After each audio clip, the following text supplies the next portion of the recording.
The gray, gloomy stretch of snow-capped mountains did nothing to please the eye.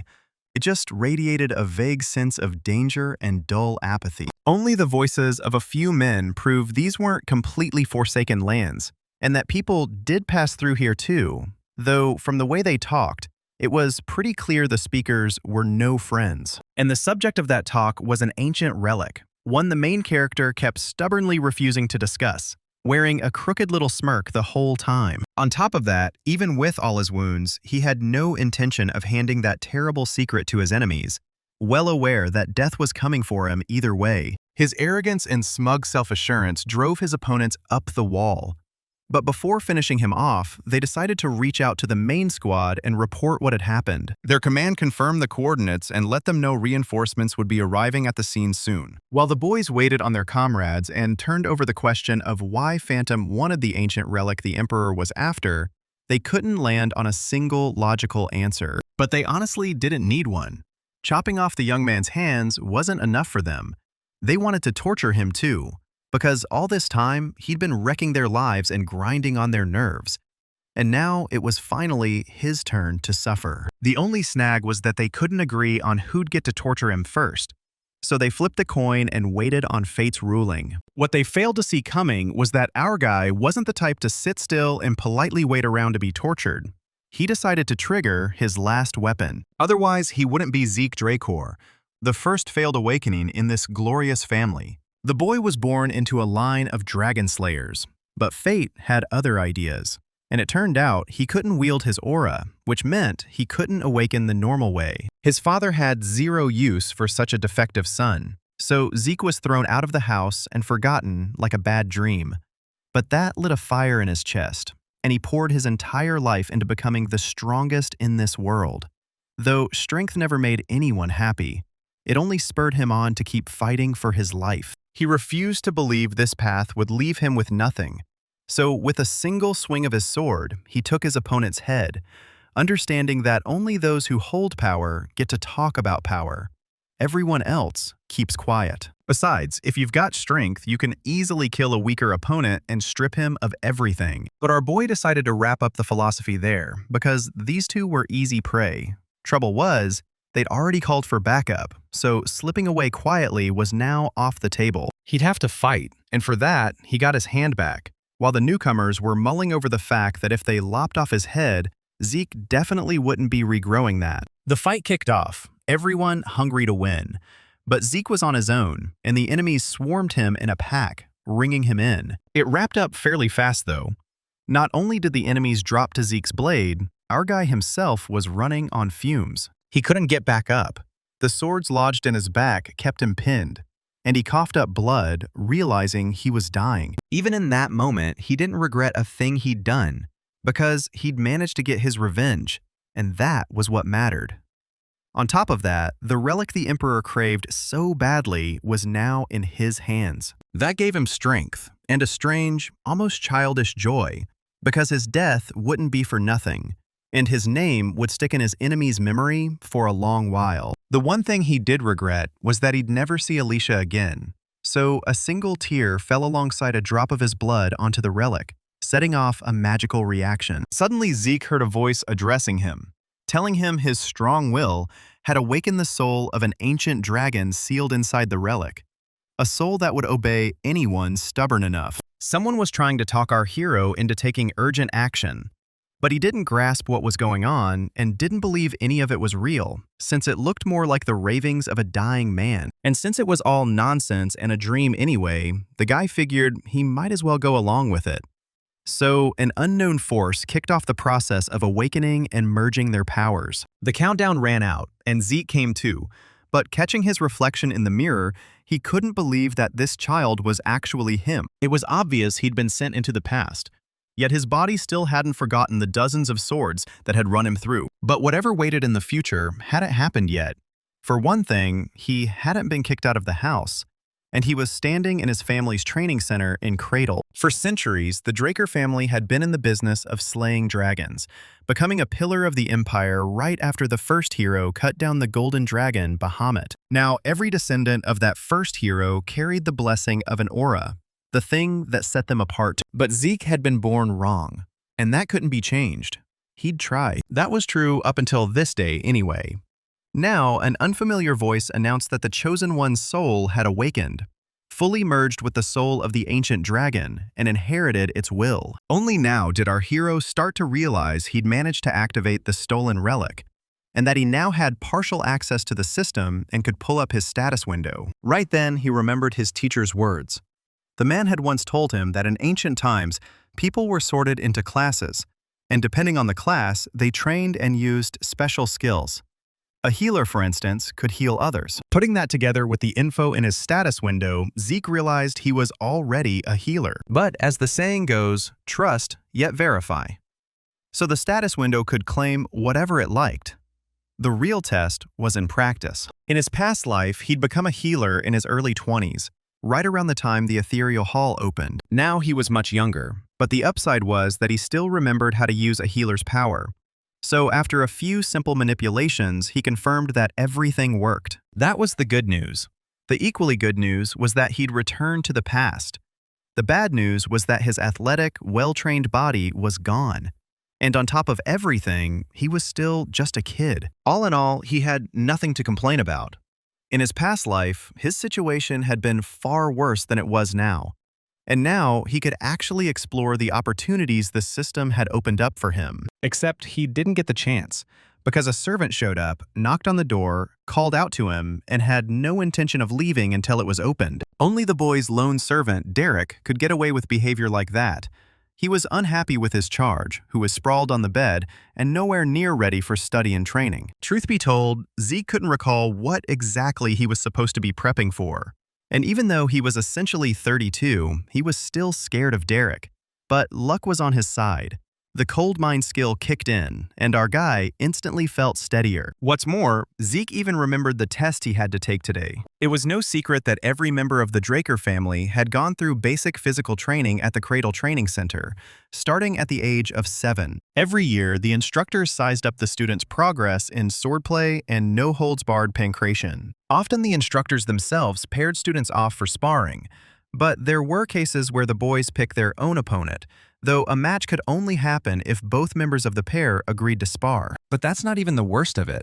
The main feature of this test is the total absence of rules, which means injuries and wounds are guaranteed. And since it's during this sparring that a future class gets decided, the boys give it everything and climb over each other for the best result. Unlucky for our hero, he had to slog through this nasty test for the second time in his life. The commander hoped every cadet fully understood that their grade rode on how they performed today, since this sparring session was the final piece of their overall result. Everyone understood perfectly and was ready, so the man saw no reason to drag things out and announced the start of the fights. The crowd was buzzing, though most of it wasn't discussing the sparring, but Zeke, who stood up front pretending not to hear a word, which only emboldened the boys to flaunt their contempt for him. That lasted right up until Aaron and Goda stepped onto the field and began their match. Zeke, however, got bored within the first minute, since it was instantly obvious to him who'd win and who'd lose, so he couldn't hold back a yawn, and didn't even try. Aaron took the win, and overall, our hero would even admit these boys weren't bad, just not the best. And where he used to dread this test, now not a shred of that old feeling remained. And that didn't go unnoticed by a few of the other students. One of the boys was plainly itching with a barely hidden urge to put the yawning young man in his place, to show he was a nobody here, and his name meant nothing. That opportunity landed in his lap a few minutes later, but our hero didn't look the least bit rattled. For whatever reason, he was calm and ready for a fight. Zeke already knew his opponent would be Leon, who set out from the start to mess with his head. This time, it didn't work. In fact, the young man remembered all too well how Leon beat him bloody every single year during the test, and then humiliated him in front of everyone. But this time, things would go completely differently. Besides, without his dirty tricks, this arrogant guy would never have managed to be Zeke's opponent year after year. And for his family, that kind of behavior was simply the norm. In the past life, the direct heirs of the Drake family's main branch couldn't cross paths. But the cousins ran into each other with impressive regularity. And Leon, by the way, was one of those cousins. And all those cousins considered it their sacred duty to torment our hero, both physically and mentally. Now Leon was gearing up to teach Zeke another lesson in obedience. Figuring the boy's limited wits meant he hadn't drawn any conclusions from last time. But Zeke was still riding the cold mind skill, so he took every jab thrown his way far too calmly. Before the sparring even started, our hero asked his brother to ease off, because if he kept it up, Zeke wasn't sure he could restrain himself. His words made zero impression on the cousin, who was used to Zeke swallowing his bullying and being too inferior to fight back. Too bad he took that route, because our hero triggered a critical strike and sent his brother flying. The guy held his ground but clutched his face, realizing Zeke had most likely broken something. Our hero wasn't especially bothered by that, but he understood perfectly that he needed to get better control of his new skills, since this time they'd fired off automatically on a normal attack, amplifying it several times over. Meanwhile, the instructor rushed over to Leon and started chewing Zeke out, because he'd struck before the signal to begin. Zeke had a comeback ready, because the new Zeke believed the edge in a fight always belongs to whoever strikes first. So, he struck. And this new Zeke really didn't sit well with Pan. The boy gave off a genuine thirst for blood, which was hardly typical for an ordinary camp student. The instructor might not have allowed the sparring at all, but both boys were dead set on continuing, each fully intending to kill or maim the other. Given that, Pan decided not to stall and gave the green light, and Leon attacked first. Only this time, Zeke didn't stand there like a post. He fought back. Leon even got a flicker of fear toward his brother, but chalked it up to mind games since the counters didn't hurt him at all. So there was nothing to be afraid of. And he knew perfectly well that if he slipped past Zeke's left counter, he could easily finish him off with a feint. That's how it might have gone, if not for something baffling Leon couldn't wrap his head around, as Zeke wriggled out of his grip and turned up several meters away. And while Leon was still lost, Instructor Peng was drenched in sweat, unable to believe he was watching a combat instinct no 12-year-old boy should possess. The man couldn't trust his own eyes, because Zeke stayed as calm as a boa even when his counter failed and Leon seized him, robbing him of the ability to move. Yet even then, the boy landed a hit on his opponent and opened the distance between them. And it was astonishingly strange. Meanwhile, the fight rolled on, and our hero struck his cousin in the legs. Leon could still stand, but he never expected a worthless nobody like Zeke to hit so hard. Still, Leon tried to land another blow on his brother, and this time he whiffed, since our hero sharpened every sense with a skill and dodged. After that, he grabbed his cousin, planning to throw him over his shoulder and put an end to the fight. And sure enough, he didn't exactly set his brother down gently on his shoulder blades. But he knew that even after a landing like that, Leon would be able to get back up, which he really didn't want. So he triggered Precise Strike and struck his cousin. Zeke drove a punch into his cousin, telling him he'd better learn his lesson today and never speak to him again. And this went for more than just Leon, who'd clearly lost. It was aimed at the rest of the cadets too. It was time they understood he wasn't a punching bag, and that they'd better stop whispering about him behind his back, unless they fancied ending up like Leon. But if anyone did have something to say to him, he wouldn't mind hashing it out on the battlefield, and he'd be waiting for them all down below. Most of the boys froze in place, unsure how to react to any of it. But among them was one who took up our hero's challenge. Say what you will, Jake and Wardek, another cousin, had a few words for Zeke. And if he thought that would scare Zeke, he was wrong. On top of that, the guy told him a one-on-one fight would be too dull, and his cousin was welcome to call in his friends to spice things up. And our hero's pick landed on Liam Stone, Jaken's servant. So let him lend a hand on the battlefield. That way, Jaken would at least have one ghost of a chance at winning. Though even then, there was no 100% guarantee it would play out like that. And our hero really should have stopped there. But no, he was enjoying humiliating his cousin, drawing exquisite pleasure and satisfaction from it. That behavior stirred nothing in his opponent, but a furious craving to kill. And now the boys stood facing each other in the arena. But Instructor Pan asked Zeke not to attack without the command. Our hero was ready for anything, and he was also quite curious to see the mercenary king Liam wearing the uniform of this training camp. After all, in his past life, Liam only ended up in this place because he served Jaken. But after the camp, his fate soured, and because he was low-born, he wasn't allowed to continue his education, even though he practically begged his relatives on his knees for permission. Even so, the guy found a way out and joined the shabby little knightly order of Baronin. True, After a while, the order fell, and Liam became a mercenary. And credit where it's due, he thrived in that trade. And in troubled times, he became the kind of solid, immovable figure many were drawn to, which let him build his own mercenary organization. His fame and power didn't slip past the government, which decided to pull him onto their side, after which Zeke ended up clashing with Liam on the battlefield, only they were on opposing sides. And knowing all this, Zeke understood perfectly that he could shape a new future in which they'd be allies instead of enemies. Meanwhile, the fight began, and Jaken attacked our hero first, who blocked the strike and reminded him he was supposed to attack at the same time as his servant. But the cousin was sure he could handle Zeke on his own, so he tried to land another hit. That attack missed the mark too, since Zeke had wisely thrown up a shield, so now he got to mock his brother's caution. What's more, it wasn't until a minute later that Jaken realized he'd taken a slight injury to his leg. And while his cousin was distracted, Zeke went on the attack. And if the guy assumed our hero was about to punch him in the face, he was very much mistaken, because fear is a lousy advisor in a spot like that. After which, he struck Jaken on the injured leg, because his brother had let him down badly. So let him suffer now. It really would have been better if the cousin had heeded the advice and attacked our hero together with Liam. Then he could have dodged the blow to his ribs. At this point, the guy grew sick of eating humiliating hits, so he ordered Liam into the fight. On top of that, he demanded his servant kill Zeke. Now the fight would get interesting, but our hero understood perfectly that interest came bundled with real danger. And he needed to stay sharp because Liam had a few very nasty moves that had to be avoided. Besides, Zeke knew he had to strike first, or he'd be in trouble. And since that was the case, he decided to seize the initiative and rained blows down on his opponent. In the heat of it, he triggered the slash skill and kept hammering Liam, never letting him shift from defense to offense. None of the students expected such agility from Zeke, who was usually written off as a loser. But it wasn't only the students who were shocked. The instructor was thrown too, since his charges were now using combat techniques popular in the northern lands, but not here. In reality, things weren't as rosy for Zeke as they look from the outside.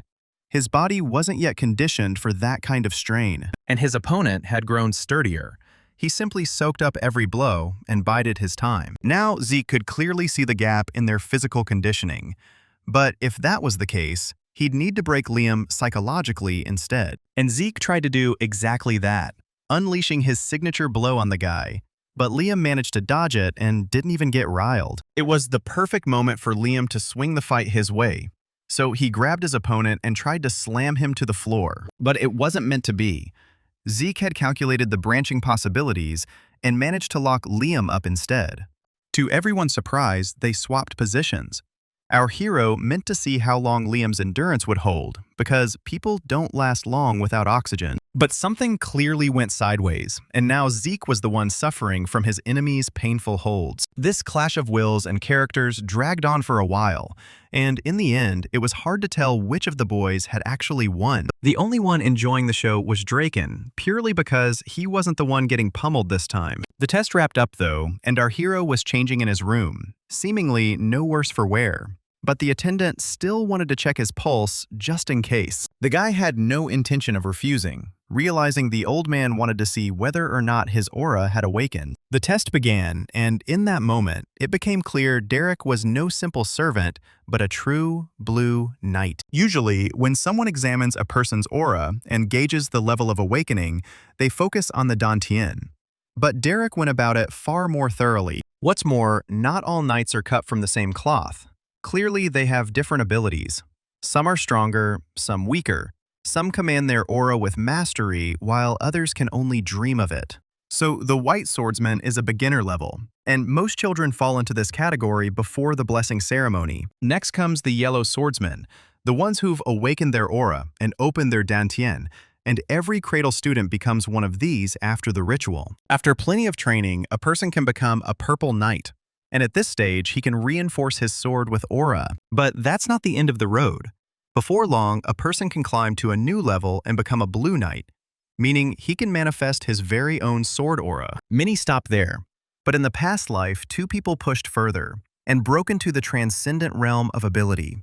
Liam and Zeke, who became the Red Knights. And knowing all this, our hero couldn't understand how someone as seasoned and powerful as Derek had ended up as his nanny. Then again, the guy didn't need to fret over it too much, because even a blue knight wouldn't be able to detect the ether, since only 2 people in the entire world can see and wield it. Derek, like Zeke, was well aware of the unspoken tension hanging between them, because each of them was hiding something, yet neither wanted to be the first to lay his cards on the table. And since that was the case, the young gentleman decided to turn this whole odd conversation into an ordinary joke. But the loyal servant wasn't ready to drop it so easily. He was curious why the guy had changed so suddenly, not realizing he'd asked fundamentally the wrong question. Because, by and large, the man should have asked why his young master had changed only now, and not all this other stuff. Overall, the servant should have understood that from this moment on, a great deal would change. It would simply fall into its rightful place. So all Derek had to do was follow the young man and not ask needless questions. The servant was no fool and grasped everything perfectly. On top of that, the man had already prepared the training room our hero had requested, earning the guy's approval. The man's efficiency pleased Zeke, even though he understood this man had most likely been assigned to watch him. But even so, it was better to keep him close and squeeze out as much information as possible. There was still one small problem, though. The boy couldn't figure out who exactly had assigned Derek to him. It was unlikely to be someone on his mother's side, which left only his older brothers and sisters. Lost in such gloomy thoughts, the young man didn't notice he'd walked into his personal training room, and he was pleasantly surprised by how the space looked inside. But before starting his training, Zeke decided to check his status window, where he noticed his slash skill had climbed to the experienced rank, which suggested the rank itself might depend on how often the skill was used. On top of that, the young man recalled that this skill had activated on its own during the fight, which was good, but no less intriguing was whether a new skill would be added during training, or whether nothing would change. It was also unclear what the difference was between a skill and a class skill, since they activated the same way, yet their essence felt different. And that was only half the puzzle. The other half was that he had dragon skills, though what exactly they were remained unclear, and to unlock them he needed 10 points, earned by killing monsters that lived in the dungeons. But for that, he first had to become a purple knight. Even so, our hero was curious about why he'd been sent back into the past, though all that was clear was that he'd received a system, skills, and classes somehow tangled up with the ancient relic he'd acquired in the past. And the guy had no concrete information about it at the moment, but he decided to save that for another time. Right now, he needed to start training, and for that, he chose an ordinary sword until he grew strong enough for something more powerful. So it didn't really matter how he trained, because in this world, there are 2 known powers, the aura of knights and the mana of mages. Knights strengthen their aura in dungeons, and mages control their mana through circles. These 2 powers sit at opposite ends of the spectrum, so if someone awakens one, they can't awaken the other. But unluckily for our hero, he'd been unable to awaken either the aura or the circle, which is why in the past he was cast out and thrown away by his own family. Still, he was lucky enough to meet a master who guided him through the hard times and taught him everything he knew. This man handed our hero a whole trove of knowledge, but the most useful thing the guy picked up was healing and the etheric chamber. And so, thanks to the etheric hall his master had developed, Zeke was able to control the energy of nature, ether. He was currently training using that very ether, but over the last 2 hours, he'd worn himself down so badly he nearly passed out. Fortunately for him, the system fired off 2 class skills for healing and energy restoration, so before long he was fit as a fiddle. Though, sadly, the guy couldn't use those 2 skills during the test, to keep the judges and other participants from getting suspicious. He was only able to start the healing and recovery process once he was back in his room, alone with himself. Now he had this huge room all to himself, so there was nothing to fear, and he could pick up the training he'd started with a clear conscience. Time flew by and the sun went down, meaning it was time to wrap up for the night and head to dinner. A full week had gone by since that day, and the other young men in the cradle, gathered in the dining hall, were still chewing over our hero. Specifically, his unusual, unconventional behavior. But it wasn't only the students doing the talking, thinking, and guessing about Zeke. The wealthier ones couldn't settle down either. Some of them had no appetite at all. But Ares still urged his comrade to eat well, since he'd need his strength for the sword fight coming up soon. Many of them were sure that, however impressive the test had been, Zeke would hardly manage to show well, since he barely knew how to hold the thing in his hands. Some figured the guy had just gotten lucky during the test. Everyone except Reina, because to her it was all obvious. There was no talk of luck. And if anyone thought Zeke won by chance, well, there was simply nothing to discuss with a person like that. Overall, this made sense to the relatives, since, unlike the first test, the sword fight had a completely different flavor, as real swords were always used here. It was during these duels that the greatest number of accidents between students happened, and the gap between their skills came through far too sharply, and once it was over, the Drakers performed the Blessing and Aura Awakening ceremony. Meanwhile, the most ordinary, run-of-the-mill training sessions were underway, during which the instructors ran Zeke ragged. But the guy didn't pay much mind to any of it, nor to the jeers of his classmates, who were convinced a large sword wouldn't help him or lend him any importance. The truth is, his sparring opponent was supposed to be Reina, which stirred a little interest in our hero. The girl was on fire. She wanted to test her suspicions.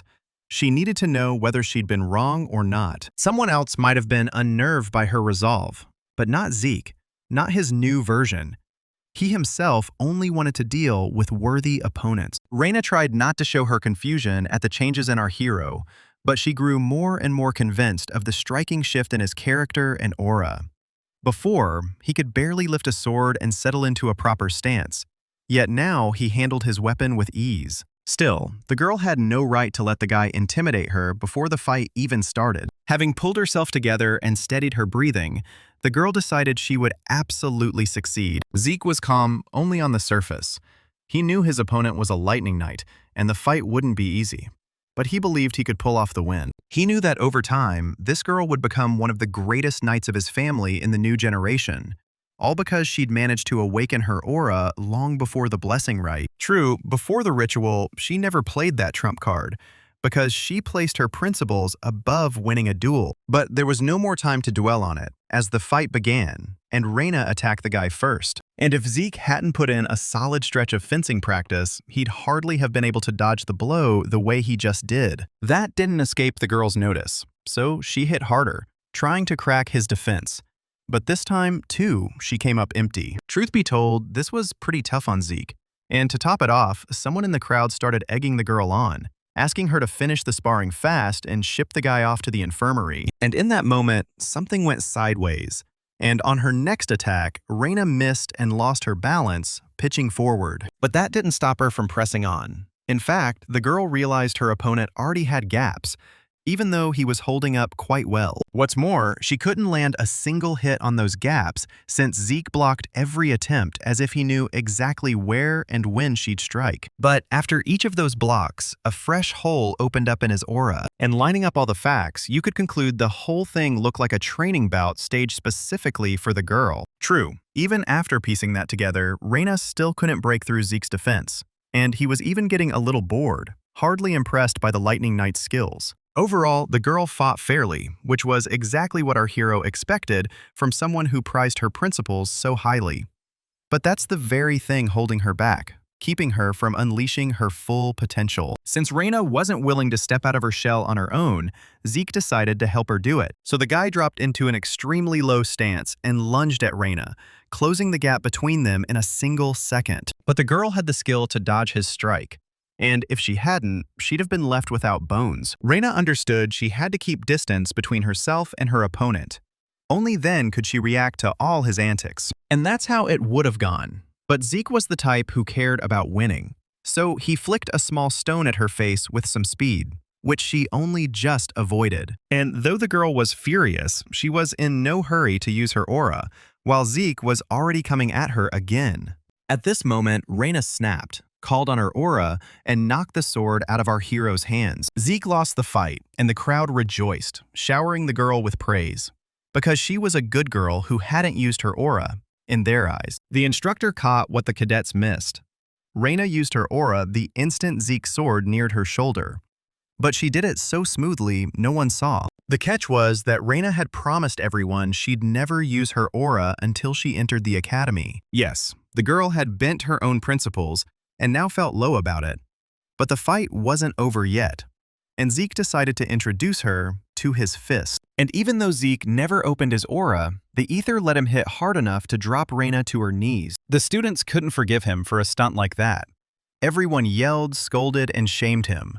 But this is a sword fight, and he's pulling dirty tricks, and he'll never become a real knight. Reina didn't want to keep fighting and conceded defeat, because it wasn't that she'd let her guard down, but something else. Besides, if Zeke had held a dagger in that hand, she'd already be dead. It was hard to believe a guy written off as trash just days ago could beat such a gifted girl.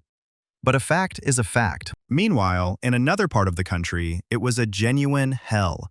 Everything burning, corpses strewn across the ground, the earth soaked with blood, and no end in sight. There were far too many dead, so their bodies were dumped into a mass grave to save time and head off an epidemic. Two young men sat in the living room, and Abel calmly sipped his tea, indifferent to whatever was happening outside the window. On top of that, Zeke Draker had managed to beat Reina, which should have knocked the wind out of Abel, but it didn't, since there was still time left before the blessing ceremony. What's more, it was the perfect moment for the young man to pay his family a visit, see it all for himself, and draw his conclusions. Abel grew a little too curious about what sort of awakening their little brother would go through, and whether he'd go through one at all. Meanwhile, back in the cradle, Zeke kept training hard, though he couldn't really understand how he'd managed to become a Red Knight with such a weak body in his past life. After that, he decided to check the skill window once more, realizing that as soon as a skill's level passed the expert mark,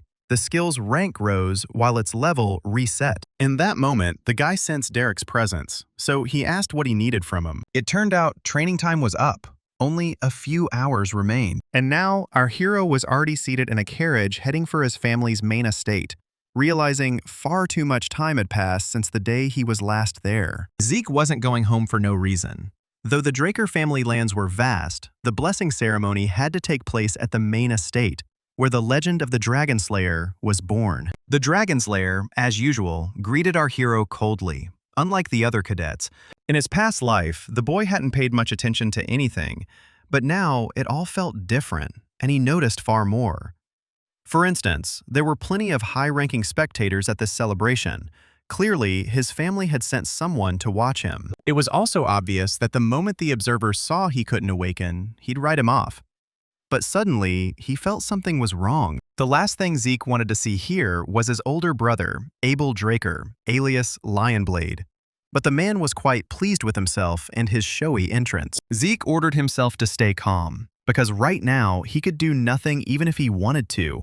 His brother was stronger than him, so he needed to keep his composure and a cool head. What's more, this meeting hadn't happened in the past life, which meant our hero's actions could change the future. The guy decided to think that over later, since the blessing was about to begin. Aaron was the first to sample the ritual's delights, and if anyone had still been clinging to the hope that this would all be quick and easy, that hope was gone now, because Aaron was clearly in one hell of a lot of pain. And so, having endured the agony, the boy unsealed his aura. Overall, every cadet had to awaken and leave the cradle at the age of 12. Aaron finished, and the ritual went on. Zeke recalled that among the new generation, after awakening, there were those who came very close to the Dragonslayer mark, having mastered the mana suppression skill, after which they could rival knights of other colors in strength. In time, they grew so strong, they could awaken pure blood within themselves, and Reina was a shining example of that. What's more, because of mana suppression, these people, Reina for example, would have to wear special gloves for the rest of their lives to avoid harming anyone, themselves included. They looked ordinary, even though they weren't. But that was a minor issue that couldn't overshadow the fact that Reina could now carry the Draker name, since she'd proven the purity of her blood. And now it was Zeke's turn to undergo awakening. Everyone was curious how it would go. And while the guy knew in advance exactly what would happen to him, he couldn't have pictured in his worst nightmare that he'd have to live through this again. Last time, it all went very badly. He was disgraced. But now everything is different. He is different. He no longer gives up. He fights for himself to the end and puts everyone who dares say a word against him in their place. And he knows how to heal and control the ether. All that was left was to hope that this time, the bronze statue would spare his nerves and come to his aid. But nothing happened. and everyone froze in anticipation, wondering whether this was really where it would all end. It was a sad thing for Zeke to realize all his effort had gone down the drain, and all because he'd believed he could change the future. In that moment, our hero unexpectedly received system notifications that had arrived with a delay. And the instant the system announced the guy's class had been unlocked, the statue began to glow red. But the surprises didn't stop there. The dragon's blessing was unlocked too, after which the statue shifted its color to gold. Zeke had no idea what was happening, but the system kept tossing gifts his way, and now a new class had formed. There was an uproar all around. No one had ever seen a golden glow during this ritual before, and there were even a few red flecks in it, but there were still far too many questions. The situation wasn't just mysterious, but something else entirely, since Zeke now had no choice but to keep quiet, because anything he said would be used against him, which he really didn't want. But while everyone else was making noise and floating theories, Abel took the floor and asked everyone to settle down, since they ought to be celebrating rather than fretting, because in a single ritual, 2 purebloods had awakened. If that was the case, then it was time to move to another room and toast the occasion. Everyone instantly fell in line with Abel, who demanded special gloves for his younger brother. The guy didn't feel especially comfortable in the new accessory. After all, they were bulky and quite heavy. The ritual went on, Zeke feeling his brother's gaze on his back. He understood the man's intentions perfectly, but today he had to accept his help, even if he didn't much want to. A little time passed, and the blessing ceremony ended, and the instructor let everyone know a celebration would soon be arranged where they could all rest and relax. And while the cadets rejoiced and looked forward to the event, our hero went off to find the training hall. But no one let him slip away.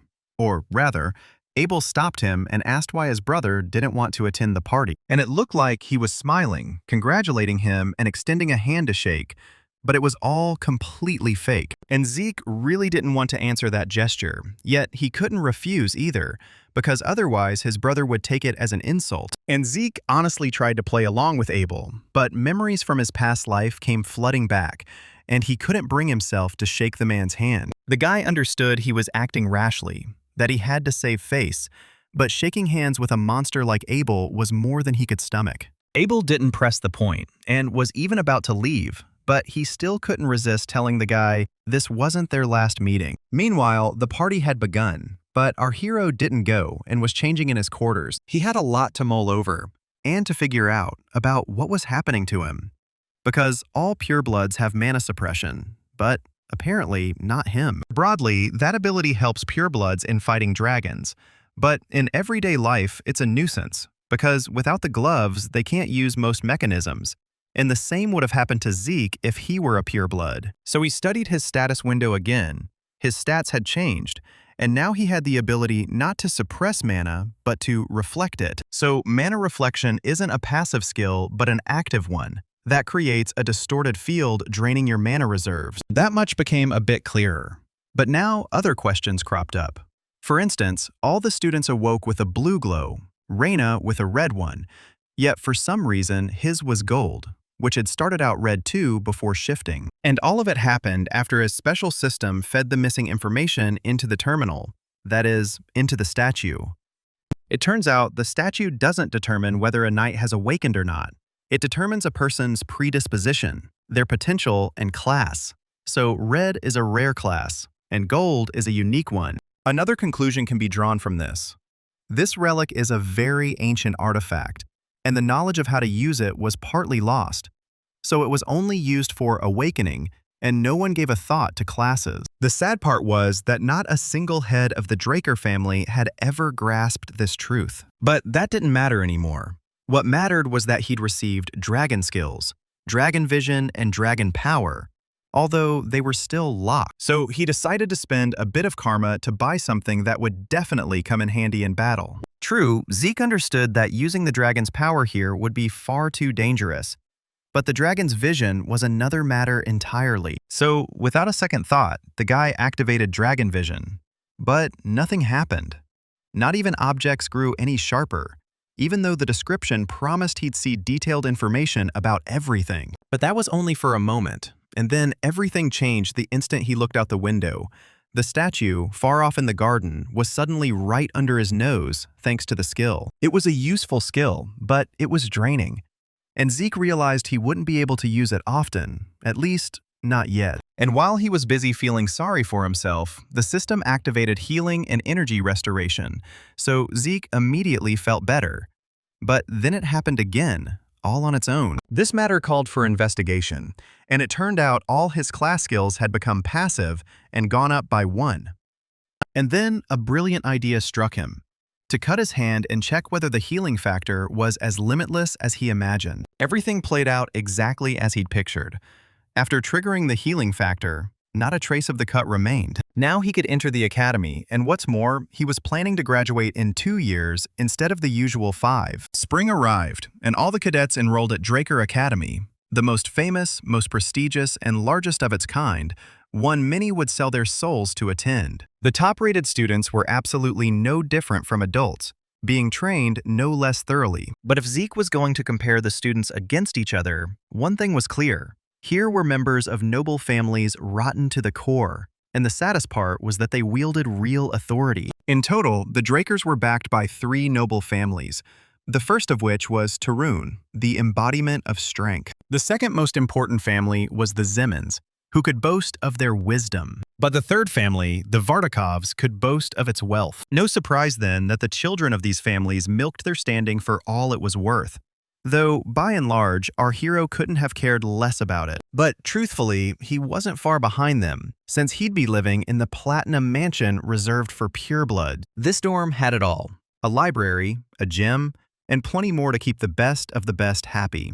What's more, he and Reina would be living on the Platinum floor. And if anyone thought that was the end of it, no.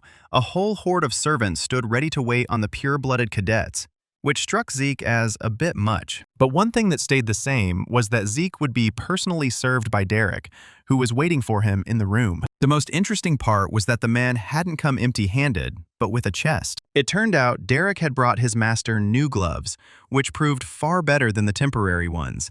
Right then, the boy thought it wouldn't be a bad idea to change his sword, since the academy sat in a place with no shortage of high-quality weapon materials and just as many craftsmen.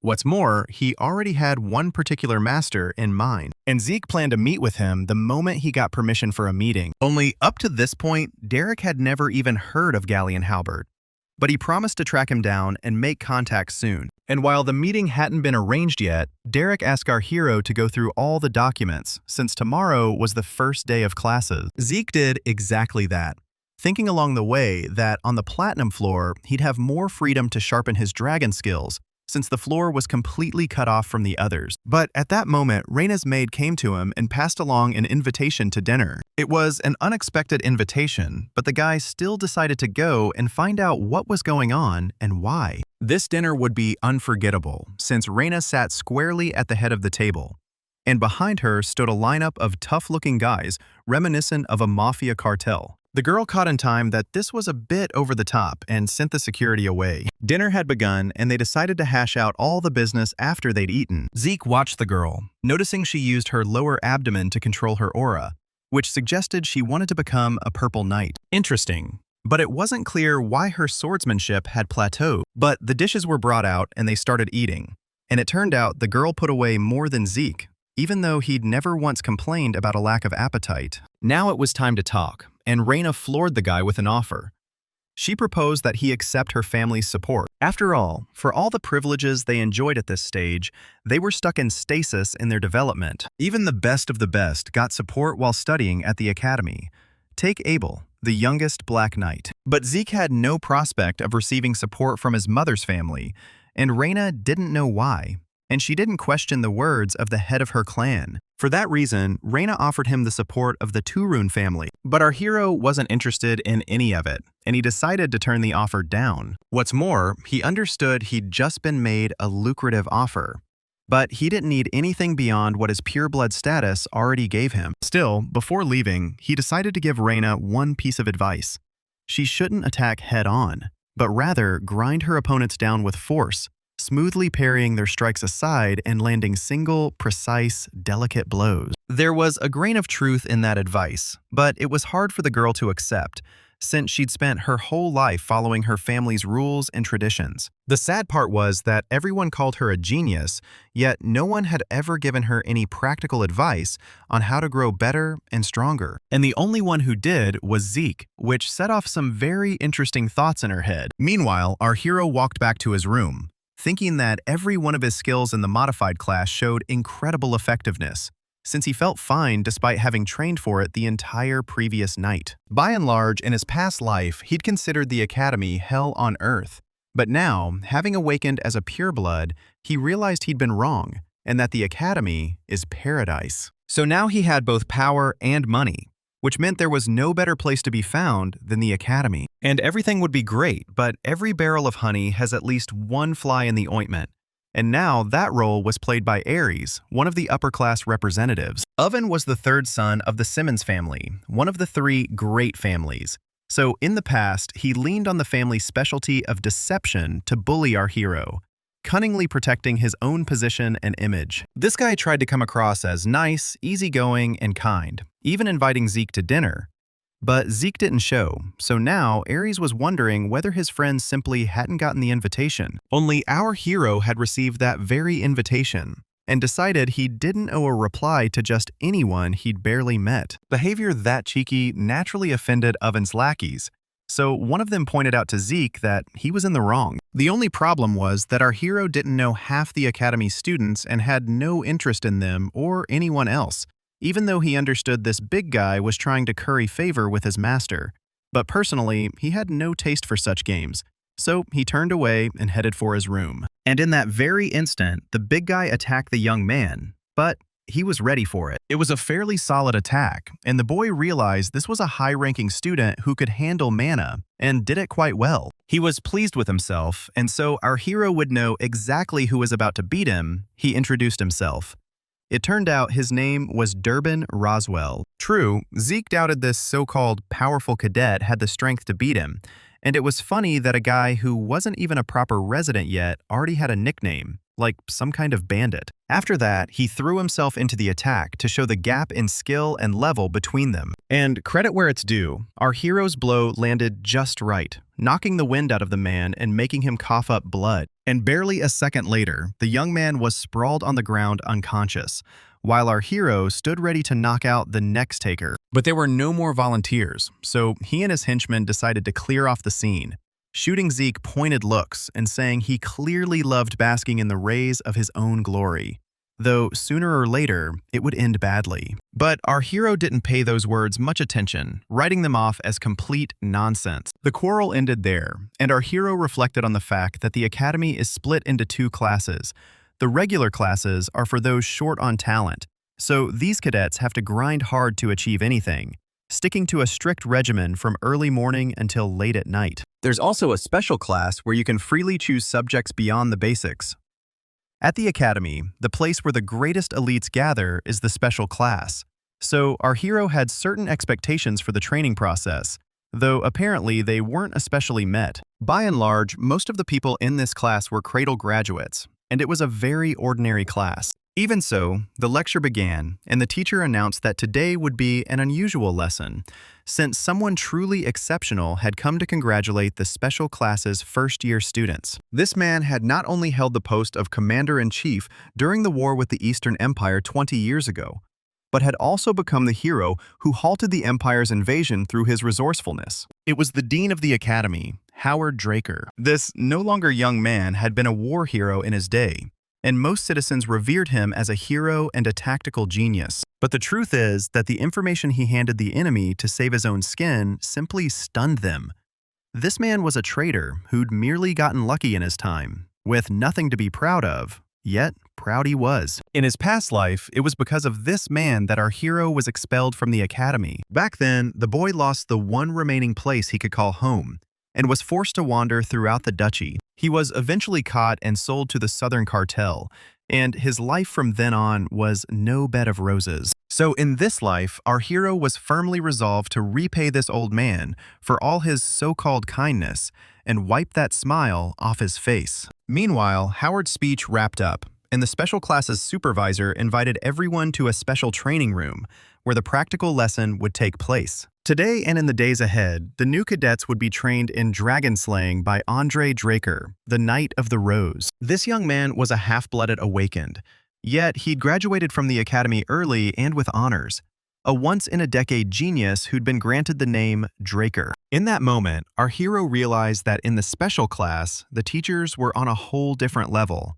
And since Andre was known for his unbending character, the lessons would be a real quest, with no one cutting anyone any slack. A single glance from the young man was enough to fill the classroom with deathly silence. So the lesson began, and Andre asked everyone to draw their swords. Right then, his gaze snagged on our hero's sword, which Zeke happily showed off in all its glory, saying it was just his usual training sword. The instructor wasn't especially pleased with that state of affairs, so he called Zeke out to the arena, asking whether the boy knew he was supposed to choose a sword suited to his body's capabilities. Our hero knew that perfectly well, but he'd brought this particular sword specifically to get noticed and to challenge his instructor, claiming that even with such a weapon, he could beat him, all to show off his skills and quickly get a read on this ridiculous course. And it's a good thing the system worked properly and automatically activated an unbreakable mental defense.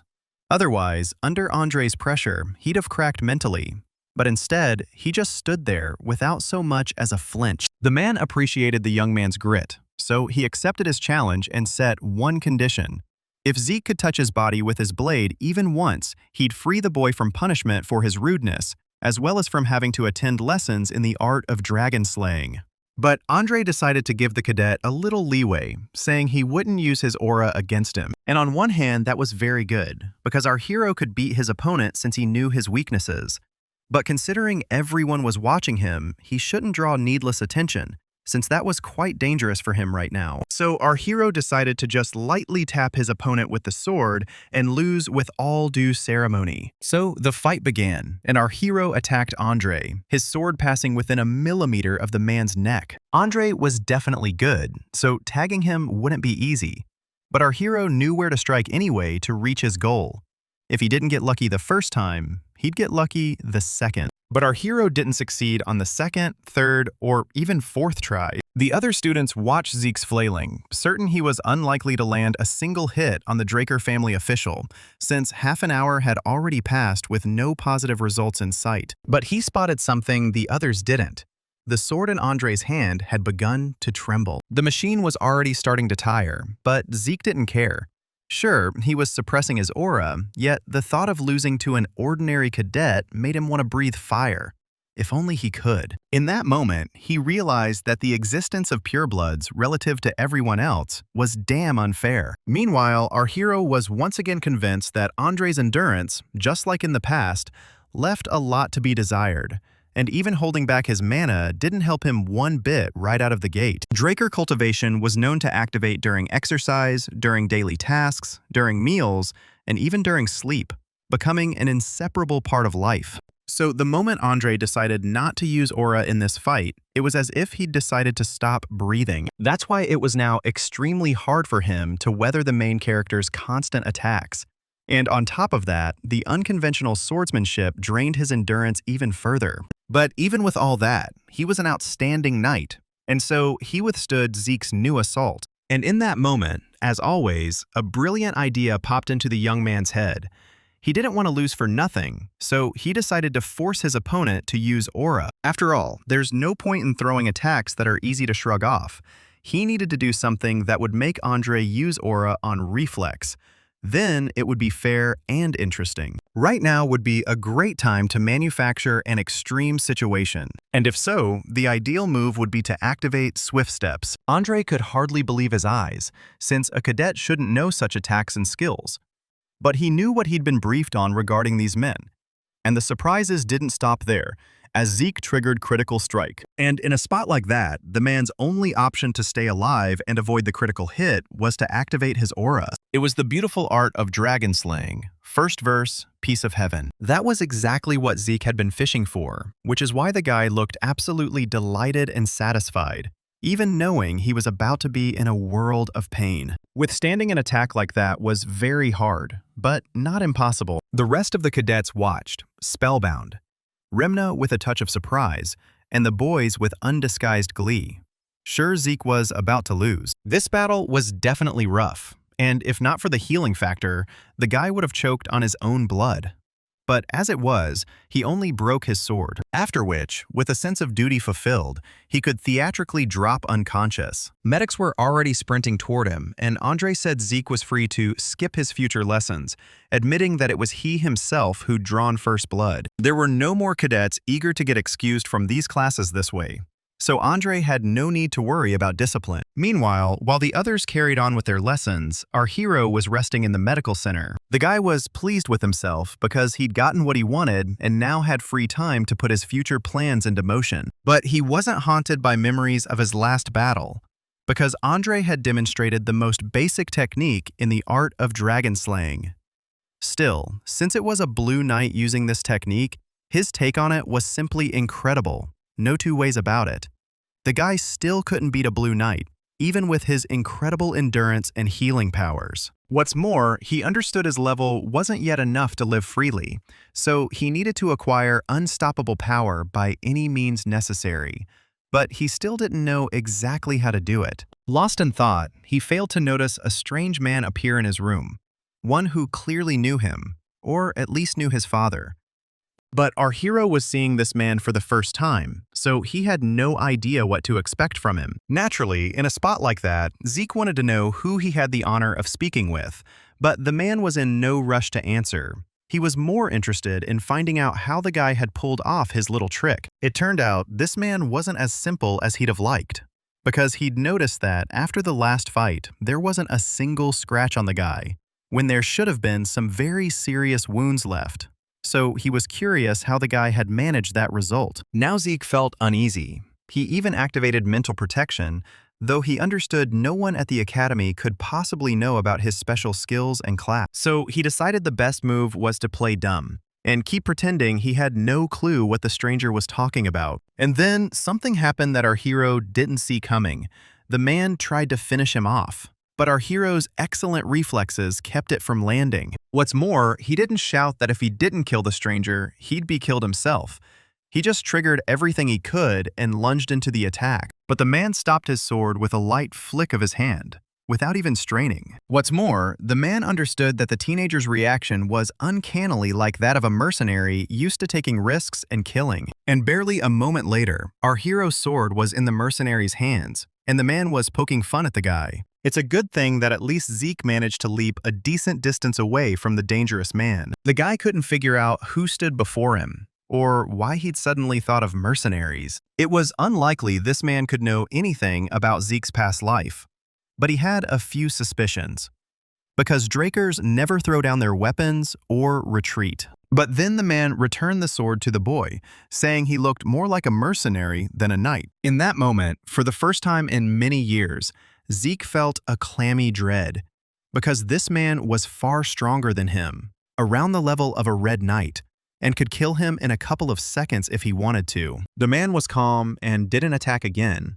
but he couldn't understand what such a talented guy was doing at the academy if he handled the claymore that well. At that moment, the doors to the ward opened and Andre walked in. The knight couldn't understand what Dexter, the garden caretaker, was doing in the ward. The men stopped paying attention to the guy and traded barbs with each other, plainly not on the best of terms. And to avoid getting caught in the crossfire, Zeke decided to slip out quietly. After all, his treatment was done, and no one had canceled his studies. But suddenly, Dexter suggested he swing by his greenhouse when he had time, because there was something he wanted to teach the boy. What's more, he was sure the guy would agree. But it wasn't to be. Zeke refused and left. The guy wasn't fooled by this strange man, realizing he wasn't the garden's caretaker at all. But he had no desire to play by someone else's rules. Clearly, since Dexter called the head of the Drakers by name, he held a very high rank, and it was he who'd once been Andre's teacher. And if that was so, then it was none other than the Storm Knight, Duke Draker. This knight was so strong that, if he wanted to, he could wipe out a small kingdom single-handedly. There were always plenty of rumors swirling around this man, one of which claimed he'd received the status of Black Knight only because he loved the color black so much. And now this person was taking a serious interest in him. But that was good, because it could mean easy training. And it would be great to learn this man's secret trick and turn his interest into persistence. Meanwhile, classes went on as usual. Professor Fanon of Magic Theory scribbled some formulas on the board and put questions to the students, which no one wanted to answer. What's more, everyone was dozing off and not listening to the professor at all. The only one awake and actually listening was Zeke. He even jotted a few things down, but he had another problem. He didn't understand a word Fanon was telling him and asked him to explain it all again. But Fanon wasn't offended. He was thrilled to hear even one question from a student, so he eagerly dove back in to tell him everything once more. The class soon ended, and most of the students were glad to leave the room, convinced that magic theory was of no use to knights. But Zeke was pleased because the professor had explained everything so clearly that even he understood it all. And just as he was about to be the last to leave the auditorium, Fanon stopped him. The man was ready to answer the boy's questions about magic anytime he was curious about something, because he knows and can do a great deal.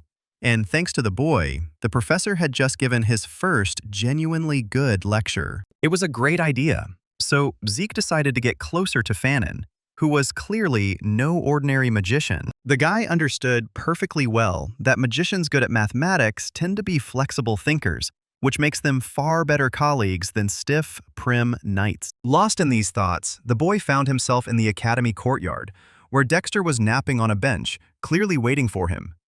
Calling him patient would be a stretch. After all, he hadn't even lasted a week, and yes, courtesy and politeness weren't the man's strong suit. So he asked the guy point blank why he hadn't come to the greenhouse. But Zeke wasn't about to cave, saying none of it interested him, which sent a wave of indignation through the man. He couldn't understand why the guy didn't want to learn from him. True, he abruptly switched up his behavior, showing off a small slice of his skills and surprising our hero, because he'd wanted to drag out the intrigue a bit longer. But clearly, things weren't going quite according to his plan. And then he took a chop to the neck with the edge of a palm. And even though he noticed the movement, the guy didn't have the reflexes to stop it. It was unpleasant, especially waking up in the bushes with a sore neck. But he could think about that later, because right now he was alone with Dexter in his plant kingdom. Overall, things weren't so bad yet, but Zeke couldn't understand why the man had kidnapped him and dragged him here. Dexter didn't deny kidnapping the guy, because he was very interested in him, but hadn't wanted to come himself, so he'd had to resort to such measures. The man's impatience was obvious, but the time to give up without a fight hadn't come. So Zeke activated swift steps and tried to make a run for it. It was pointless to try. Dexter was faster than him and was already standing behind him. But Zeke leapt aside, realizing they still weren't taking him seriously. If that was the case, then he had to somehow add fuel to the fire. So first, our hero decided to find out what it was about his modest self that had caught the gardener's eye. Dexter didn't hide that he was curious why the boy's wounds healed so fast, and that was exactly what Zeke needed. He had no intention of giving up his secret for free, so he asked the gardener to make him. And Dexter decided to force it by hurling a sword at the guy, but he managed to dodge and avoid dying from the surprise attack. It was obvious the knight wasn't going to back off that easily, and now our hero would have to accept the fight. But it wasn't even about the fight so much as a bet. The man offered that if the guy touched him with his sword even once, he'd grant one of his wishes. And if Zeke refused the bet, then he'd have to spill everything he was trying to hide. Zeke agreed in principle, and Dexter set about unraveling his secret. 3 hours of their standoff had already passed, and Zeke was still ready to fight, even with broken trees all around and dust choking their vision. Now the man could clearly see it wasn't just the guy's endurance that was the issue, but also the fact that his wounds healed on him like on a dog. But even so, Zeke knew he couldn't win the bet even if he spent the whole day on it. However, he had an ace up his sleeve, the dragon's might. Yes, he'd been reluctant to use this skill before the right moment, since it was very strong and dangerous. But without it, he clearly wouldn't be able to win. And if that was the case, then it was worth the risk, because a wish doesn't just lie around waiting on the road. In that moment, Dexter beamed with happiness, because he definitely liked the guy's attitude and the look in his eyes, brimming with resolve. Meanwhile, our hero activated swift steps to gain an edge on the attack. But this was only the first step of a brilliant plan that helped close the distance to his target. Truth be told, it was damn little. Dexter couldn't understand why Zeke was using only this one technique, which was getting him nowhere. But this guy had something neither Andre nor Reina possessed. A spite that outstripped his stubbornness. and the man liked that even more. So the man even decided to use a little aura when, catching him off guard, Zeke activated the power of the dragon. And it was something unreal. The guy somehow robbed the enemy of visibility, but at the same time didn't make his own task any easier, since finding Dexter in the smoke and dust was tough. But the man made a mistake, and Zeke ended up behind him, ready to strike again. At the same time, the guy activated Dragon Vision. But even so, he couldn't win, and only broke his sword. Still, those skills forced Dexter to use a secret technique. It looked like the man made a perfectly ordinary lunge, yet it kicked up a powerful gust of wind. And it's no wonder he'd earned the title Knight of the Storm. Now the man was everywhere and nowhere at once, demanding that the boy keep trying to win. And then Zeke took a blow and fell. Yet even so, he felt beaten, but happy, because this fight reminded him of training with his master, something that would never come again. And everything would have been fine, but consciousness slowly slipped away from our hero, leaving behind nothing but darkness. Time passed, and the guy came to. He was glad to be in his room, on a soft bed, and not out in the garden under a bush. His body ached, reminding him of the day's events. Just a little more, and he probably would have won. But that little bit was exactly what he'd been missing. Overall, he'd done everything he could to win at this stage, so there was no point in moping over the loss. He'd tried to lower the man's guard with the same technique, and when the moment came, he used the dragon's skills. But even that wasn't enough to win, though he did see and memorize the Black Knight's secret technique. It turns out that for this technique, the man used ultra-fast movements, made possible by his conditioned body. The good news was that he'd seen the technique. The bad news was that he wouldn't be able to reproduce it. At this point, new messages arrived from the system. Thanks to this battle, our hero had developed his skills as well as his soul. So his system gained new functions that could be unlocked with karma points. So Zeke could unlock maps, inventory, and the quest book, but he definitely didn't have enough points for everything at once. So the most interesting thing for him was the inventory. After activating this feature, Zeke needed to select the desired items to be stored in the inventory. He would be able to increase the storage space over time as he accumulated karma points. First, he moved the claymore, which took up 2 cells in the storage, which means that the larger and heavier the object, the more cells it will take up, and the guy will be able to summon it with his mind. Zeke tested this point experimentally, realizing that this is an excellent function. He managed it as an administrator, although not of the highest rank. But the rank can be raised over time, but for now it is not worth thoughtlessly using precious points. At that moment, Derek came into the master's chambers. The man didn't come for no reason. He gave Zeke a message from the gardener. The note was brief, so to speak, without preludes. Dexter invited him to his place for training at any time of the day or night, which meant their last sparring session had not been such a failure. This meant that the main character still had the opportunity to find out about the man's secret technique. But the news for Zeke didn't end there. Derek found the blacksmith the guy was talking about, but there would be no meeting as the master had retired. The main character definitely didn't like this news, so he decided to personally visit his old friend and arrange for the forging of a new sword. But both in his past life and in this one, Zeke understood that the owner of the workshop had chosen a very controversial name for it, which hardly suited this establishment. Nevertheless, the young man went inside the workshop and was unpleasantly surprised by what he saw, as weapons and armor were lying on the floor, and the master himself was clearly drunk. Under any other circumstances, the guy wouldn't have even stuck his nose in here, but he needed a sword and he couldn't find a better craftsman anywhere. Besides, at one time, everyone knew that he was an unusual blacksmith, since he could read the souls of his clients before crafting a weapon for them. And he lived up to this title by creating a sword that had the ability that the protagonist needed most now. In truth, Zeke needed a sword that could replace ether with aura, and only the greatest blacksmith on the continent could make such a sword.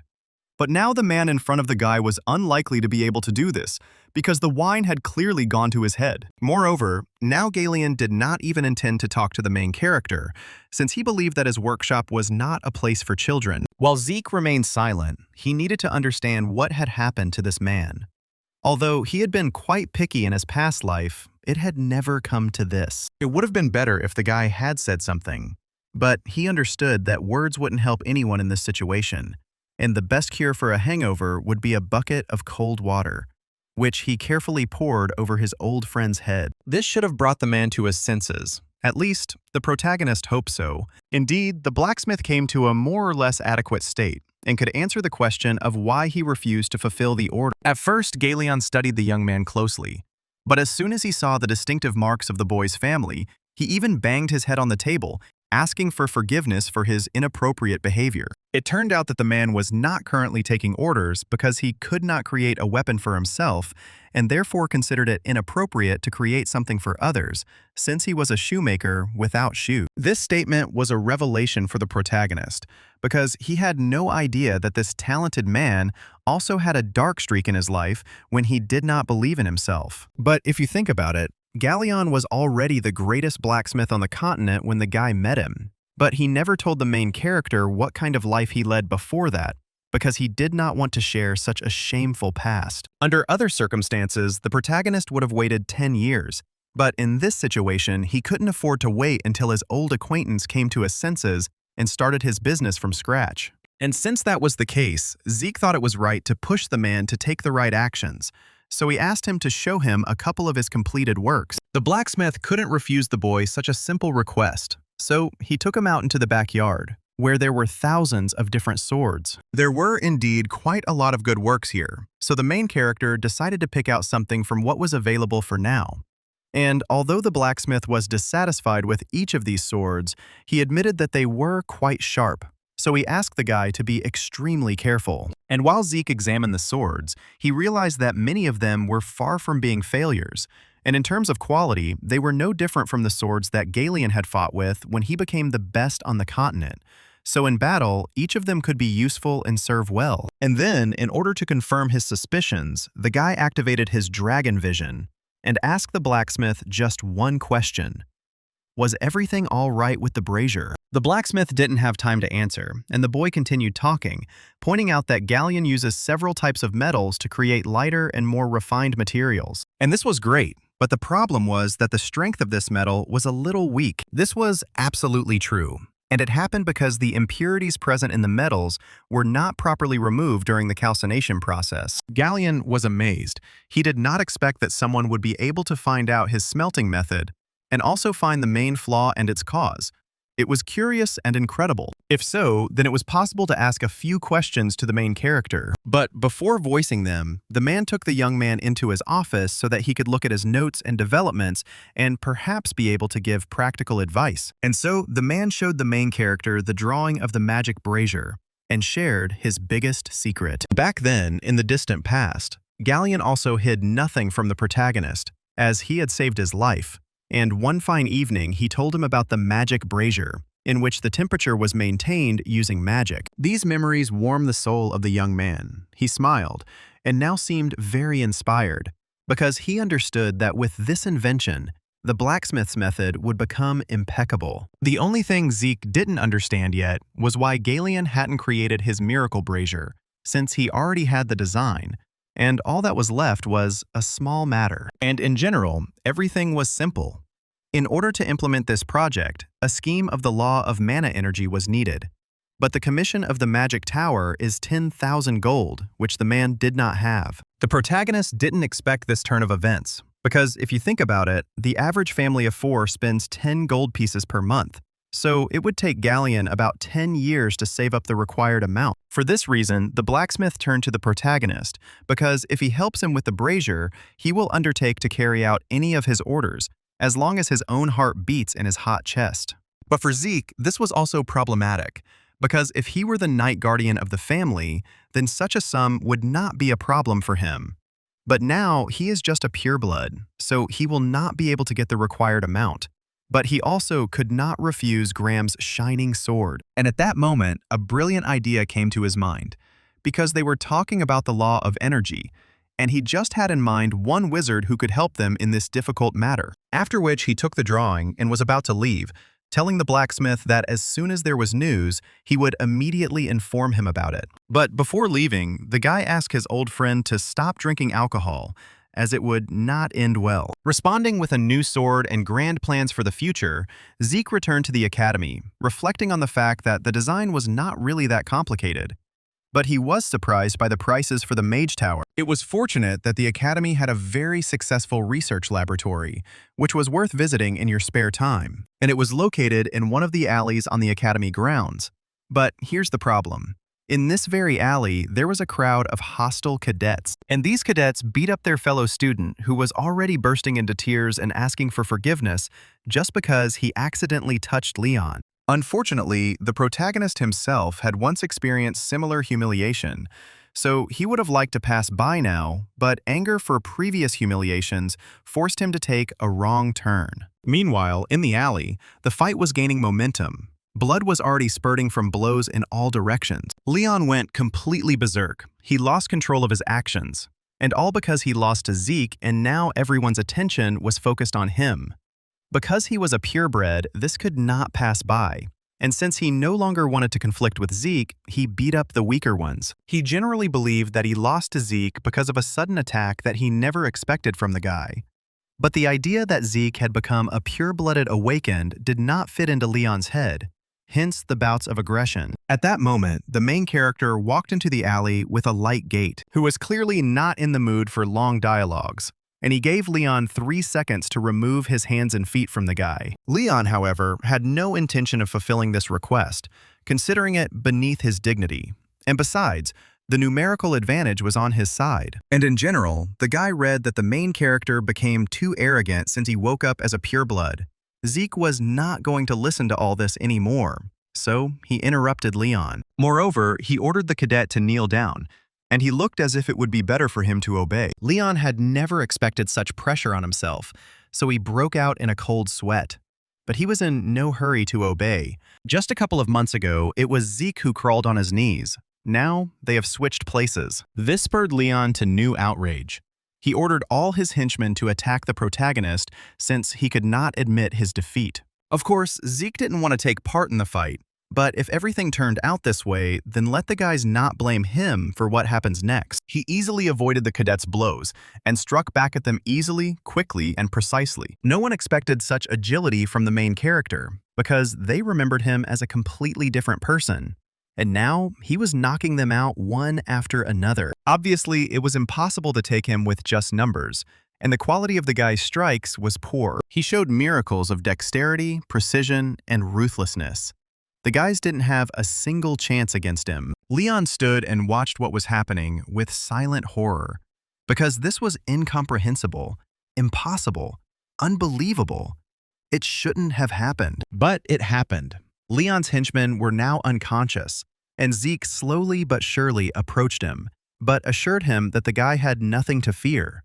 But that one fracture would not be enough. And in order to somehow protect himself, Leon took out his sword, saying that he would chop Zeke into small pieces if he wanted to take another step in his direction. In such circumstances, and in a past life, such a statement would have made an impression on him.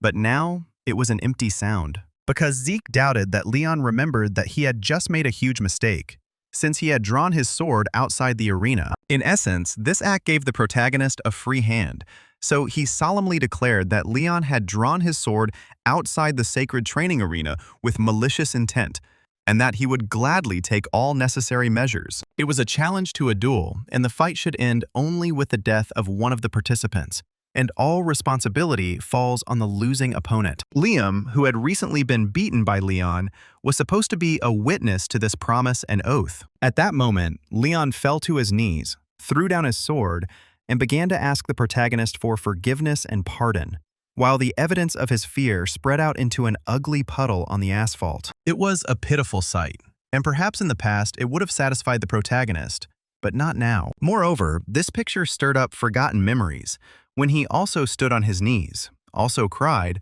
also humiliated himself, also asked for mercy, but no one heard him then. On the one hand, he didn't want to become the same scumbag as Leon, but on the other hand, he couldn't let him go unpunished. So he decided to punish him. As payment, he took one of Leon's ears, cutting it off with his sword. It was, of course, not death, but it was also not very pleasant, considering that Leon was a coward and a weakling, and he began to have his signature hysteria. Therefore, at the end, the main character promised his former offender that if he somehow, inexplicably, returned the ear to its place, he would lose his head. The guy had no reason not to believe it, so he lost consciousness out of fear. After which, the main character decided to leave the alley and find the magician's workshop, but he was stopped by Liam's call. The young man could not understand why a pureblood helped him, an ordinary cadet. Only Zeke didn't think that he was helping Liam specifically, so he asked him not to dwell on this fact. Everything just coincided perfectly. After all, by and large, Zeke now helped himself. That boy from the past who humiliated himself in this alley. Overall, the protagonist himself didn't really understand why he decided to act this way. Perhaps Galleon had influenced him that way, or perhaps the professor had offered him a hand, or perhaps he needed to let go of the past in order to move forward. He didn't know, and wasn't particularly sad about it. And so he finally reached Fanon and showed him the drawing of the forge. The magician studied the future device for a long time and carefully, and came to the conclusion that it would be entirely possible to recreate it. Yes, the professor understood that by and large this design looked quite simple, but there was one snag, which was in the core responsible for the output power. The core is the heart of the machine, but the circuit has an extremely complex limitation. And the core may be small, but it must be incredibly powerful. And they also had to come up with a way to adjust the output power. And here was a real problem, since the magician had never encountered anything like this in his practice. However, there were two possible solutions given the core's position, and in principle, the professor could have adjusted the design slightly to bring these ideas to life. However, the whole thing would probably take 10 years or maybe even 15, but the main character didn't have that much time, and he didn't have the desire to wait that long either. But there was a second option for the development of events. It would be possible to avoid changes and resort to an alternative, and then the time intervals would be significantly reduced. And to do this, you need to find a high-density mana stone. At that moment, Zeke realized that they were talking about an ancient artifact that could not be created using modern technology. Everything was just like that. However, finding facts about inertia is much more difficult than the stone man that is needed with the existing drawings. Moreover, the mana stone can then be purchased for only 3,000 gold. And this was yet another dilemma that Zeke had to resolve, because if anyone at the academy found out that he couldn't use aura, they would kick him out.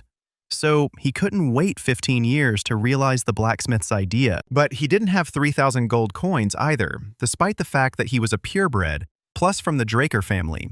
So most likely, he would be left without his sword. Now, most people think that he uses aura because of what happened during the blessing ceremony, but it was just the statue's reaction to his new skill, and the system as a whole.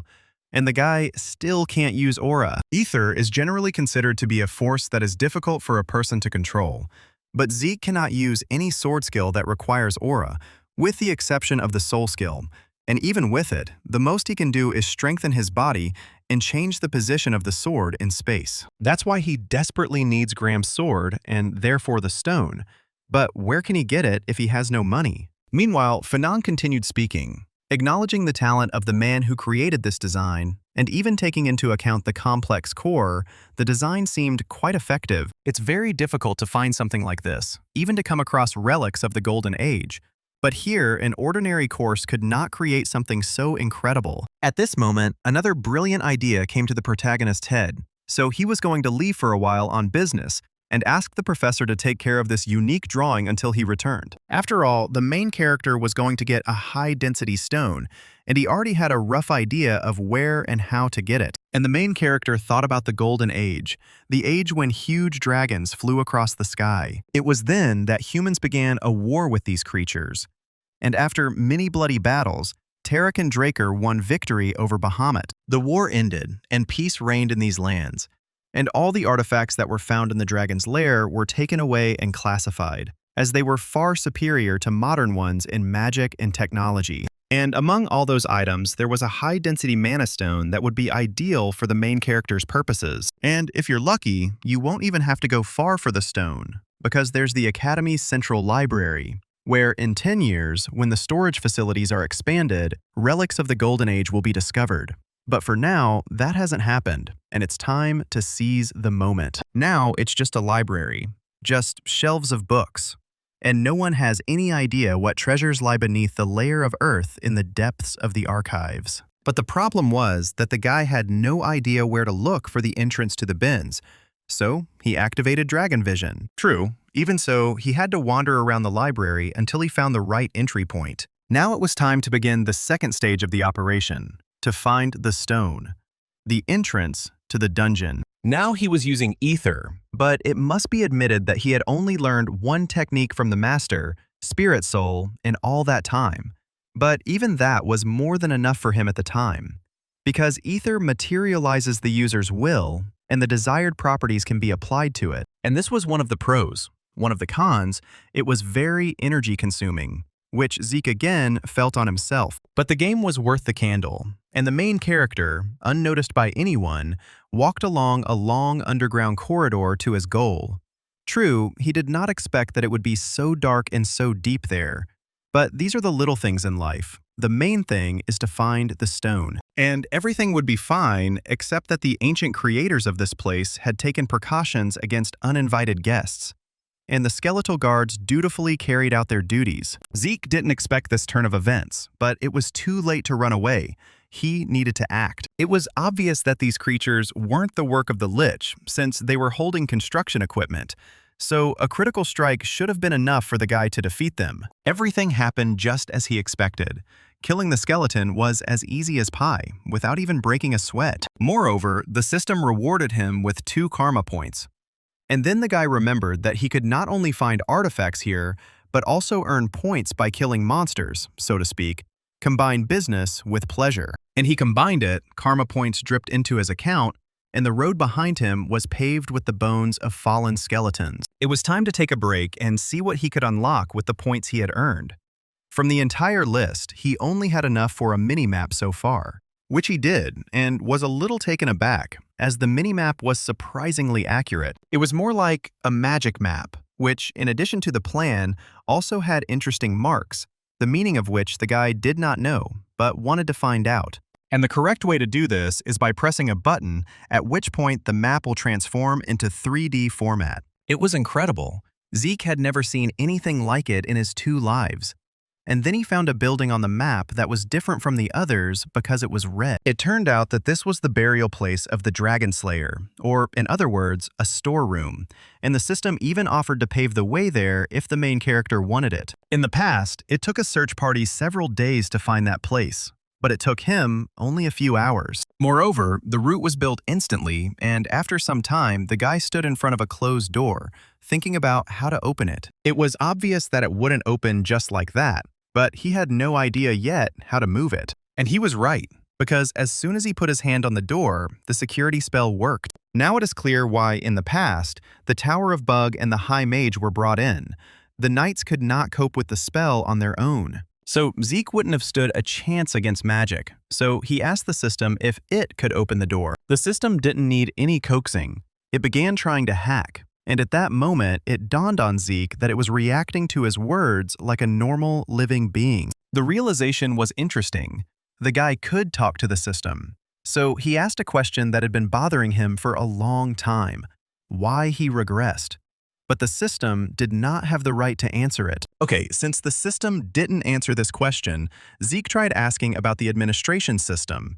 But the system didn't answer that either. Just like the next time, Zeke understood that the system wouldn't answer all his important questions. Of course, this was expected, but offensive. If so, then let him at least open the door, and the system will open it. Zeke didn't waste any time and went into the storeroom, and what he saw there amazed his imagination. Huge shelves with chests full of artifacts. There was gold, jewels, and various relics here, and Zeke had to tinker around until he found the item he needed. Moreover, there was not just 1 mana stone in the chest, but 4. This meant that he could stash a couple of them for himself, and there were plenty of useful things here that the guy wanted to take for himself. So he wouldn't even mind spending karma points to expand his inventory. He was about to leave when he felt something wrong with his skin. His 6th sense did not fail him, but he could do nothing against the magical trap. He was able to partially free himself from the magic rings, but not completely, because magic was everywhere. And after a few minutes, he found himself in another room, which was also cluttered with something. So he asked the system where to be. It turned out that magic had transported the boy to the house of the Dragonslayer, Terracon. Now, this was curious, since in the past life, the magical messenger said nothing about a room filled with various coffins. The map showed that he was not far from the storeroom, but there was no direct passage from point A to point B. The obvious conclusion was that this was a hidden area that no one had ever found before. And if that was the case, then everything here needed to be thoroughly examined. So, having opened the first coffin, the guy found armor. But outwardly, it was no different from many others that he saw every day at the academy. But the system suggested that this was not an ordinary, but an exclusive Dragonslayer armor. If you think about it and take a closer look, this equipment really was a little different from both modern and Golden Age items. Moreover, it had an interesting hole on it. Obviously, something needed to be inserted there, and Zeke decided that he could experiment with the Mana Stone, and suddenly something interesting would happen. And it happened. The armor activated, began to glow green, and move chaotically. It was both beautiful and scary. Something strange was obviously happening, and soon a small explosion thundered, and the guy would have taken cover and would not have been hit, but the system belatedly warned him of the danger. But even this unpleasant incident turned out to be useful, as Zeke now understood that the armor needed to be launched using high-density mana stones. True, this understanding didn't give him anything yet, but it was worth talking to Fanon about it. But now it was necessary to continue examining the premises. The remaining rooms were completely empty, and only the last hall remained. And it was practically empty. Only a glass cube stood in the middle and attracted attention. And there was something that Zeke didn't expect to see, because the cube contained the heart of Bahamut, the dragon that the boy's ancestor had once killed. Terracon was clearly a psychopath, since he left such a gift to his descendants. And now it's clear where the feeling of danger came from during the passage to the pantry. But now, everything felt different. The fear and danger had passed, and the boy felt other, more complex feelings. Moreover, his heart reacted positively to Zeke. It influenced the guy, spoke to him, beckoned him, hypnotized him, saying that it would kill everyone. And although the system activated mental protection, it was already too late. One of Zeke's eyes had turned black, and this was not a good sign. Now, he was no longer happy, but frighteningly uneasy, because something strange was happening. And it wasn't just strange. An unplanned quest had begun, and the young man needed to overcome the curse of his ancestor. And if he succeeded, he would receive the right of ownership of the Terracan item gift. Only this curse influenced the consciousness and subconscious, whispering to the guy that if he killed everyone, he would become free. Mental defense doesn't work, and anyone else would have broken under such pressure, but not Zeke. He broke the wall, hitting his head against it, and interrupting the monologue with a curse. After all, freedom is freedom for a reason. It simply exists. You simply feel it. And no one and nothing can give it to anyone. It was powerful. The curse had lifted, and the dragon's heart was now in the protagonist's hands, as he had overcome the curse. This was good news, because Zeke didn't expect that his mental defense skill would fail him at the most inopportune moment. It's good that everything ended well. True, this was not the end, and the guy unexpectedly began to absorb Bahamut's heart. A pure and dense source of mana penetrated his body, and the sensations were so strong that they could not be described in words. But the worst thing was the realization that the guy didn't have any mana circles, which meant that this flow would simply destroy his body and turn him into nothing. He knew he had to do something, so he turned to the ether, to the spirit soul, and activated the seal. In this way, he planned to seal the mana in the ether hole if possible. It's hard to say whether it worked or not, but for now, Zeke was still alive and in his body. Moreover, he stood perfectly on his own 2 feet, but the dragon's heart was nowhere to be seen. And it's not surprising, because according to the system, he absorbed Bahamut's heart, and the seal on his chest spoke eloquently about this. It turned out that now his body had changed and become divine, the library had opened, and other interesting things had become available. And the most curious thing was another object gift from Terracan Draker. The system readily opened the ancestor's second gift for the protagonist. Having taken everything he could, the guy returned to the Platinum Mansion and was ready to get acquainted in more detail with the characteristics of the items he received. Zeke couldn't unlock some of the new abilities yet, like the spell, due to his lack of experience. but he'll add more to his arsenal in the future. He could also summon and control dragons, and his body would become 100 times faster than it was before. A status window also appeared, which had not been seen before, as well as windows related to Terracon, which the guy wanted to take a closer look at. But to do this, it was necessary to first update the information. True, to do this, it was necessary to move to the place marked with a red dot on the map. Unexpectedly, this place turned out to be Valhalla, the most prestigious institution on the continent for training knights, entry to which was forbidden to outsiders. Even as a pureblood and a direct descendant of the Draker family, Zeke would not be able to get in there, and he had no intention of going there. But obviously, fate had other plans for the guy, so I'll have to make some personal adjustments. In the meantime, he was planning to undergo low-level administrator training, and if everything went according to plan, in the end, he would not only become stronger, but also receive a reward. In general, it was similar to the system in adventurer or mercenary guilds. And as usual, it all started unexpectedly. Moreover, the system prepared a surprise and transferred the guy to a strange, remote space to undergo training. At first, Zeke thought that teleportation had worked. But after listening to his feelings, he realized that it was something fundamentally different. But the guy didn't have time to think about it because the orcs were already attacking him. So Zeke had to defeat all the monsters. But the time for this was limited, as was the number of skills to use. But if the guy succeeded, he would receive karma points and a reward. At that moment, the idea occurred to him that the system was simulating a situation in which he should take advantage of it. It would have been great if he had something similar in his past life, but alas, in the meantime, the orcs attacked him. But this attack didn't affect the guy because he activated swift steps, after which he treated the orcs to slash. And so all that was left of the monsters was a pile of pieces, seasoned with red blood. But Zeke didn't pay attention to this, since all his thoughts were only about the lightness of his body and the speed of his blows.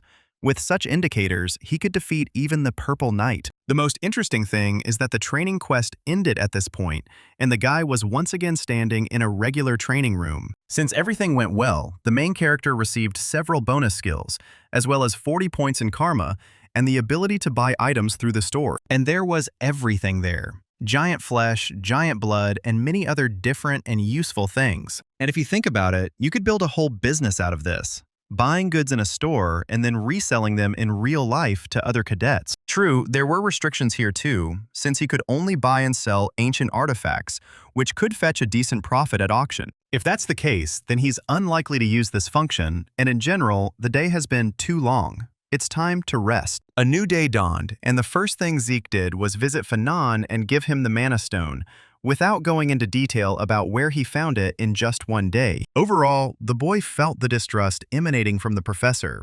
After all such artifacts are strictly registered and issued with property rights.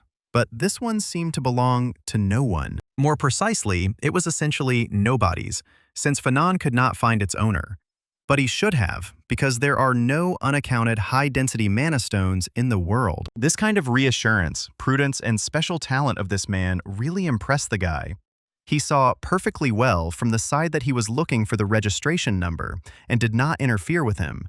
But now it was time for them to go somewhere else, and the academy was not for Fanon. Great success awaited him in the future, but clearly not here. So they came to Galeon's workshop, who tried to start his magical brazier in front of them. Everyone could clearly see that this time, this enterprise was definitely destined for great success. Galeon was happy. He had no longer hoped that he would see the birth of such a roaster, and now everything happened thanks to the main character. Now it was his turn to fulfill his end of the bargain. So Zeke opened the box and asked the man to make him a weapon from Bahamut's fang. It goes without saying that the guy couldn't say where he got this treasure, but Galeon didn't need that. He was burning with enthusiasm and promised to create a truly unique weapon for his benefactor. Zeke didn't even doubt that the man would do it, because in both his past life and this one, he was an honest guy who never forgot the people who were kind to him. But still, he was curious what kind of sword Galeon would create for him this time. The guy didn't wander around idle and soon returned to his room, wanting to rest, as he had spent a lot of effort on creating the sword. He had a strange presentiment that something was about to happen, as a whole week had passed since he had received the note from the gardener. His premonition was right, as he was not alone in the room.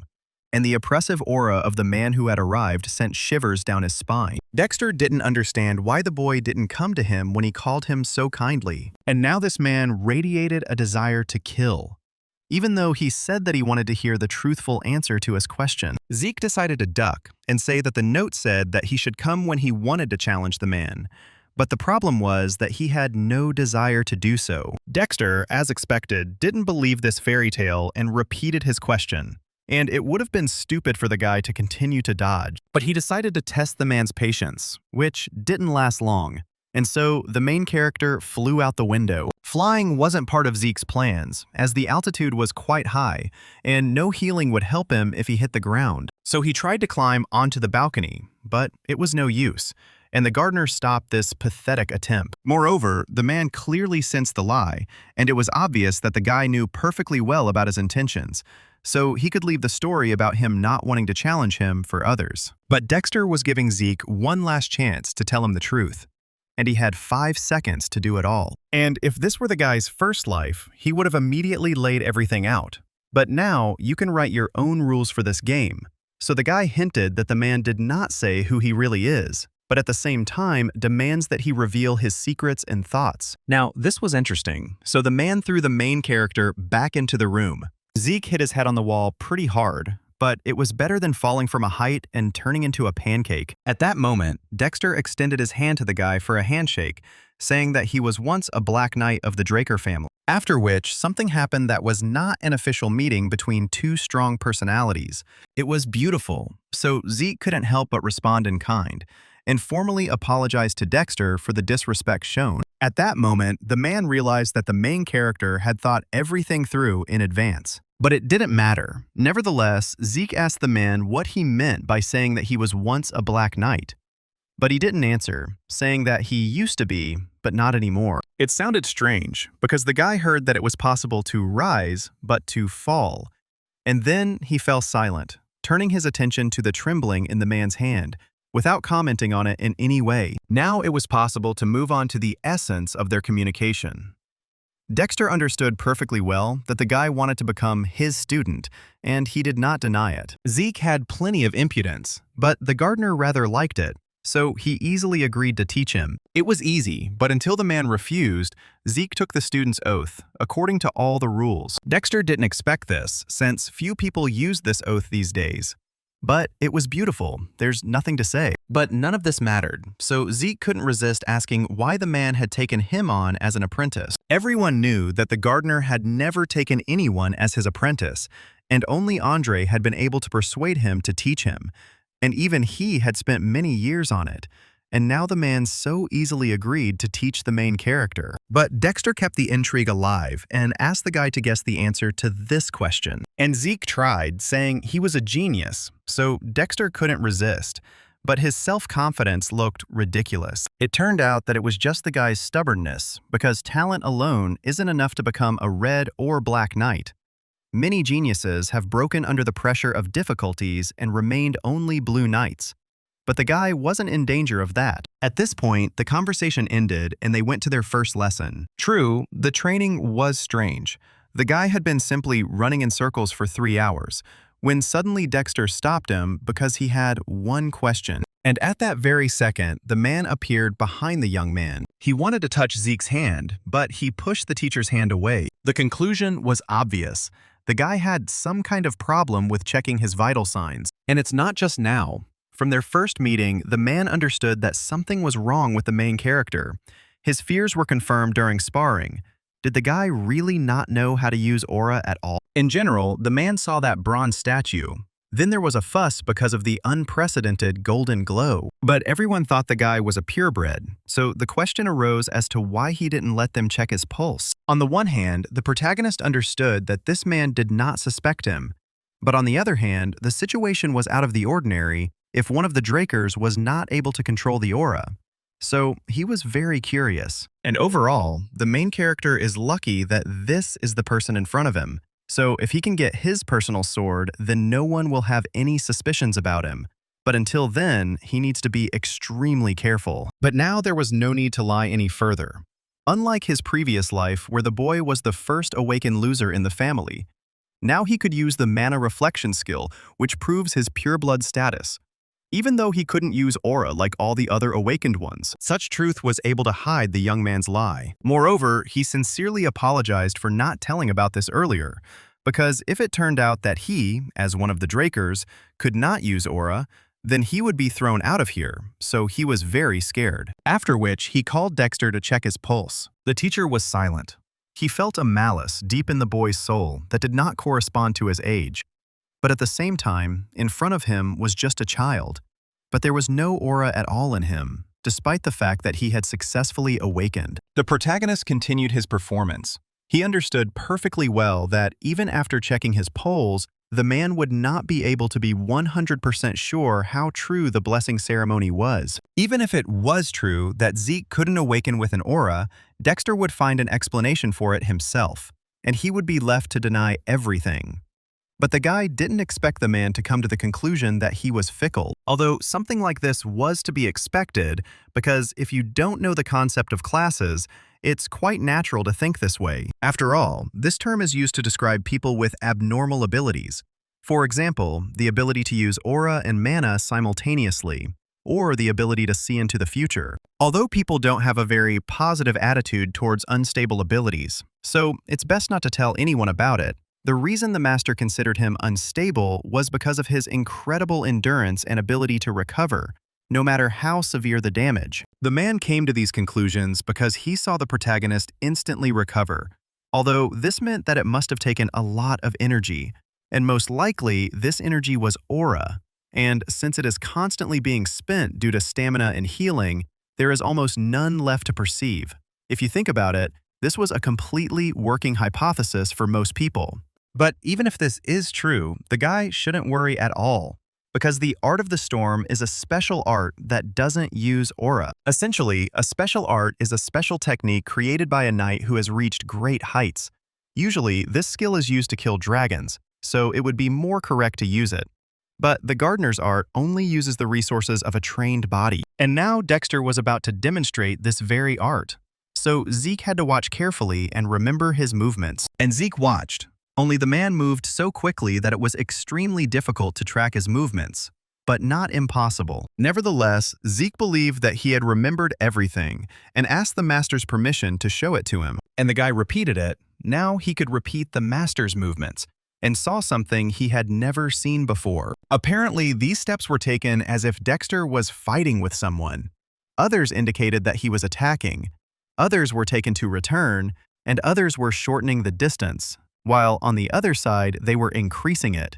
That is, behind each step, there is a specific goal. Zeke finished, and Dexter couldn't believe what just happened. Not that this guy didn't have talent a week ago, but he wasn't as good as he was now. Something had clearly happened this week, and this guy was just perfect right now. And everything would be fine if the main character behaved a little more restrained, not so arrogantly. Then he would simply be priceless. The training ended, and it was obvious that the gardener would continue to work with the protagonist. A whole month flew by at this pace, and after each training session, the protagonist was hungry as hell. At that moment, when Zeke was eating another bun, Andre approached him as he had a serious conversation with the guy. But the conversation, by and large, wasn't that serious. Andre was simply curious about how Zeke managed to persuade Dexter to become his teacher. At that moment, Zeke remembered that Andre had not yet become Dexter's student, so he asked the guy about his success. But Zeke did not really have what to answer, and he said that the gardener simply chose him. Andre thought that Zeke's purebred status played a role in this matter, but this was absolutely not the case. And the boy pointed out to his teacher that he had a real inferiority complex, since he believed that it was only a matter of purebred status. After all, even if the gardener was initially interested in the protagonist because of his pedigree, this did not mean that this was the main reason why Dexter chose him as his apprentice, since it is obvious that the gardener is not the type to chase social status. The fact is that the main character managed to intrigue him and use this intrigue to become his student, which testified to the level of his intellectual ability, after which he suggested to the mentor of all the cadets that he try to do something to get selected and not just support his ego with an inferiority complex. Andre, who had already run several laps around the training arena, came to the next training session between the main character and the gardener. Moreover, Dexter promised to take Andre as his student if he could run 300 laps without using his aura. And Andre ran, stubbornly ran. Although, by and large, the main character did not count on it. But it turned out that this guy is not a lost weakling, and when he wants to insist on his own and show character, he can. A new day dawned, and all the cadets of the academy were gathered in the courtyard and lined up, since the head was supposed to arrive that day. Everyone was expecting the leader's appearance as if it were manna from heaven, and even Howard came out to greet him. Everyone froze in anticipation.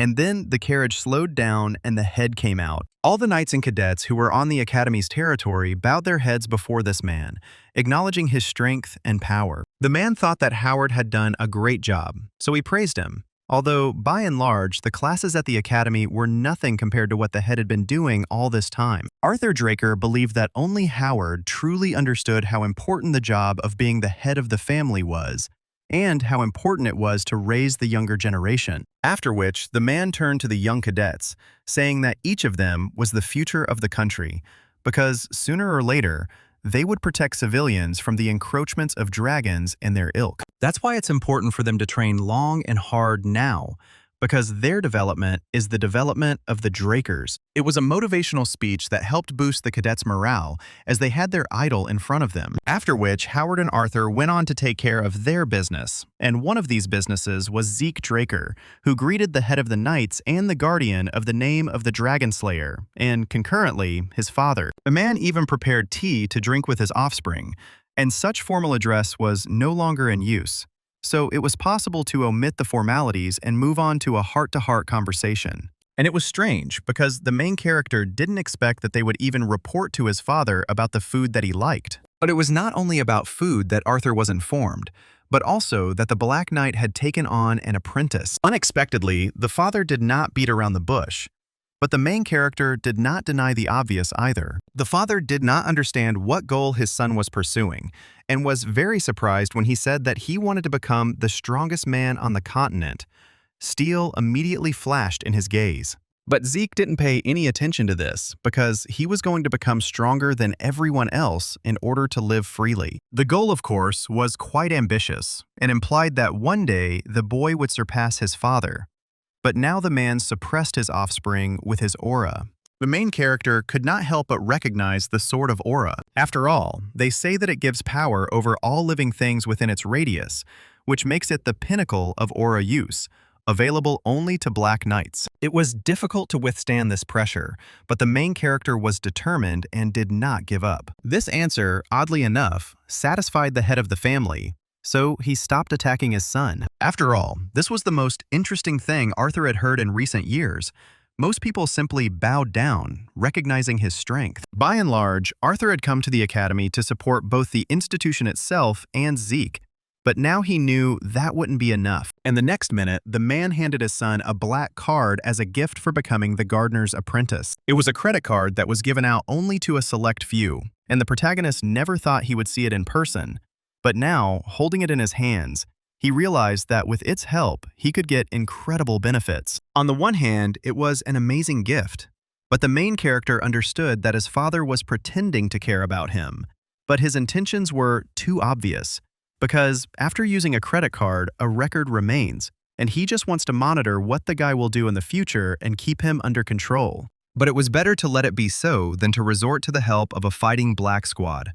Right now, in Arthur's opinion, Zeke did not pose any particular danger, and he could be left alone for a while. The young man was happy to try, so he left the office where his father was sitting with great pleasure. But instead of him, Dexter entered the office, who certainly jabbed his brother, because he knew that for no apparent reason he began to act like a caring daddy, although all this time he had been neglecting his own child. But Arthur didn't pay much attention to this, because he was the head of the family, which meant her interests were above all else, even if it meant neglecting her own child. Now it was time to talk, but in order for the conversation between the brothers to be productive, Arthur offered the gardener a little drink, and the conversation really took a more interesting turn.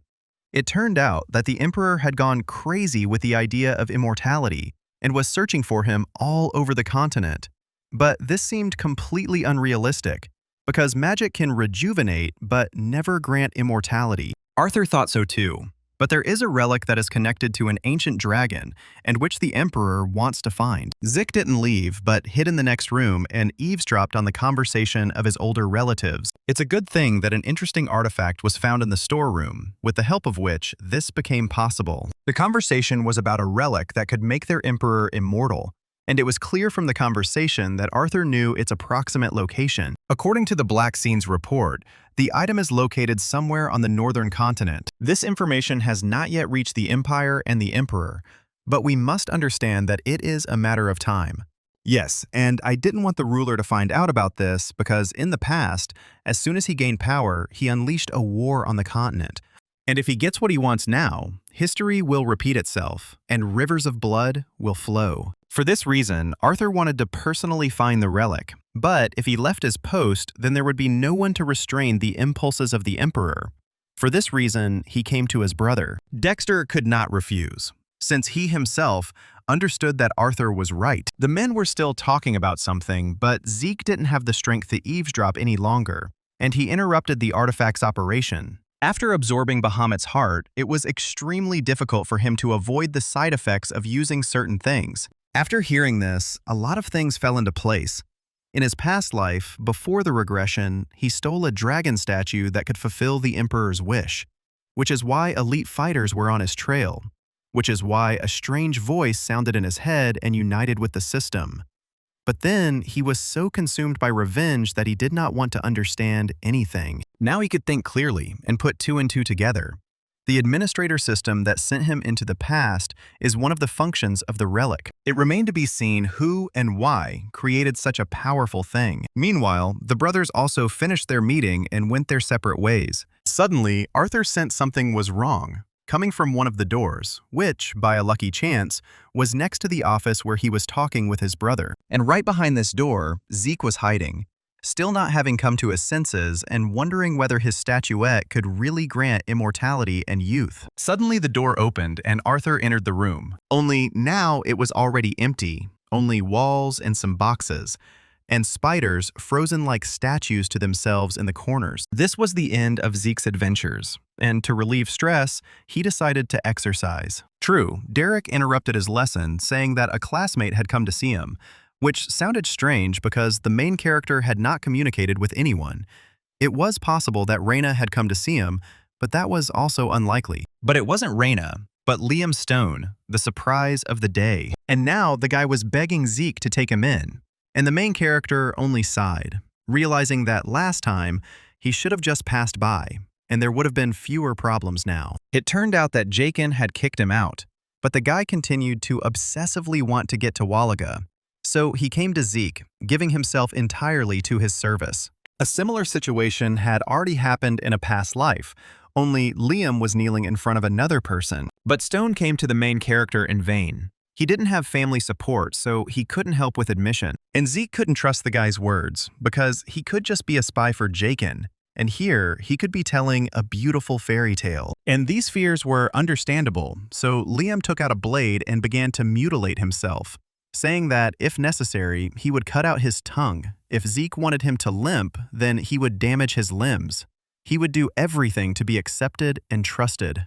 At that moment, Liam reminded Zeke of himself in the past, when he also asked the master to accept him as a student. Since this is the case, the main character decided to give this guy one chance.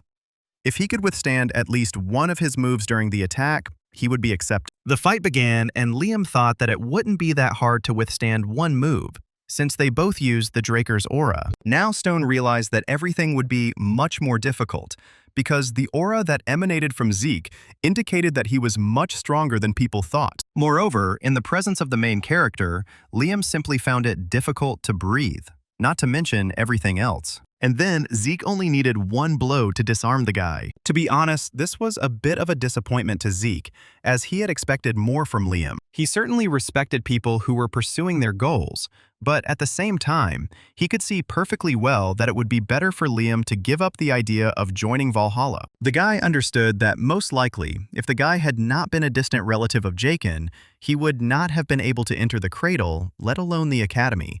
So it is not surprising that now he is so worried about his future fate. Suddenly, Liam grabbed him by the leg of his trousers, stopping him. In his past life, Liam was expelled from the academy and his knightly order disbanded.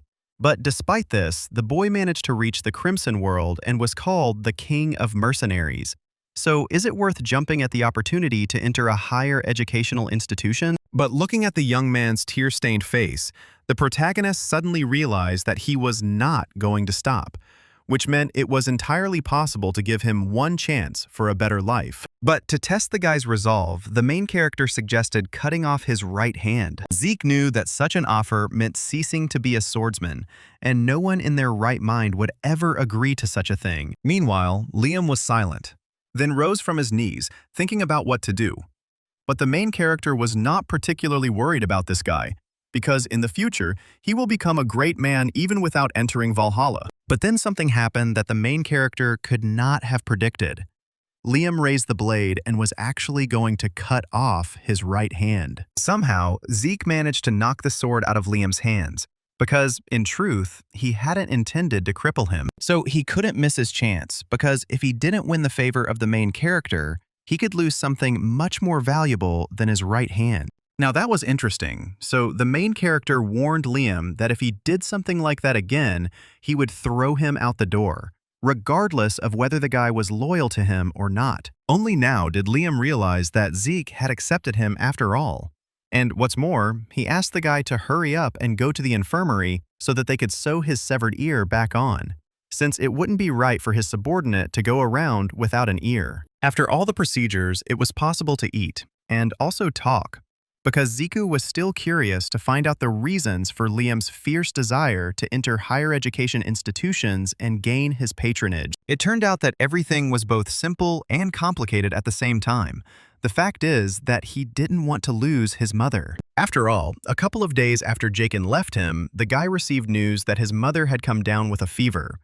It was good that the fever quickly subsided, but her entire body was covered in red spots that resembled blossoming roses, and she was getting weaker every day, and the village doctors didn't even know what kind of illness was tormenting her. That's why he wanted to enroll in Valhalla, as the students there are considered to be the best medics on the continent. At that moment, Zeke strained his memory and remembered that the red bloom symptom was a sign of a disease that would sweep across the central continent in 5 years, with a high risk of infection and high mortality, and would take many lives. But one day, a sensational drug will be developed that will end the epidemic, after which he wrote down a recipe for a medicine for Liam's mother on a piece of paper.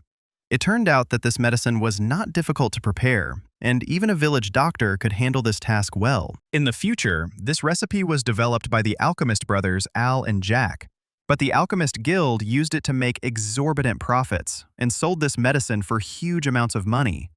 When the brothers found out about this, they made the recipe public, which is how the main character learned about it. Now Liam had the medicine to help his mother, so he no longer needed to go to Valhalla and continue being Zeke's subordinate. But Liam had other plans, so he knelt before the main character and swore to serve the guy faithfully for the rest of his days. The Oath of Allegiance definitely lifted Zeke's spirits, as it was nice to have the future king of mercenaries at his command. Meanwhile, it was getting dark, and Ares came to the head of the academy's office for an audience. He didn't come just like that, but with a proposal to increase the difficulty of the exam next semester. This was because the current first-year students were very capable and were also members of influential families.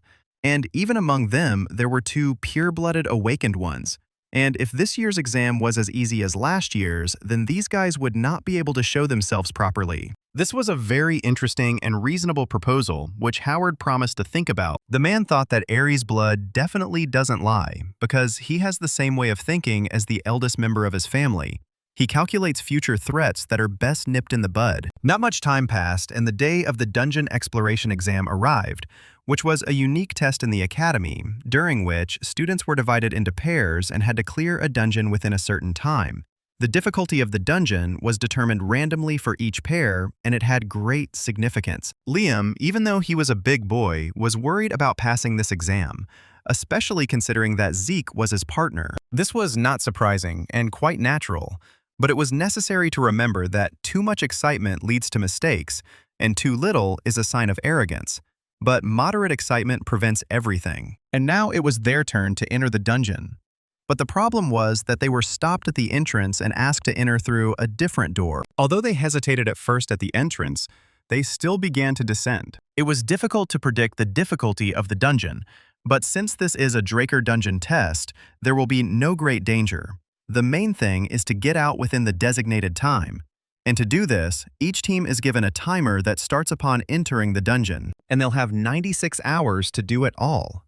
Basic combat skills are also part of the assessment, so if you bring the heads of defeated monsters with you, you can get bonus points. But the main thing is to get out on time. During the first hours, they worked and worked. And now Liam could rest, since the main character could not sleep for 4 whole days, and therefore was ready to be on duty. So Liam went to bed, and the main character began to think. 16 hours had passed since entering the dungeon. Before the exam, he had not slept for 3 days and was training, which means he had not slept for a total of about 90 hours. Infinite stamina only protects against physical fatigue, but not against psychological fatigue, since in a dungeon, you never know what will happen. So you need to minimize risks. And then he heard the ringing of a bell, which transported him into memories of a completely different place, snowy, scary, with a dead girl in the snow. It is not surprising that he woke up in a cold sweat, because this dream with fragments of memories was the most terrible that could have happened. And then it dawned on him that he had clearly heard the bell, that it had not been his imagination, but had actually happened. So he abruptly extinguished the fire and ordered Liam to wake up without turning on the light, as there were enemies here. Unfortunately, using dragon vision after 4 days without sleep was too risky for the protagonist, so he had to get used to the darkness. The worst part was that he smelled sulfur, which meant that they were being hunted by a creature with a herd instinct, and most likely, it was a hellhound. At that moment, he also remembered that in his past life, Reyna had brought the orc heads, but he never expected that there would be hellhounds here and he would have to meet them. But something was clearly wrong. Even the leader of the pack was nowhere to be seen.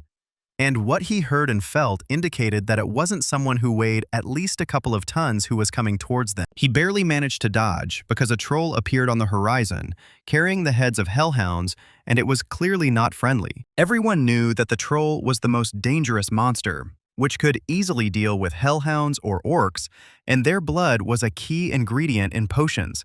Plus, they had incredible regeneration. Oddly enough, Liam decided to protect his master by acting as bait. But Zeke wasn't going to run away, because no self-respecting gentleman would leave his ward in trouble. It wasn't about the guy himself. Moreover, he trusted Liam and considered him quite strong. But he was obliged to support him, so he could do as he saw fit. His rear would be covered, and the guys rushed into the attack, choosing the enemy's weakest spots. The joint attack was quite successful. The guys dealt several pretty good blows to their opponent. Zeke liked the fact that Liam aimed precisely at the joints, which indicated that the guy most likely studied monsters and their weak points before the exam. But even so, the guy lacked a little dexterity. So the protagonist covered his back when the troll attacked him in a blind spot. Liam shouldn't have worried too much about what happened, because this was his first real fight, and it was easy to make a mistake. Hitting the soft joints was a great idea, but you can't underestimate trolls, because scratches on them heal very quickly, and normal attacks might not cope with his regeneration. Still, this science was too difficult for Liam, so Zeke decided to finish off the troll himself. And after just a few minutes, the troll was already dead and lying on the ground, and the main character received 30 karma points as a bonus. Meanwhile, he sent Liam to cut off the monster's head, which he needed to take with him to show to the academy staff for evaluation. Suddenly, the system presented another surprise to Zeke, in the form of a sudden quest, during which he will need to defeat 100 monsters of 10 different types and he will have 72 hours for everything, and the reward for this will be double the amount of karma points and 2 random boxes. In total, he had 79 hours left until the end of the test. And in principle, killing 100 monsters is not such an impossible task. But the problem was that even if the dungeon is large, usually there are a maximum of 3 or 4 types of monsters in one. But if there is a trap prepared with the Simmons family, then if you search well, it is quite possible to find 10 types of different monsters. Meanwhile, Liam finished processing the head and packed it into a special bag that the Academy gave to each pair along with a timer. It's worse, of course, than a spatial bag, but it's quite enough for carrying the loot. There was no point in staying here, so the guys set off on their journey. And the more time passed, the more monsters they killed, of different types. Quite a while had passed, and Zeke was wondering if Liam had gotten used to real combat or not yet, after a series of monster kills. The guy couldn't answer this question yet, since all his feelings were quite mixed. But Zeke himself understood perfectly well that it would take time to adapt. But what he was worried about was that there wasn't much time left before the task was completed, and there was still another type of monster to find. But where to look for it? That was the question. Suddenly the earth shook. It didn't feel like an earthquake, and very bad suspicions entered the guy's head. And at the last second, he was able to warn Liam to drop the bag and jump to the side.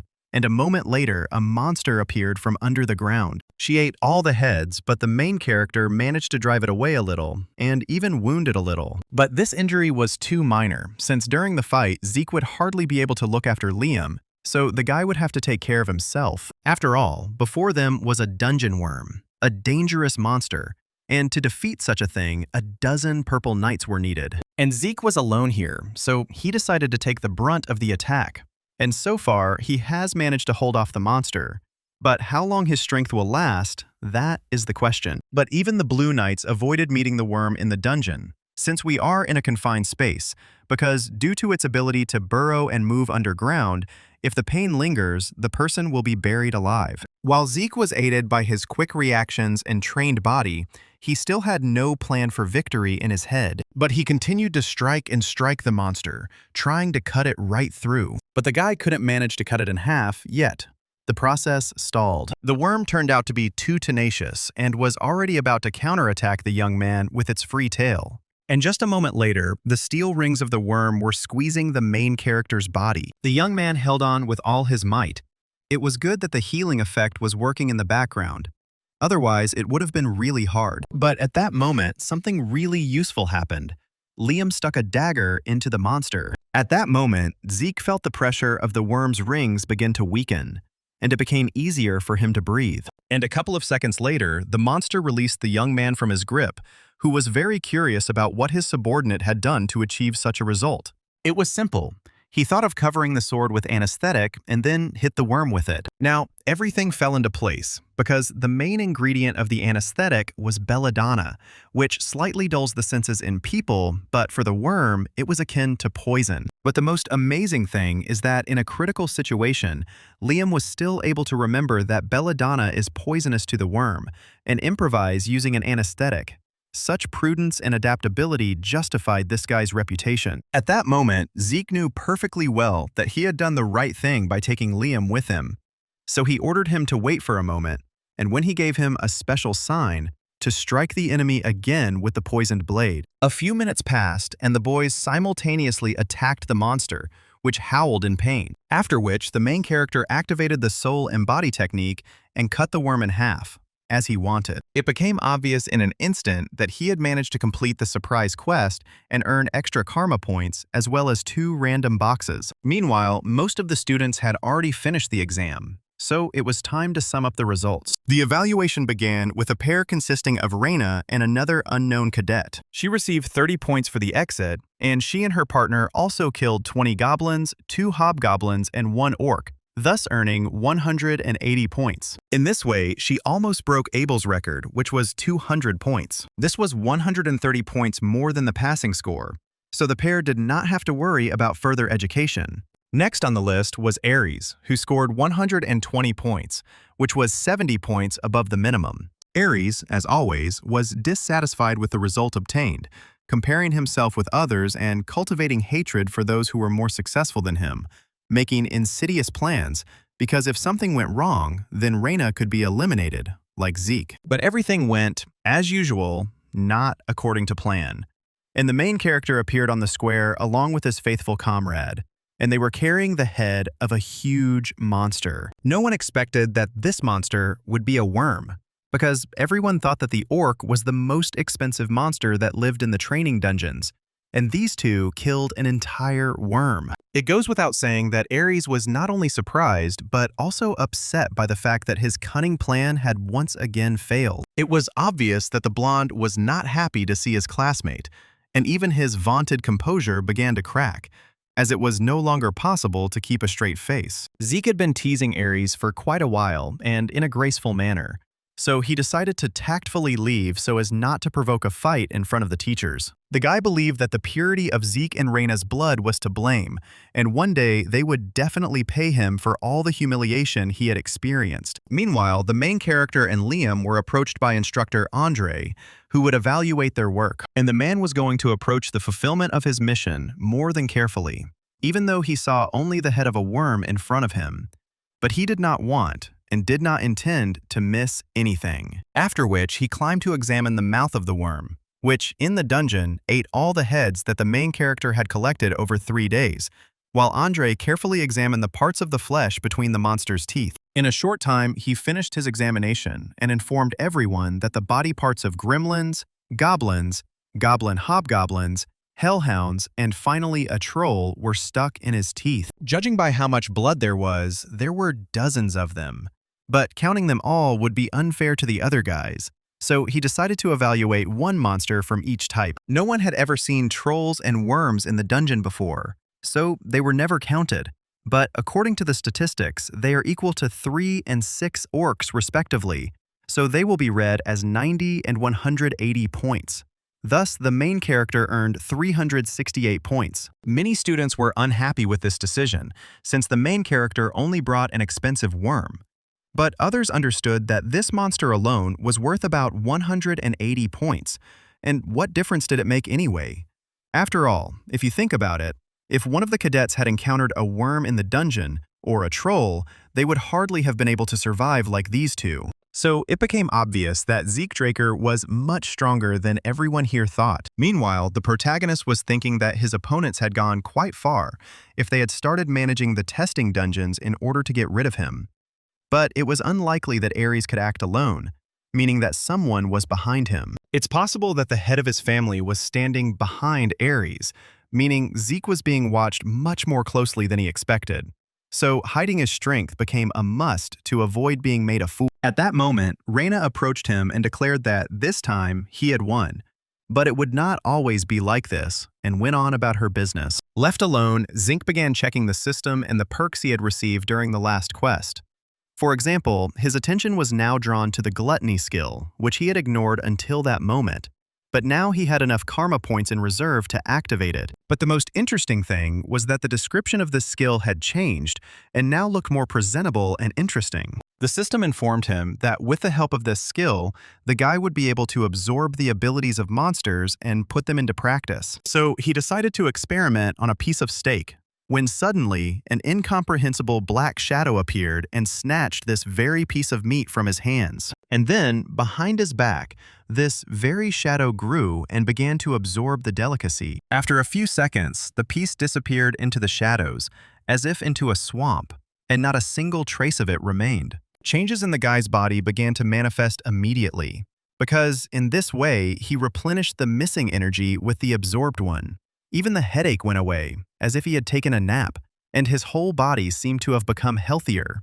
Mental fatigue passed, as did physical fatigue, and even his spirit was now normal. It was clear that this skill was worth all the karma points he spent on it, and with such an ability, he could reduce the risks of using the dragon skills he had used before. Surprisingly, brain fatigue can also be relieved by gluttony, and thanks to infinite stamina, he will not feel physical fatigue. This way, he can train for days without food or sleep, and he can start right now. But as usual, he was interrupted by Derek, who announced that the main character's sword was finally ready and could be picked up right now. And so the main character arrived at his friend's workshop and bit his lip in anticipation, because he had no idea what his new sword would be like. since he had given up a dragon's fang to create it.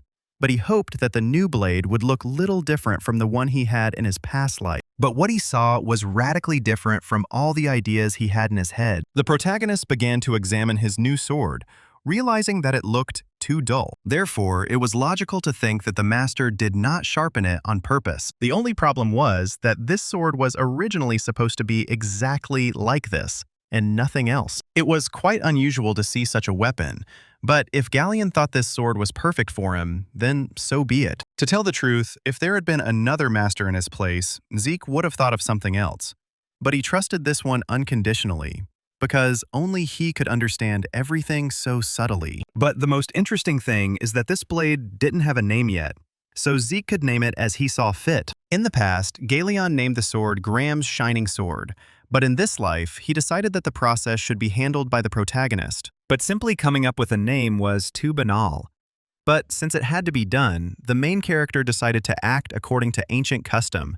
For this, he cut his hand. But the problem was that the healing factor was working in the background, but it was still the protagonist's skill. So he knew he had to learn to control it. It's good that the system processed the administrator's request quickly, so the healing factor was temporarily suspended, so the cut didn't heal instantly. Now he dripped some of his blood onto his new sword. At that moment, the blacksmith realized for the first time that this was no ordinary young man in front of him, for he was now performing the ball naming ritual, which was a traditional dwarven ceremony that gave a weapon a name, and consisted of the owner pouring core, mana, or aura into it, and when it touched the sword, the ritual itself began. After this, the sword's owner falls into unconsciousness and embarks on an endless journey until he finds a suitable name for his blade.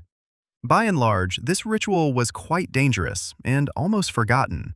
But surprisingly, the protagonist knew about it and used it. Meanwhile, Zik was truly floating on the waves of his subconscious, and hundreds of different names floated past him that could theoretically be suitable for his blade. And among the many names passing by, one could find the one with which the sword would go through life. This was to become a new name for a new path. And at that moment, the main character's subconscious scratched out two things. The first was the black sword, because the blade really was black. And the second was the name of the dragon, Bahamut. Accordingly, the name for the sword was born quite logically, and it began to be called the Black Sword Bahamut. Meanwhile, Galleon admired the main character, because not every dwarf knows about this ritual, but Zeke did not consider it something special, because at one time he studied dwarven history. It was interesting, but the blacksmith wanted the young man to rest a bit while he looked for something special for him. Zeke did have some free time, so he could spend it on such an activity, but the blacksmith still had to hurry. And while he sat there, thinking about how important it was to be able to manage a passive skill, it would be possible to prevent the revelation of abilities, as had happened with the Duke, since there was no need to reveal the cards until the right time. But when he returned to the academy, he would still need to remove the bandage since the wound had already healed underneath. The guy now began to test the properties of his new sword. It turned out that, like the previous one, it could transform ether into aura, and also had hidden abilities that would be unlocked as the main character developed. Furthermore, this sword was indestructible, apparently due to the fact that it was created from a dragon's fang. But by and large, it didn't matter. The main thing was that this sword could convert mana, ether, and any other energy into an aura. And since Zeke is unable to see the aura, this quality of the sword allowed him to reach the level of the Red Knight in his past life, which means it will help him in this one too. At that moment, Galleon entered the room and found what he had been looking for so long. But as soon as he walked in and laid eyes on the main character, he was stunned. It was the first time he'd seen the sword the boy was holding surrounded by a pure aura. Moreover, the man saw that the main character had already reached the level of a purple knight, after which he decided to give the guy a gift. And it was a scabbard. It was an unusual scabbard made by the blacksmith's master.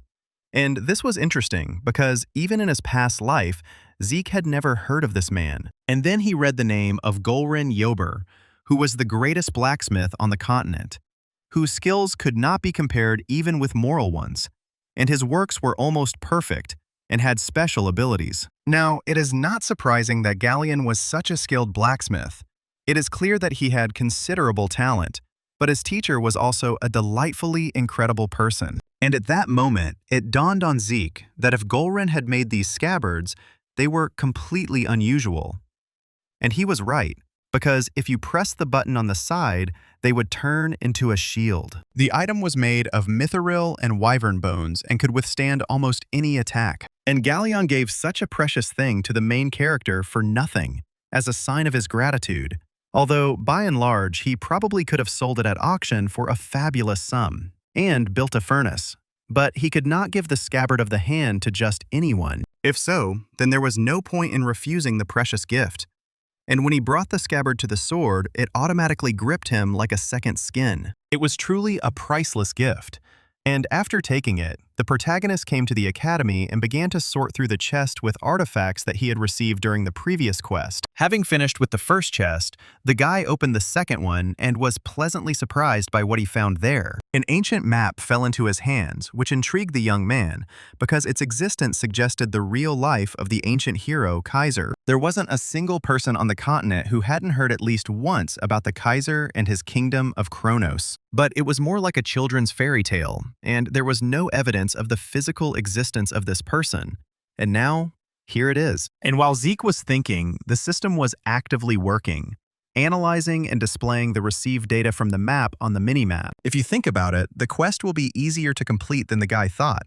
He will just need to go to the giant mountains, to the territory of the barbarians. And this meant that it was time to take a big step towards the goal, because the system doesn't just offer training and quests, they all make Zeke stronger. Yes, and the reward for completing it will be quite high, which means the young man's motivation has increased dramatically. But before getting involved in anything like that, Zeke decided to buy a few new skills. Fortunately, he had glasses, and Dragonclaw and Dragonscale immediately came to mind. The skills were purchased, and the boy decided to test the Dragonclaw first. The effect of a simple attack turned out to be more than decent, if not magnificent. On his second attempt, Zeke activated his Dragonscale skill and struck his hand with his sword, but it bounced off the armor without leaving even a small scratch. The days flew by during training, and it was time for the semester exam on Aura. So all the cadets gathered at the appointed place at the appointed time. The instructors began to explain the rules.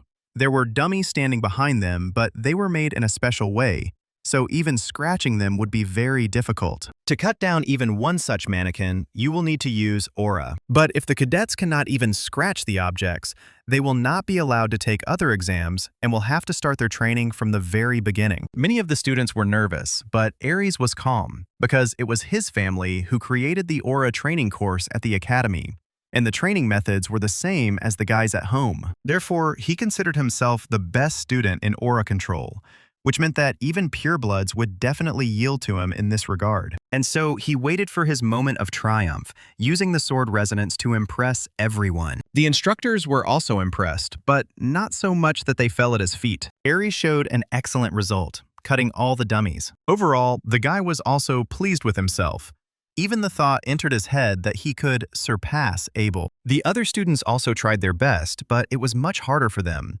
Perhaps Aries' success had such an effect on them and suppressed them, but they tried. Meanwhile, it was Reina's turn to show her strength, and the instructors understood that if the ordinary students all passed the exam and were good, then this girl would surpass them all. But she was on a different level, so she asked the instructors to evaluate her according to the criteria of Dragonslayers. It was an odd request, and Aries hoped that Reina was doing it to compete with him, but he was sure that her strength and skill would only be enough for 2 swings of the sword, and then she would lose. The instructors didn't object, so Reina began her performance. She moved smoothly, precisely, beautifully, thoroughly controlling the flow of aura, cutting through all obstacles in her path. Reina finished. Everyone could only discuss what had just happened. Until this moment, the cadets believed that Aries controlled the aura better than anyone, but now they realized that they were wrong. Aries was wrong too. Wrong in everything, even to the point of thinking that the girl was challenging him. But no, she was challenging Zeke. Zeke wasn't stupid, and he understood Reina's gestures, even though he didn't want to take part in this madhouse. But there was no way out. The fiery gaze of the girl from the crowd of cadets was difficult to ignore, even though I wanted to. But pride wouldn't let him fold his arms and slack off. so he asked him to evaluate him, just like Reina. The junior instructor didn't like such insolence and wanted to forbid the boy to do it. But the senior instructor was calmer and more reasonable. This was what was needed, and Zeke went to the mannequins. But the junior employee did not understand why his colleague allowed the guy to do as he wanted. It was all simple. This guy is the first purebred awakened golden light, who won the dispute with Andre, broke Abel's record, and is just a sweetheart. Meanwhile, Zeke had already transferred the ether into the aura, although it was not easy for the first time, believing that the power obtained would be sufficient. Now it was time to move on to the main course, and the Dragonslayer style. His first stance was perfect. Reina understood that Zeke had worked it to Andre's level, no less. Zeke didn't pay attention to anyone. He did his job, confident in the result, since for 2 years before his reincarnation, he trained these arts day and night, so that even with his eyes closed, he could repeat every element. By that time, he had become tired of these arts, but in general, it would be a good idea to start with the basics now. He finished his exam, but didn't look at the results yet, believing that it should be enough to crush Reina. But the silence, and then the noise of the cadets, made it clear that something had gone wrong. And when he looked to see what it was, he realized that he had overdone it again and stood out, even though he hadn't meant to. This event did not go unnoticed by Howard, so he invited the guy to his office for a talk. And this was not surprising, since he showed himself to be approximately at the level of a purple knight, which could not be written off as a simple coincidence. If so, the guy could take the exam to get promoted. It wasn't a bad idea, and Zeke could skip a year or more of schooling, depending on his exam results. This was exactly what Zeke had been aiming for all along, even though he hadn't planned on standing out so much. But it was even better this way. And he agreed with this proposal, although he felt that Howard had something in mind. But he decided to play along with him for now. And then, we'll see. When the man was left alone in the office, he took out some kind of device and used it to inform the person on the other side that Reina and Zeke had decided to take the exam. The man listened to him and ordered him to take action. Howard himself was about to do the same, and for the first time in a long time, he was interested in participating in the intrigues. And then, the day of the exam came, and for the first time, Zeke felt so uncomfortable around Reina, who kept staring at him. The wait was excruciating. And then Aldraker, who would be taking their exam, entered the arena. In this white-haired man, Zeke recognized an acquaintance from a past life, although he had a different name then. He remembered the moment when Ul was carrying a dead girl in his arms, not paying any particular attention to anyone. Zeke was angry. He hated the Drakers so much that he was ready to pounce on this strange man who was digging a grave for his burden with his bare hands. This was not the first grave the man had dug, nor the first person he was going to bury. Before him was already a cemetery of wooden crosses. And then Zeke realized that Ul was the same as him, so he offered him his help. At that point, Ul left the Drakers and asked to be called the Dying Blade. But that meeting remained in a past life. Now, Ul is his examiner, and also a member of the Draker family. The essence of the exam was simple. It was a typical fight that would last until someone lost consciousness or wanted to raise the white flag. Reina wanted to go first, but Ul stopped her and ordered the cadets to attack him all together. This statement immediately infuriated the girl, but Zeke asked her to calm down and understand that the difference in their SID was really big. Besides, the test had already begun, and it was necessary to figure out how to pass it with fewer losses. And the girl would have lost points if she had lost control of her emotions. So now, she was cooling her head. Overall, Zeke already had a plan on how to defeat the enemy, so Reina just had to listen to him and do as he was told. After all, Ul uses an oriental sword, which can make things more difficult for classical blades. But that was only half the trouble. The girl was not in the best mood, because her pride was hurt.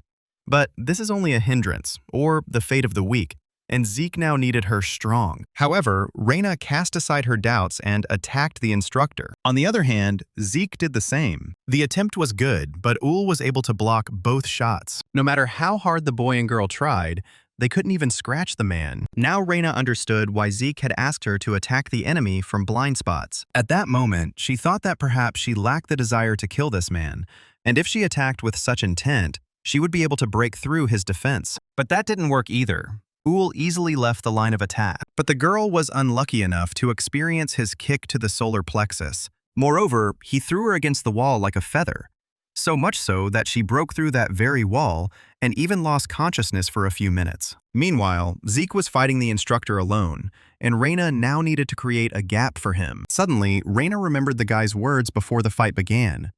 No one here cares about the fairness of the fight. The instructors care about how prepared they are to kill. So honor and all that doesn't really matter for victory. Although reluctantly, Reina understood that Zeke was right. So she agreed to his plan, in which timing was important. The right timing. Now the girl was waiting for the signal that the main character was supposed to give her. Meanwhile, Zeke combined invisible steps, storm art, and Dragonslayer art for a new attack. But even so, he couldn't outsmart Ull, who blocked the boy's blow. Suddenly, the light in the room went out, plunging it into darkness. Apparently, the girl used the pureblood mana touch to turn off the light while the guy was stealing all the attention. An interesting approach, but rather childish. This was meant to distract Ull from the fight and thus give the cadets a chance to win. But suddenly, a bad feeling crept into the man's soul, because Zeke moved in the pitch darkness as if it were light. For the protagonist, this was the perfect moment to try out the Dragon Claw in battle. The enemy wouldn't discuss it with anyone anyway. Ull survived, but it was already noticeable and unpleasant, and in no way resembled a blow from a first-year student. And in general, his demeanor, strategy, and skills screamed that Zeke Draker wasn't who he claimed to be, that he was stronger and more resourceful than anyone Owl knew. And he hadn't just ordered the lights turned off for no reason, creating opportunities for himself and limiting the enemy. Moreover, such moves always only work against opponents of equal strength. Meanwhile, Zeke began to feel that Ull's movements had become more confident, which indicated that he had become accustomed to the darkness. But no one wanted to lose, so no one slowed down the pace of the battle. And at some point, the instructor thought that he was fighting not with a person, but with a shadow. To some extent, this was true, since Zeke used ether to move. And then, extraneous noises came into play, concealing Zeke's movements in space. This continued until the moment when Zeke's blade almost touched his opponent's head. And if the man blocked this blow, then he was unarmed against the explosion of light and noise. It was unpleasant to realize, but these children had trapped Ull. And while the man was coming to his senses after this, Reina attacked him. And on the other hand, Zeke was not far behind her. In truth, it was more than good.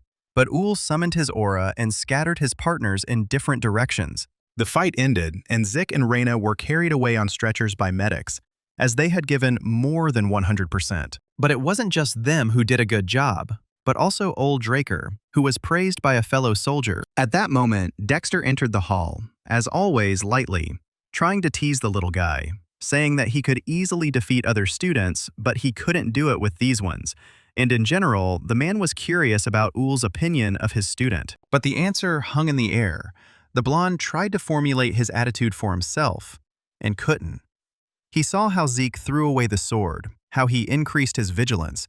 He understood that this was an excellent opportunity for a counterattack, but the guy's inaction at that moment was confusing. After all, the guy was clearly striving not for victory, but for something else. And during the battle, he showed only what he considered necessary to show. Therefore, Owl could not help but admit that he could not appreciate Zeke, since he had long since gone beyond his understanding. After this exam, there was a meeting of professors, at which it was decided to transfer Reina and Zeke to new classes, 3rd and 5th respectively. Everything happened just as the boy had planned. So, after everything, he led a very quiet life within the walls of the academy. He quickly finished his training with Dexter, and his place was taken by Andre, whom the gardener persecuted even more than the main character. Meanwhile, Fannin changed jobs. But the good relationship between him and Zeke remained, which was good news. It was also good that the heirs of the great families were also sitting back for now, and not bothering the main character. The only one who was bored was Olu, who challenged the main character to a duel almost every day. And so it went on, for quite a long time, until he had an epiphany and left his post as instructor and locked himself in the training room. What happened there remained behind the scenes of this story. At this rate, 2 years passed, and Zeke could proudly call himself a graduate of the academy. Moreover, he became the youngest cadet accepted by the Valhalla Academy, so his father could be proud of him. Moreover, the dean himself wrote a letter of recommendation, which partly helped Zeke get in. But there were still 3 months before the inauguration ceremony, and Zeke asked Derek to go to Atlas during this time and prepare everything there for his arrival. The plan was to send the boy on the journey alone, since he had long wanted to find and explore the ruins of Kaiser, so he did not need spies. But before he left, he had some more business to take care of, so he called Liam over. It turned out that the boy showed good results in his studies, so he was transferred to a special class, and Zeke, as his master, could not sit idly by. Moreover, he prepared clear instructions and advice regarding each future exam, and created a list of equipment that Liam could obtain from Fafnir's workshop. And in his 4th year, the boy will need his own sword, which can be ordered from Fafnir. There is no need to worry about money, since Zeke has paid for everything in advance. Liam, overwhelmed with happiness and the master's faith in him, almost burst into tears, promising to go with him even to the ends of the earth and never let him down. Now it was time to think about travel plans. The guy needed to go to Argos, one of the great kingdoms of the continent, and this kingdom became a place where every adventurer could find adventures to suit every taste, so their flow was endless. Zeke tried to disappear among this crowd. Moreover, he created a new identity and documents for himself, so he easily passed border control. And he improved his appearance. The wig and magic lenses worked wonders. Even his mother wouldn't have recognized him. While everything was going well, he was even able to meet a caravan, since driving was easier than stomping his feet. True, the company wasn't very good.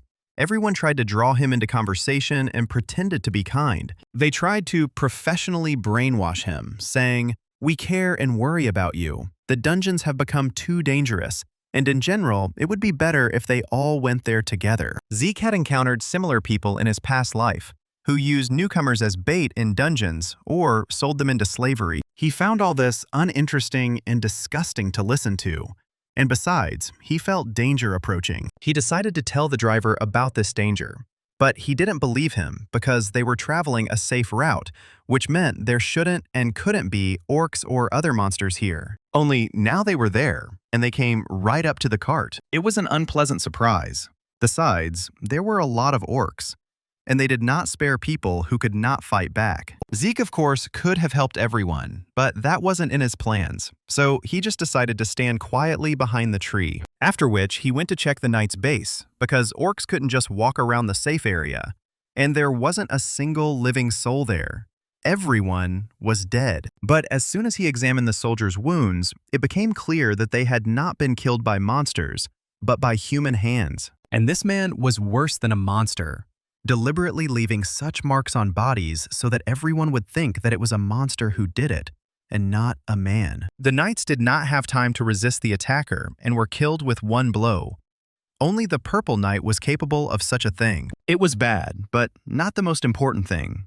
The guy first needed to find the ruins, and then everything else. The road was long, and everywhere he could see the signs of the barbarians who ruled these lands, he was glad that the minimap showed that he was almost there. But it wasn't just he who came to this place, but also the Hounds of the Empire.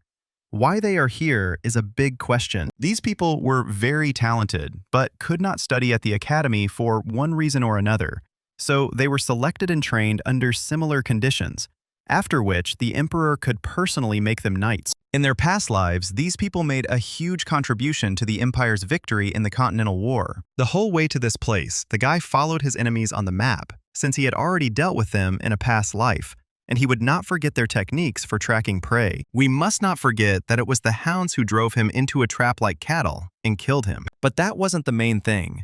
What was most likely was that these people were here on the orders of the emperor, who was obsessed with the idea of immortality and youth, which is why they were looking for ancient artifacts for him, which meant they were the first to find the ruins of Kaiser. If that was the case, then the guy needed to personally sort everything out and confirm or refute his own conclusions. And what is the best way to do this? The right way is to attack first and kill the enemy, without letting him send a signal to the others. Now it was possible to try and talk. The guy knew that usually there were 12 hounds. Here, there were 3, which meant they were guarding the perimeter. But no one answered him about this, and they only began to assert their rights and ask questions. They shouldn't have done that, so Zeke cut off the head of his first enemy. After all, the others had to understand that it was he who was asking the questions, and they were answering them. But the others didn't even bother to answer. It was their choice. The guy didn't insist. He himself already understood that the hounds had made a temporary base for themselves from the ruins. It was time to move on and check on the affairs in the ruins, but to do this, it was necessary to deal with the sentries. They did their job poorly, falling asleep as they went, thinking that, since this was barbarian territory, no one would come here. This carelessness played a cruel joke on them, and the boys lost their heads without ever realizing that they had been attacked. The hounds, who were already in the tunnel, suddenly heard some noise, so they stopped. And that was their mistake, because Zeke flew past them like an arrow, inflicting mortal wounds on them. To tell the truth, the young man had not experienced such feelings for a long time. His life was now too calm. So now he felt alive again, like in the good old days. Now he was playing to the crowd. It wouldn't have been difficult for him to clear everyone out, but he wanted to tickle both his own and the hound's nerves a little. And besides, he used the southern region's blade art to protect his family. The head of the hounds didn't understand what awaited him, so he tried to dictate his terms, saying, "Surrender, and then you'll die quickly and painlessly." And it was funny because these people were much weaker than those who killed him in his past life. And then the battle began. All the hounds attacked the guy at once. Now everything seemed strange to the main character because he remembered a completely different level of the hounds, and not all of this. It was unclear whether the enemies were so weak or he had become so strong. But in essence, it was not so important. It was time to end this. So Zeke cut the power, creating a perfect moment to attack. And when the light appeared, it became clear that only the leader of the hounds remained alive. For the first time, the man was scared. He didn't understand what had just happened, nor the words of the main character, who said something about the Emperor and excavations. But that didn't matter either, since Zeke would find out everything himself, and leaving anyone alive wasn't part of his plans.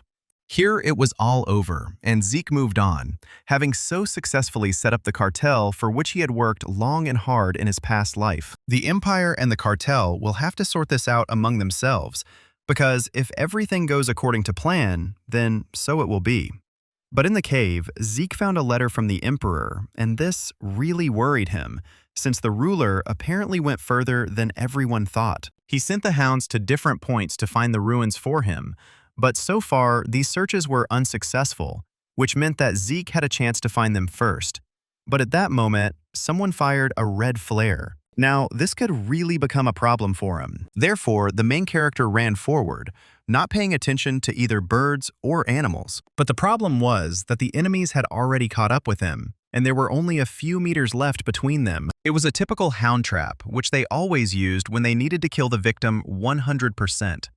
They drove it into the center, from where it was impossible to escape. This was exactly how he was killed in his past life, but now he had a system, and therefore, an advantage. So far, he had managed to repel the attacks of his enemies, even though there were more of them and the blows rained down on him from all sides. But these were just small potatoes the guy could handle. But he didn't take into account the fact that the hounds were made up of people of varying levels of training, and these were much more dangerous than those he had killed in the cave. They acted in a coordinated manner and blocked all his escape routes. Moreover, his enemies had surrounded him. The system said that he had a chance to escape, but then all his attempts to shift the blame onto McCain would fail, and he didn't want that. If so, it's time to get out a new trump card, even though I didn't want to. After which, Zeke whistled into the mini horn and then detonated a smoke bomb. And the next moment, smoke hid the figure of the young man from prying eyes. When the smoke cleared, Zeke was no longer in the clearing, but the Hound's commander ordered his men not to panic, since the trap was ready, which meant the boy would not escape them. What was also strange was that no one could detect the presence of the main character. It was hard to believe that they had managed to miss him. And then, they no longer had time for the guy, as barbarians ran into the clearing and began killing people left and right. Yes, the hounds might provoke one or two barbarians, but now they attacked in a crowd. And this crowd was oh so strong, and all the attacks of the hounds were no stronger than a breath of wind for them. But the left punch hit the guy right in the head, and the guy no longer has a head. At this point, the hounds began to realize that the barbarians were furious and that they could not cope with them. To survive, they had only one way out, to escape the trap. But even if the hounds started to run away, it's not a given that they'll succeed, since the barbarians are running after them. But all this played into Zeke's hands, and when the footsteps died down, he crawled out of his hiding place, which this time was underground. The barbarian horn, a military device of this tribe, served the main character well today. In his past life, Zeke was lucky enough to become friends with one of the Mohawks, and it was he who taught the boy how to make such things. But the horn could only be used once, so now it could be thrown away and the player could move on. The guy spent another day on the move until he arrived at his destination, where an unpleasant surprise awaited him in the form of a dragonborn with infected blood. Zeke had never seen anything like it in his life, and besides, this monster was sitting right next to the door to the ruins, and had no intention of letting anyone in. It was clearly not possible to simply get through. So the guy used Dragonslayer techniques on the monster, and at one point, he even managed to practically reach the door. And as usual, everything didn't go according to plan. And the monster caught up with him, getting ready to swallow him. Now the monster was out of luck, as the main character dodged and managed to land a couple of significant blows on him. At that moment, Zeke noticed blood on his clothes, which was eating away at the fibers of the fabric. But even in this situation, Zeke had nowhere to retreat, which meant he needed to defeat the Hydra. Zeke tried with his sword to prevent the Gorgon from closing her teeth on his mortal body. You could even say it worked. But he clearly understood that the art of a Dragonslayer would not work against this monster. He didn't expect such a setup, of course, but he had no intention of giving up. Nevertheless, he understood that his skills were not enough to achieve an unconditional victory over the monster. There were about 30 meters left to the door, so it was necessary to calculate the options and ways out of the situation.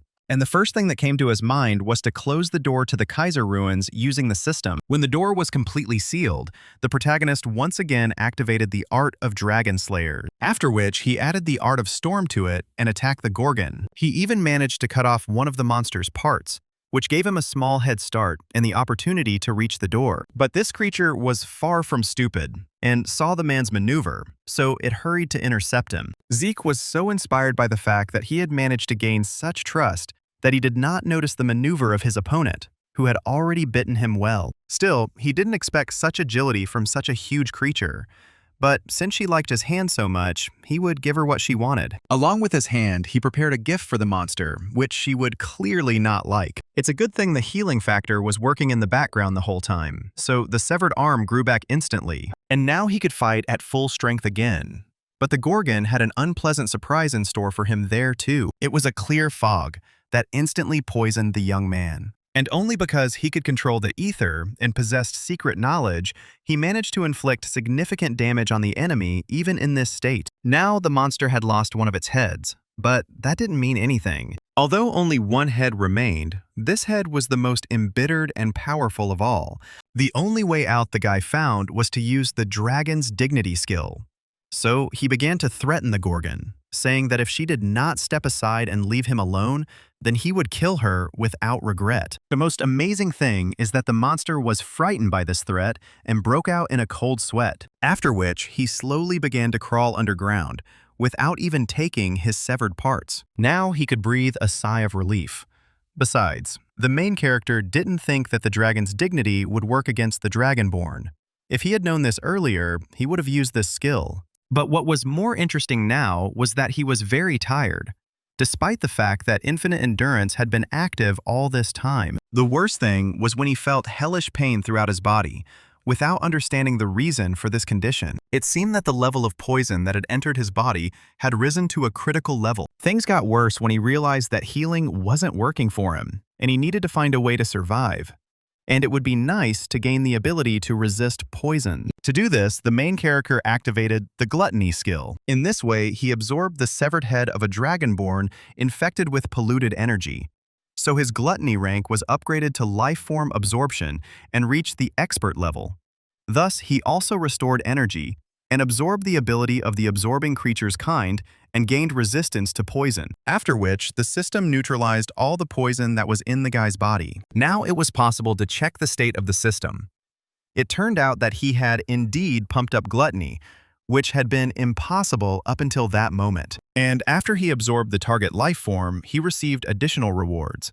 but he could not yet get acquainted with them because he needed to move on and examine the ruins. It was once the home of the hero king Kaiser, a legendary figure who was half human and half fairy. Kaiser's life was hard from birth. He was separated from his parents due to a plot by evil magicians and abandoned in the forest. But the sacred wolf found the little, lonely, crying Kaiser in the forest and raised him, thanks to which the boy grew up safe and sound. But time passed, and the Kaiser grew up and saved the people, creating a kingdom in the center of the continent exclusively for them, and named it Kronos. Everyone in the central continent knows this legend, but now there are almost no documents left, and this story has become almost a fairy tale. But the proof that the hero king Kaiser and the kingdom of Kronos existed was now right before the eyes of the protagonist. But as he looked around, he began to realize that these ruins were much smaller than shown in the books. And in principle, he did not expect that the Kaiser ruins were the kingdom of Kronos. And so, a few moments later, the young man entered the Kaiser's house, which was somewhat reminiscent of his ancestor's house. But here too, there was nothing except a strange crystal illuminated by a blue light. True, as soon as the main character reached out to this crystal, a new quest was activated.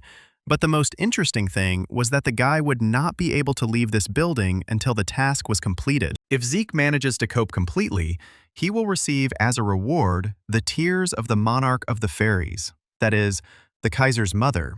And these tears will have to fulfill one human wish. The news of the reward, which consisted of such a treasure, surprised the protagonist because it was something beyond the pale. But that could be thought about a little later. Now it was necessary to get an upgrade.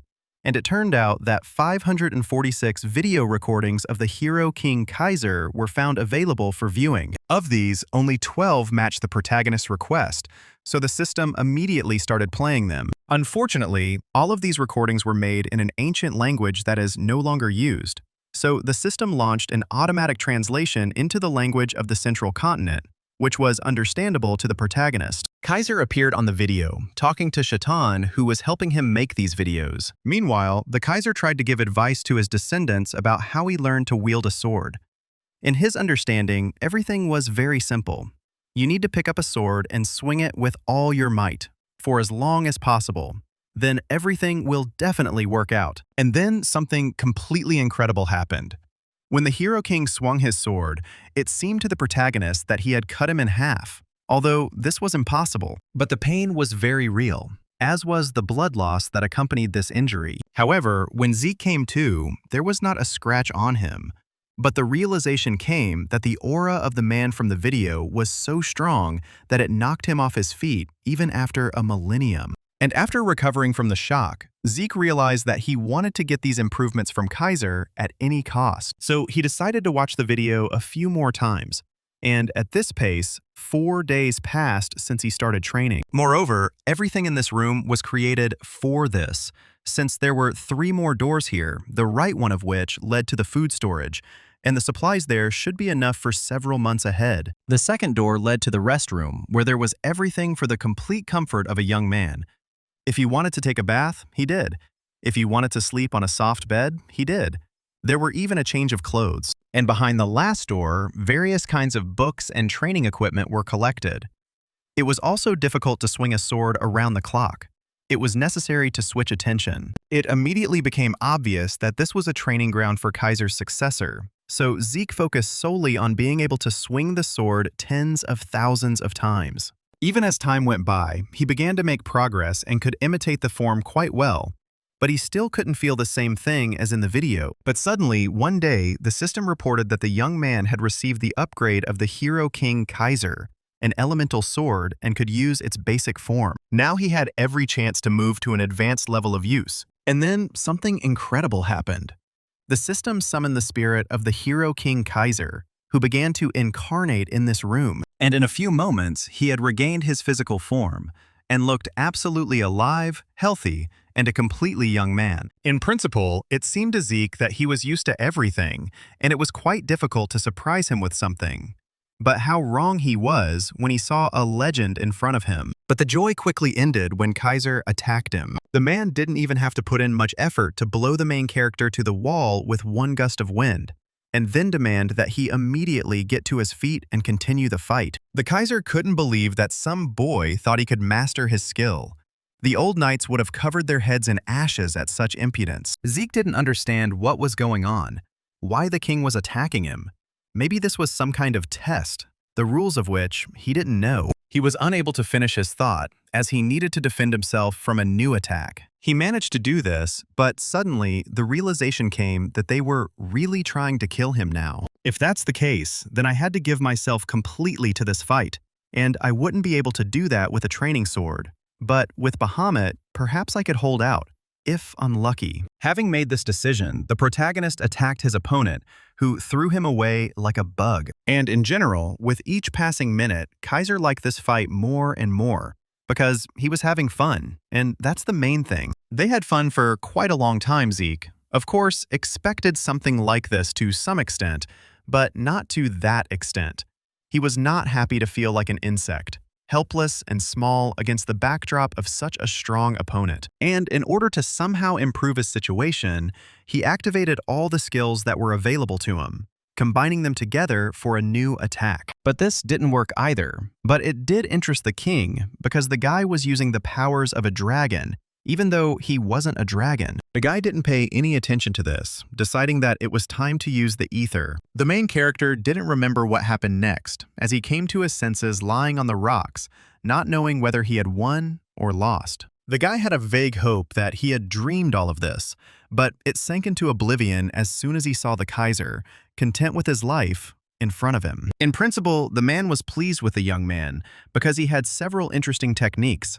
The power of a dragon and elemental power. This was unexpected, but interesting, and he could work with this further. But what was even more interesting was that part of the guy's soul was blocked by the spiritual world. This indicated that the young man had crossed the threshold of death many times in a human body, which explains the fact that he can use elemental power. While Kaiser had clarified things for himself, at least a little, all his words sounded like gibberish to Zeke. So she asked the man to explain everything he had said above, but in human language. Kaiser wasn't going to answer that question, as he thought they had more important things to do, as Zeke had come here to learn how to use the king's upgrade, not to chat. Surprisingly, it turns out he wasn't against teaching the main character an elemental sword, which is based on the 4 elements, after which he demonstrated how this very elemental sword should work, using a wind force field. He then explained that for the demonstration, he used the element of air, the wind field, and the storm blade, but the source of the elemental power he uses for the elemental sword was what the protagonist used to call ether. Zeke didn't understand how he could master all of this, because what he saw and heard was more like magic than fencing. Besides, if Kaiser uses ether, then why can't the protagonist sense it from the man? Most likely, the secret lay in some special way of transforming energy. So Zeke decided to ask the king this question. The only problem was that Kaiser didn't know how to explain what he was doing with such ease. For him, it was self-evident. Since the teacher can't explain, the main character will have to figure out the details himself. At that moment, the boy remembered that during the previous fight, Kaiser had accurately described his full power strike as elemental. So it was logical to assume that the boy's full power strike should also use elemental power. Only this was completely wrong. So he got hit on the head for stupidity. After all, he should be using elemental power and not some incomprehensible technique of imitating a dragon's tongue. After all, the guy should understand that the dragon language is exclusively for dragons, which should not be used by people. After all, if a person uses the dragon's language, he involuntarily sacrifices something every time. After all, people and dragons have souls of different sizes, so the main character most likely produces a crude imitation of language, but Zeke will not be able to achieve the same effectiveness as a dragon. At that moment, the boy remembered that the last time he was in his ancestor's house, he saw the dragon's tongue when he absorbed Bahamut's heart. Then he saw a message that he learned the dragon's language, but then he could not use it. If his full power strike is based on the dragon language, then when he reaches a certain level, he will be able to unlock his language skills and be able to freely use the full power strike without any restrictions. But he had to think about that later. Right now, all his days were spent on improvement, which required more time than learning the basics, but thanks to the divine body, Kaiser's demonstrations, and many fights with him, the boy was able to understand the principle of the elemental sword. He realized that magic was activated by using mana according to a formula, just as the elemental sword used ether as a medium to restructure elemental power into spirit power. And once he understood the principle, he was able to summon and use elemental power, and it was no longer so difficult. By and large, Kaiser was pleased with his successor's performance, but the next stage would be more difficult. So they could rest a bit today. Rest is certainly good, but the protagonist had several questions that he would have liked to ask his reluctant mentor while he had the opportunity. The first question was that at their first meeting, the king had said that the boy was Shatan's student, so he was interested to know what he meant. It turns out that Shatan once said that people can't use elemental swords, so he created his own technique, which, by the way, Zeke uses. The Kaiser had nothing against this technique, but he was offended that Shatan had only handed over his technique and left him out.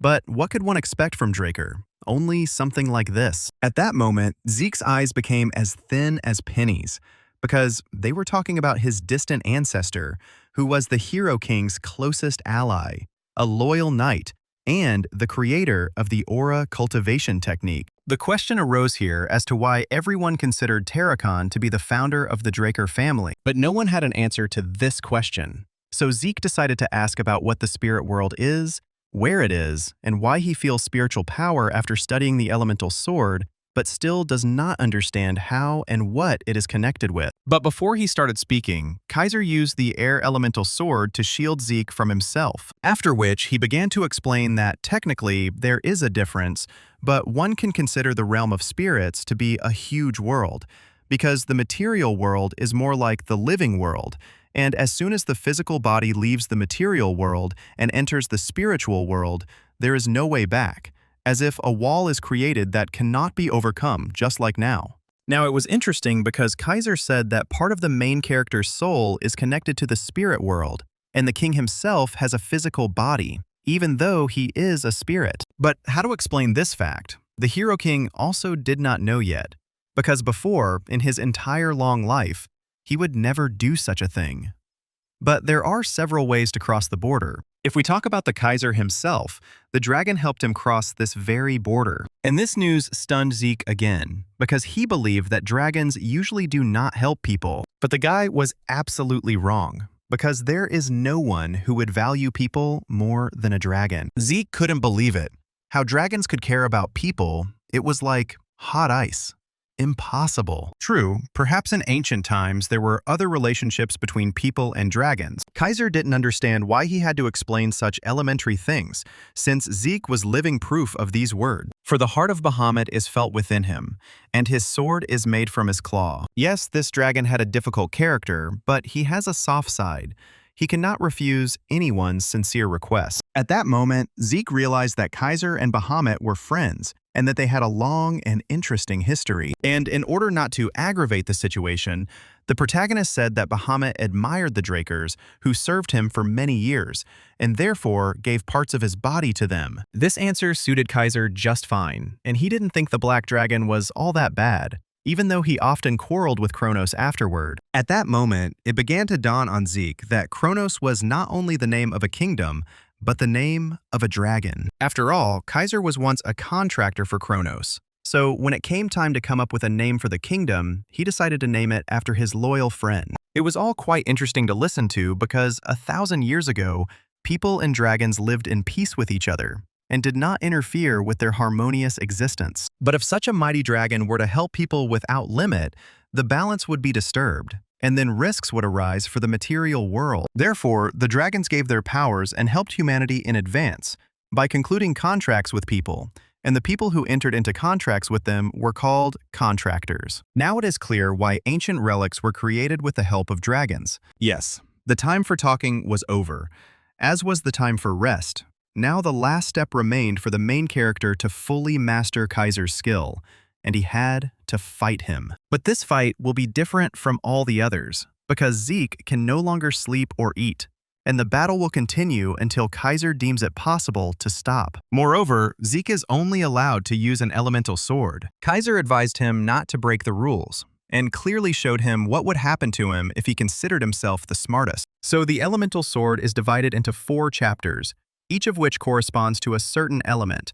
The first and main one based on is the element of fire. It is the head of flame. It releases intense fire heat and boasts overwhelming destructive power. Next is the sword chapter, which is based on the earth element. She specializes in pressure and restriction through the manipulation of density and weight. After this comes the element of wind. Perhaps one of the easiest, but at the same time difficult chapters. In terms of sheer power, it's certainly weaker than the Flame Master, but it's extremely versatile and suitable for sharp attacks, quick movement, and cutting through the air. And the element of water completes this cycle. If we talk about this chapter, it specializes in offense and defense, even suppression and support. It must be admitted that this force is like water, which flows and adapts. For quite a long time, the protagonist did not understand what was happening, because he should be ahead both in strength and in the scale of his attacks. Then where did such a huge difference between him and the mentor come from? At that moment, he remembered a moment from training. Then it seemed to us that he was on the right path.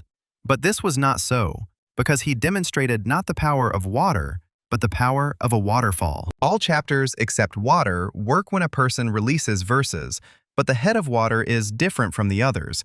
It is not about strength, but about softness. Softness surpasses strength, and the main character should have remembered and felt this, but he just couldn't do it. The master's words seemed like nonsense to him, because softness could never surpass strength. Besides, if you remember his past life, Zeke lost because he didn't have the strength to resist any longer. He lost people because he didn't have the strength to protect them, to survive, and to maintain his principles, protecting what was dear to him.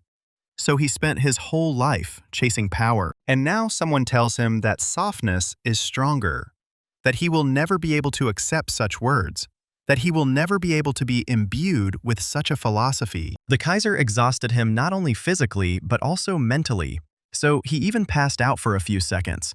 But he came to his senses in time and was able to block the king's blow. In the grand scheme of things, it must have been about 15 days, but that's not certain, since it was on the 15th that the guy stopped counting. If you think about it, it's probably been a month since I started this crazy training without food or rest. It wasn't because of this that the boy realized something. Infinite stamina is not enough. It is not omnipotent in the face of a monster that crushes even such an ability. And the Kaiser was such a monster. He knew no fatigue.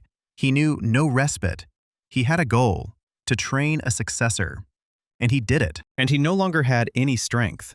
Even the hand in which he held the sword began to stop obeying. The ground was also slippery, so it was extremely difficult to maintain balance.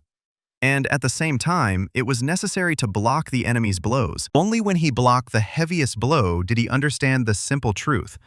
From the effort of holding the sword to the effort of simply standing, he needed to let go of all of it.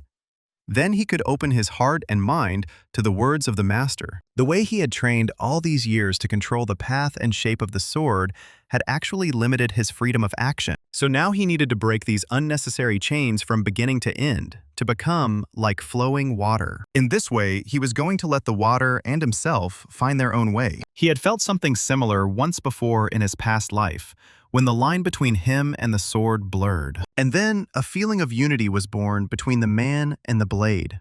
Sometimes it was painful, sometimes smooth, but it was real, just like now. The Kaiser was happy with his student's success because he realized everything and let it in. Now the protagonist's elemental sword was beautiful and ready for battle. But the battle was over, and Kaiser was finally able to hand over his brainchild into worthy hands. It was morning when the protagonist began to come to his senses, realizing that this was the second time he had lost consciousness. This happened because he overused his skills, which exceeded the limits of fatigue. And for safety reasons, the user's consciousness was forcibly shut down by the system, and Kaiser also disappeared. And his house now resembled even more ruins than it had before. And the ruler apparently returned to the spirit realm, since he had already completed his mission. Left alone with himself, Zeke began to think about whether he had completed the quest or not, since he had to help in the last stage of the tests. As soon as he opened the system window, dozens of incoming messages started beeping. They said that the task was successfully completed, the time bonus was added to the rewards, and he also received a lot of different bonuses and rewards. And the most interesting thing is that there was a growth of the soul, which partially unsealed Bahamut's heart. The current seal level was 90%. Obviously, 10% was the maximum that the main character could withstand. It also became clear that the dragon language, which could not be unlocked with karma points, and the control of dragons must be linked to the seal level. So it would be necessary to carefully monitor the percentage ratio. And now it was time to collect the gifts that the system had prepared for completing tasks. The chest contained pieces of equipment, boots, and greaves, and also earrings that increased and restored the wearer's mana by 15%. Of all these gifts, it was these earrings that attracted Zeke's attention the most, since they could be sold to the magicians for a very decent amount of money. Yes, the system has now offered to give you 3 random skill cards. After a few seconds, random skill cards were opened by the system. The first one was Static Electricity. The second one was a Flash Bomb, and the third one was Dissonance. All of these skills were C rank, and that was already good, because if all the high-ranking skills were given for free, then all the efforts of the protagonist would have been meaningless. And so there was a point in training and growing further. Now the main thing was to understand how the acquired skills work. And the first thing he did was activate Static Electricity. The effect obtained was excellent, and this skill can be used in different ways depending on the situation. After all, if you combine a Flash Bomb and Dissonance, you can expect an even greater effect than from the artifact the guy used in his last exam. Afterwards, Zeke was going to test the new system features that were unlocked after increasing his authority. These turned out to be quick slots for items. The main character could insert items here and then use them when needed. Yes, the guy had infinite stamina and a healing factor, but maybe it would be worth putting something in there, like a healing potion just in case. After all, even the ideal skills mentioned above have their weaknesses, and there's no guarantee that Zeke won't encounter a second Kaiser who will break his infinite stamina over his knee. So a healing potion would be ideal. Yes, it was an unexpected expense, but at the level he's at now, it was worth it, and should be able to replace infinite stamina and healing factor for a while if needed. Now it was the Monarch's turn to cry. Of course, he could have called upon this very Monarch, but at the moment, it seemed like an irrational waste of resources. After all, the guy remembered the legend according to which the fairy could fulfill one true wish of a person. So he did not want to lose such a prospect. That's why he decided to hide the bottle of tears for an emergency. Now it was possible to leave this destroyed place. Moreover, he used one of the acquired skills and teleported from point A to point B. And he found himself in an adventurer's outpost where everything was as he remembered from his past life. The system never ceased to please him because he could now select any point on the mini-map and move to that very point quickly and reliably. The only drawback was that he had to use a large number of karma points to move, but if he had enough of them, he could even travel between continents. But now he tried to confuse his pursuers in this simple way. Suddenly, he noticed that something very beautiful had begun to bloom around the flowers. This was strange, because in theory, it should still be winter now. But it wasn't winter at all, and he missed the entrance ceremony at Valhalla Academy, where student life was already in full swing. And now Zeke came to bow to the rector of the academy, who was furious, because Zeke was the first cadet who arrived at the academy a month after classes began. The protagonist was also upset because he couldn't lose this year. It was important for him to gain access to his ancestors' secret archive. Therefore, he had to convince the rector at all costs. And he began to tell that he went into a trance during his training alone in order to erase his shortcomings and lost consciousness for a long time. The man didn't believe this fairy tale, but the cadet could have come up with some better excuse that would have looked more plausible. Flaubert Borges is not used to trusting us, but in the past, he served longer than all the captains of the royal guard of the Kingdom of Tibia, and was the most respected resident of the entire continent. This person values honor and principles, so appealing to emotions will only produce the opposite reaction. Therefore, the main character insisted on his own, so the rector decided to give him a chance. And besides, he was personally recommended by the head of the academy, Draker.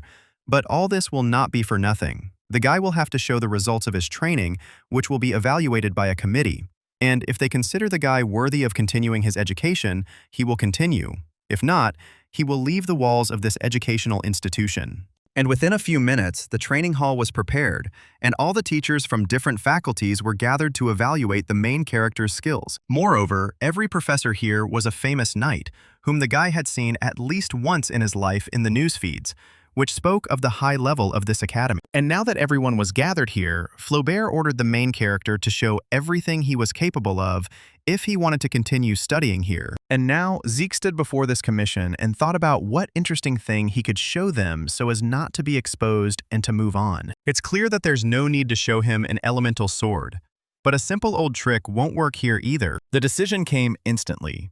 He needed to show at least a little bit of what the guy was truly capable of. That's why the aura blade seemed like the perfect solution, and such a beautiful, perfectly powerful one at that. But this time, the guy overdid it, because it meant that he had reached the level of a blue knight at the age of 15, and the previous record was set by his brother Abel at 19. And this was not at all according to plan. It's just that, after several months of endless training with Kaiser, Zeke forgot how to restrain his aura. And now, he screwed up a little. But the good thing about the situation was that the commission members thought he was only at the level of a blue knight, which wasn't entirely true, but no one needed to know about that. After all, before meeting Kaiser, his aura was indeed at the level of a blue knight. But after he mastered the elemental sword, including the head of water, his aura also broke through to a new level. And as a result, he reached the stage of a red knight. The key difference between these two knights is the use of the aura blade. The aura blade is a technique that covers the sword with a thin and sharp layer of aura to increase the weapon's lethality. The blue knight is only able to manifest and maintain it, but the red rating is a completely different story. It is already capable of freely manipulating its form, while at the same time maintaining its lethality. Now the guy praised himself for stopping only at the manifestation of the aura blade, because if he had gone even half a step further, his life could have become more difficult than he would have liked. At that moment, Flaubert approached him, who abruptly changed his attitude towards him and now showed kindness, good nature, and joy that such a student would study with them. The commission members also didn't mind, since such a manifestation of the blade's aura was rare even among active knights, so there was no point in further testing. From that moment on, Zeke was officially accepted as a student at Valhalla Academy. But this time, the main character was not destined to live in a dormitory. He had a personal house in Atlas. At this point, even though the boy had a black card that his father had given him, such a huge house seemed like an unjustified luxury to him. All these thoughts disappeared from his head as soon as he returned home in the middle of the night, where, as if by magic, a congratulatory surprise was waiting for him. The guy could only guess what wind had brought Dexter and Andre here, who were also dressed as clowns. But all the questions had to be put off for later, and celebrate. But out of curiosity, the guy asked Dexter why he was here, and not in his garden at the academy. It turned out that Dexter was called by the head of the clan of the Fortress of the Four Seasons, and since last month, he personally decided that he will rule this name. Andre got a job in Valhalla as a professor's assistant, so he also intended to live here. Night fell, and while everyone was recovering from the drinking, Zeke decided to visit another establishment. He ordered himself a beer and indicated that he wanted to see Kay. The atmosphere around immediately changed dramatically, from friendly and relaxing to tense and hostile. But this didn't frighten the main character at all. He was always ready for any fight. But as soon as the boys realized that he was Draker, their ardor waned, and everyone took their previous places. And the bartender was already opening a secret passage in front of the main character, escorting him to the head of this department. Zeke reminisced about the old days as he walked through this passage, which was adorned with 3 layers of protective magic. In general, before the protagonist Regression, there were 2 groups that could boast of being the largest information-gathering organizations on the continent. The first was the Order of the Black Knights of Drakers, and the second was the Bureau of Information of the Roman Empire. But there was another organization known in narrow hands, and this is the Syndicate.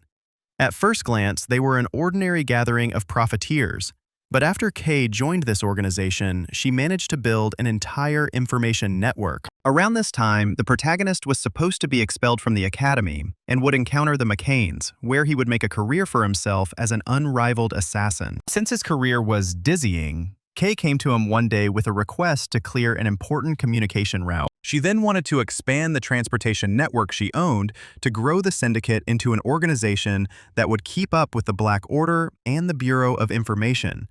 And with her stubbornness and talent, she took over the Syndicate for herself. And after Zeke lost everything he had, It was she who brought him information about a strange artifact hidden in the northern mountains, which could help him. Now, events developed a little differently, but information is also a weapon, just like it was with Abel at the blessing ceremony.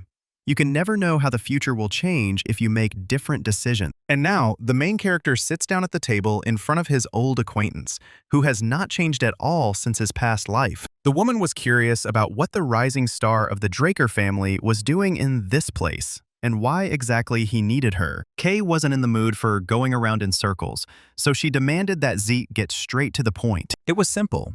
The main character wanted to establish trade relations with the syndicate. It sounded interesting, but the woman still didn't understand the guy's motives. It was clear that things wouldn't be that easy with Kay. And besides, she already knew a lot about Zeke, so she needed to act more decisively. So he took out those very ancient earrings and asked the girl to look at them more closely and only then make a decision. Kay had seen similar things before, so it wasn't hard to guess their properties. But she couldn't help but try them on out of curiosity. But as soon as the artifact was activated, it became clear that it was no match for the others, as the recovery rate was approximately 15%, which seemed impossible. After all, in general, similar artifacts could boast only a 1% recovery rate, and the best of them 3. And here, such a unique miracle appeared. It was clear that Kay was impressed, so Zeke suggested continuing the conversation. The guy didn't demand the impossible from the girl. She would simply have to trade valuables in his name, having come up with the name for him. He prepared the main questions, as well as the documents for this, and she only had to finish the small details. Besides, the terms of the contract were quite generous, so there was no point in resisting and playing hard to get. And the guy already knew that she was a witch, which meant he also had access to information. That could have been the end of it for today, since the conditions suited everyone. But Zeke started talking about the ghost ship that belonged to Kay. The atmosphere suddenly took a turn for the worse, and the girl's security guards were ready to attack the guest. Zeke wasn't scared because he was just asking, and they immediately started threatening him, asking if they were ready to take responsibility for this act if anything happened. Kay and her comrades were clearly not ready. They were too overwhelmed and frightened by the main character's energy. They should have run, but their legs wouldn't obey them at all. It was clear that this guy wasn't who he claimed to be, because even if the entire syndicate had attacked him now, he would definitely have lost. But he, as if nothing had happened, suggested changing the situation and continuing the conversation. There was nothing else to do, so they moved into the office, where Ziku Kay immediately handed over the text of the magical oath. Wizards often use this oath to ensure their safety. The text is always standard, but since it is signed in blood, it works perfectly. A mark immediately appears on the hands of people who sign this oath, and if any of them wants to harm the other, they will die. Kay was glad that the guy knew about the oath and therefore was obliged to sign it, since she needed insurance, because there were few things that could come to the mind of a rich heir. For Zeke, this was not a problem, so he signed. Moreover, he was ready to sign such vows even every day, if only the girl would trust him. Since they were now partners, it was time to talk about business. The guy knew that the girl ship was currently carrying a soma from McCain's possessions. Kay didn't know where the guy got this information from, but he was absolutely right. In general, soma is a drug that is prohibited in the kingdom, and right now its breeding ground was the southern region. This wasn't news, so Zeke concluded that the Beyond House most likely had a hand in this matter. It was the transcendent House of Ishtar that currently controlled all land trade routes and did not allow foreigners into its domains, which made things more difficult for everyone. There was still the option of a sea crossing, but even here, not everything was so smooth, since Pabella controlled most of the routes. But Kay took a risk and is now in the game. It's understandable that she wanted to become a major player, but you have to understand that Pabella and McCain won't budge that easily. They're at odds with each other, and only the forest, which serves as a border between them, cools their ardor. Pabella was currently using sea routes to transport the soma, while McCain was using land routes. But now, the McCains also have problems because of Ishtar, which closed its borders. So they also need access to the sea. Kay knew all this herself, but she couldn't understand how the main character knew about her ship. Zeke couldn't say that he knew everything about his past life, so he began to hint that information brokers don't give up their sources. Moreover, the guy knew that now Kay should be considering Pabella's proposal, and in his opinion, it would be best if Kay refused the offer. This would slow down both groups and give the syndicate a chance to rise. After all, Pabella is not just a group of criminals. They are pirates who were defeated by the Knight of Silver. Kay flared up. She didn't believe the guy. Because Pabella was different from the pirates. They had their own laws and steadfast principles. She might or might not believe Zeke, but the truth was that Pabella only wanted the syndicate's sea route, after which they would destroy her beloved ship without batting an eye. The protagonist will not tell her anything else until she brings him to Don Juan. And if she copes with this task, then he will make her the head of the syndicate. After this, Zeke left, but he was pleased with himself, as he had lit a spark that would soon become a flame and consume all the local mafia bosses. The protagonist's student life had also begun, but the atmosphere at this educational institution was different from that at the Cradle and Draker Academy. Here, everyone felt truly free. Today, even the head of the academy found someone who would give Zeke a tour of the grounds. This very man, whom the rector selected for the excursion, turned out to be a very eccentric person. Therefore, an awkward pause hung between the young people. They were so different from each other. But after meeting, he even tried to establish contact, saying that Zeke would need a lot of time to remove the spirit of the previous academy from his body and get into the new rhythm of life. Only all his attempts passed by the main character, but even so, this guy was not particularly worried and continued to talk in the same spirit, promising to show every nook and cranny within the walls of this educational institution. But Zeke's attitude toward the young man changed dramatically when he learned that he was Diego, a preacher of a new era of fusion between traditional Southern drums and central melodies. However, Zeke did not show his reaction, but was ready to tolerate the strangeness of his new acquaintance, knowing who he would become in the future. And he will become a Knight of Rhythm, destined to become one of the 5 Knights of Heaven. The Knights of Heaven are the 5 knights who will play a key role in the Continental War. So now it was time to think about where these future heroes could be encountered. Meanwhile, the tour reached a cafe that was full of exquisite and delicious dishes. For example, one of them was made from dragon shark, which even a southern native like Diego recognized as the best on the continent. But the main character wanted to hear the history of the dishes and why Diego ended up at this academy. Everything turned out to be simple and complicated at the same time, because the young man's parents were the rulers of a small kingdom in the south. And therefore, status played a big role. This was not surprising, since the southern continent consists of a coalition of small kingdoms. And from the kingdom of Cusco, most of the inhabitants moved to the central continent after the collapse of the kingdom of Casca in a civil war. However, the kingdom still existed, and this guy was a prince. Of course, it was unlucky for a country to have such an unreliable future ruler. But the main character did not say this out loud. But all the explanations boiled down to the fact that the older generation demanded that the traditional paired fencing of the royal family be inherited by someone, and this someone turned out to be Diego, which is why he was sent to this academy. But fencing didn't interest him at all, and the boy dreamed of becoming a great musician in the future. Lunch was over, and it was time to attend a lecture. It turned out that at this academy, every student could attend those lectures that were interesting and useful. But today, everyone had to attend a class. Everything would be fine, except that most of the students paid close attention to the main character, recognizing in him the well-known youngest and most talented member of the Draker family. But the prince had never heard of him. The prince really didn't understand who he was talking to and thought that Zeke didn't take off his gloves because he was a tough guy and stuck to his convictions. And he had no idea that the person in front of him was a pure-blooded awakened one. It was touching to see a man who had traveled such a long way from one continent to another and had never heard of purebred gloves. So it was no wonder that Diego was now in a stupor. But then the guy quickly calmed down and started making fun of the main character, saying that if he was Draker, he could have paid for the dinner himself. Meanwhile, Florert Borges approached the pulpit and asked for silence. Zeke looked at the man carefully, thinking that there were a lot of people in the audience, for that very reason. But he was mistaken.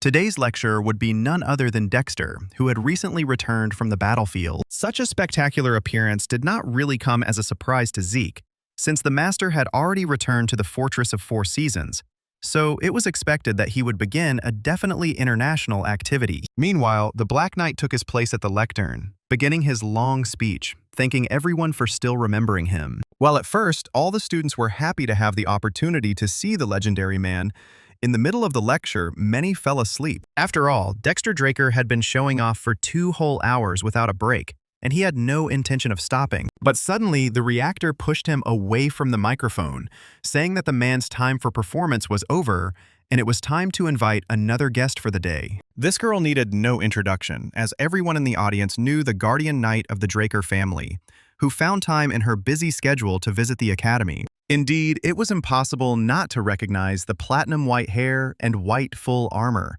because this was the knight of white silver, Carly Draker. It is not surprising that this girl was known and respected, because at one time, when Aston was teeming with pirates and they committed lawlessness, it was she who began to cleanse this scum immediately after she became a knight of her house. And after just 5 years, there were no more pirates left and people could live in peace. After this, the city flourished under the protection of the Draker family, becoming the largest port city, and the surviving pirates fled and hid in the south near the Republic of Dorda, while Carly received her knowledge for clearing Aston and was titled a Knight Guardian at a very young age.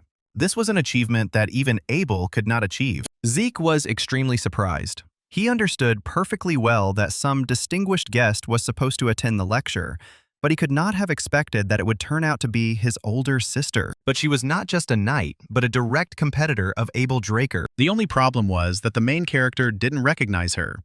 Not because he had never heard of her, but because by the time he regressed, the girl was already dead. Suddenly, the silence of the audience was broken by her scream.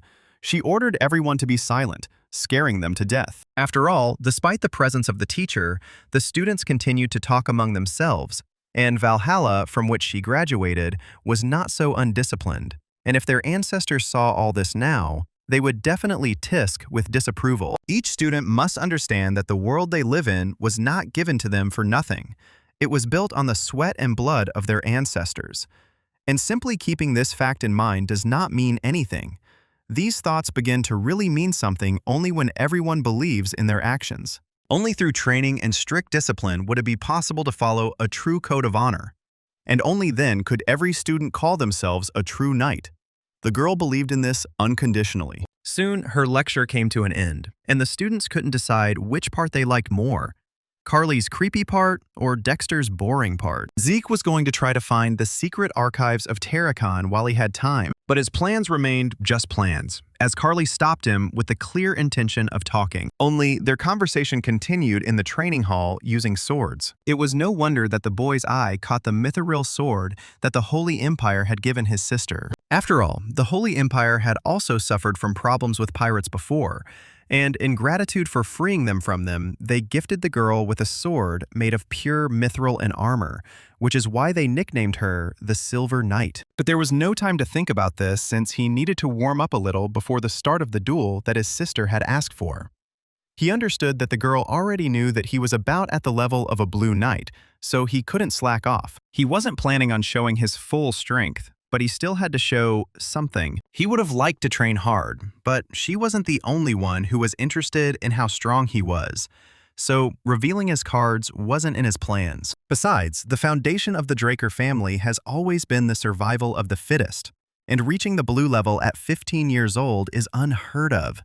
If everyone finds out that Zeke is actually at the red level, then his direct enemies for the inheritance will try all methods to destroy him. Right now, it was best for him to secure the support of the Beyond House, because he had no intention of dancing to the tune of his own family in the future. Meanwhile, the sparring began, and the participants crossed their blades. At that moment, the protagonist realized that he needed to turn off his healing factor so as not to let his sister down, as she was neither the weakest nor the most stupid opponent and could easily guess his secret. The guy hadn't experienced such excitement for a long time, except during fights with Kaiser. Carly was already at the level of a Red Knight, so at some point he missed her blow and received his first wound, and he had to restrain his strength at the level of a Blue Knight. It was difficult, as was parrying her blows. His sister did not give him a minute's rest. without getting tired or feeling sorry for him. At one point, she even praised the protagonist's sword, since in a similar situation, not every blade could withstand her onslaught and would break. But this one steadfastly endured every blow, protecting its owner. But at some point, Zeke increased the distance and decided that he could take a breath and relax a little. But this was one of his mistakes. After all, before Carly became known as the Silver Knight, she had another famous nickname, given to her because her aura blade was like a giant sword. And now she showed it off in all its glory. But no matter how hard it was, Zeke was able to jump aside at the last moment and not get hurt. But this was not enough, and a second later, he was thrown into the wall. But nevertheless, he continued to stand on his feet, thinking that this was a convincing enough performance and should satisfy his older sister. Zeke was right again, as the older sister was impressed by this sparring. After all, by blocking her last blow, he exceeded all her expectations. But she didn't start this fight just like that. She had one request for him, but she didn't have time to voice it because her younger brother lost consciousness due to internal injuries. To help the boy, she got hold of one of their family's healing herbs and forced him to drink it. Meanwhile, the protagonist gave the system the order to reactivate the healing factor, thus beginning the healing of his body, which should not have aroused the girl's suspicions. Overall, everything went well, and the reactivation of the suspended healing factor was also planned in advance, as was the fact that he held back his power during the fight just enough to make it seem like he had only just reached the level of a blue knight.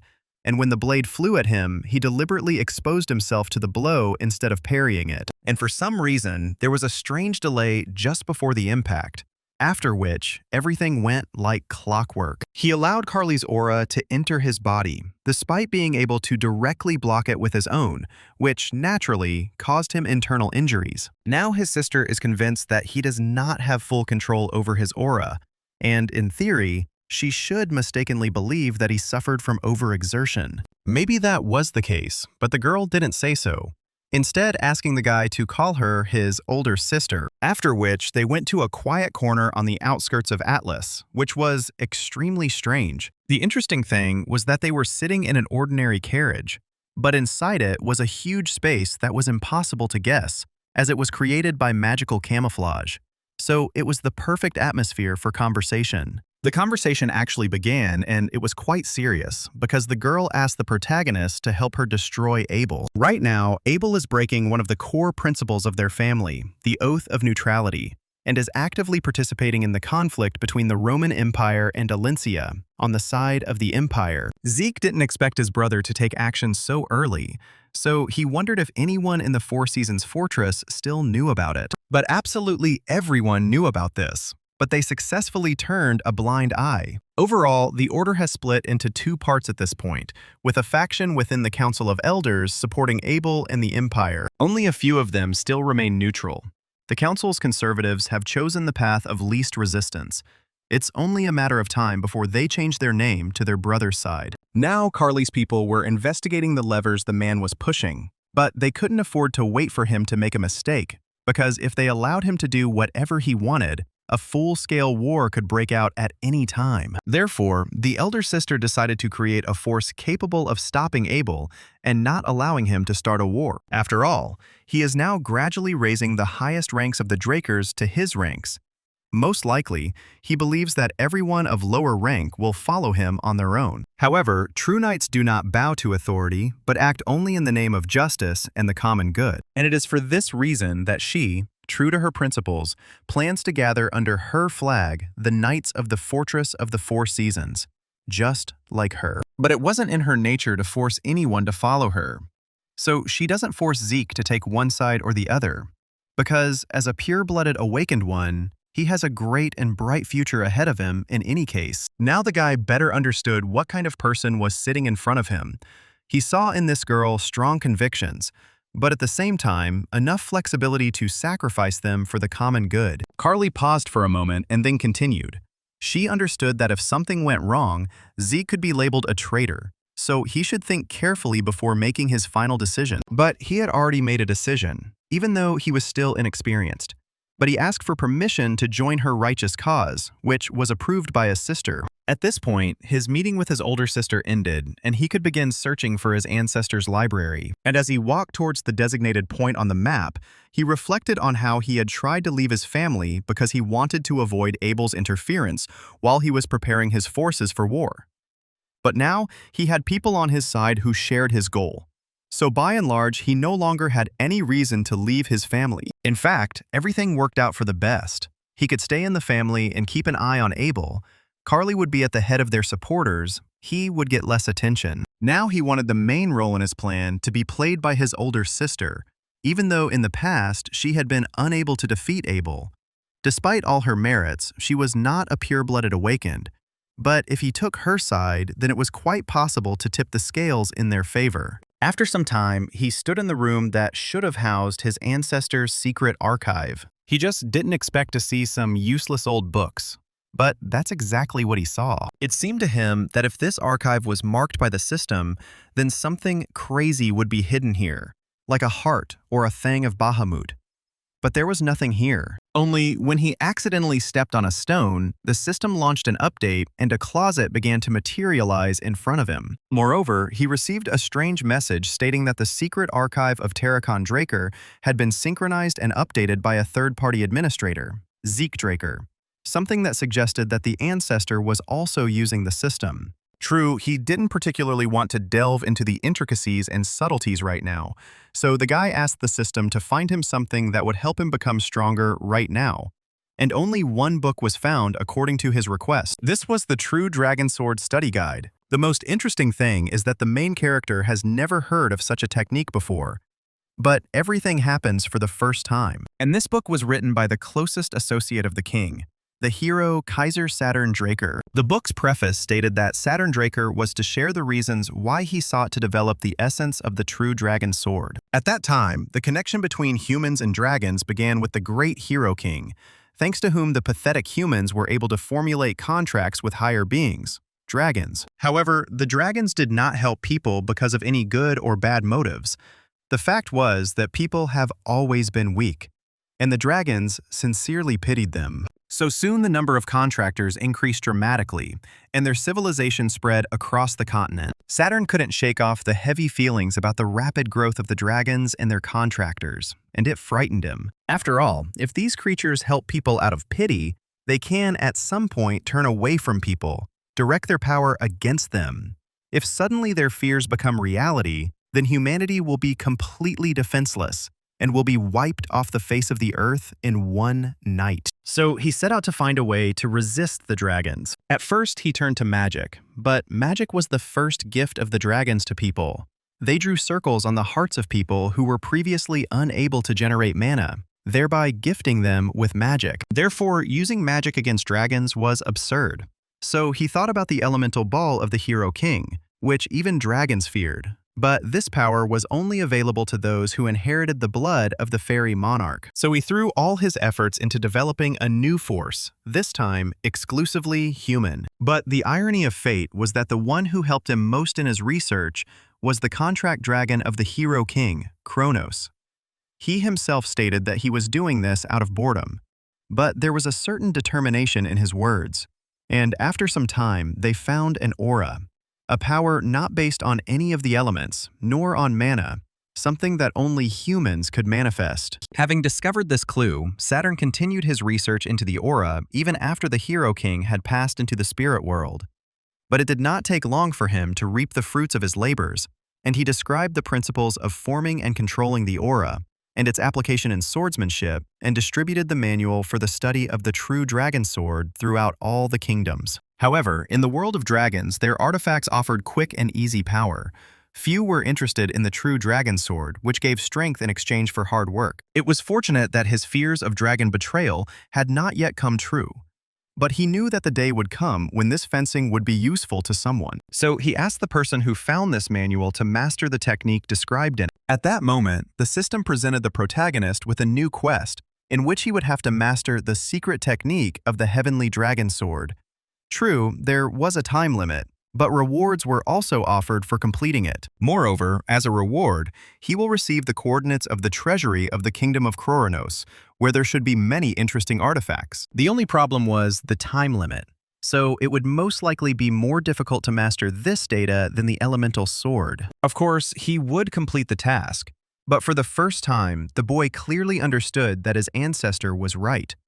It was unknown how much time had passed since the death of the Hero King, but what Saturn feared had happened: a war between dragons and people. And it would be nice to learn something more interesting on this topic, so he asked the system to find useful information in the secret archive. Perhaps some Terracon diary or something like that was stored there. The system found one magical visual recording, which the system reproduced. The space around the main character changed, and he moved to an unknown place. Suddenly, a huge dragon appeared in front of him, and in order to withstand the onslaught of this monster, the guy activated a mental defense skill, because the realism of this recording was simply off the charts. Suddenly, Zhu heard the voice of a man calling the dragon by name, and it was behind him. The voice belonged to a man who was a monster, in an entirely different sense of the word. It gradually dawned on Zeke that he was in the recording itself.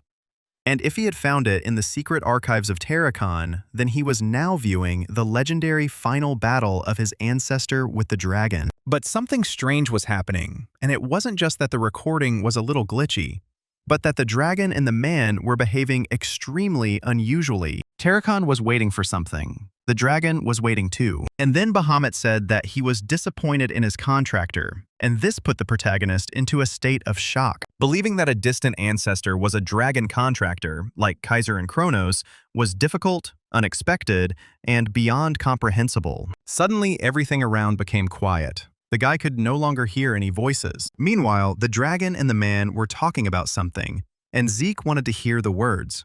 But he couldn't. And at that moment, he remembered the words of Kaiser, who said that a dragon could not harm its contractor in any way, and if betrayal occurred, it would only be on the part of a human. And now he saw how Terracon killed Bahamut. Zeke watched with wide eyes as Bahamut was killed, and then his corpse turned to ash and scattered across the wasteland. And then, out of nowhere, the dragon heart appears in front of the man. And it was strange because when a dragon dies, usually its body disappears into the dust, barely leaving behind remains. Here, a whole heart and a fang. Still, given that pureblood armor is made from dragon skin, perhaps Bahamut's death was not as simple as it seemed at first glance. At this point, the recording ended and the guy returned back to the library. The good thing about this whole situation was that during the visit to the Great Central Library, the secret archives of Terracon had been synchronized with the system and could now be viewed anytime and anywhere.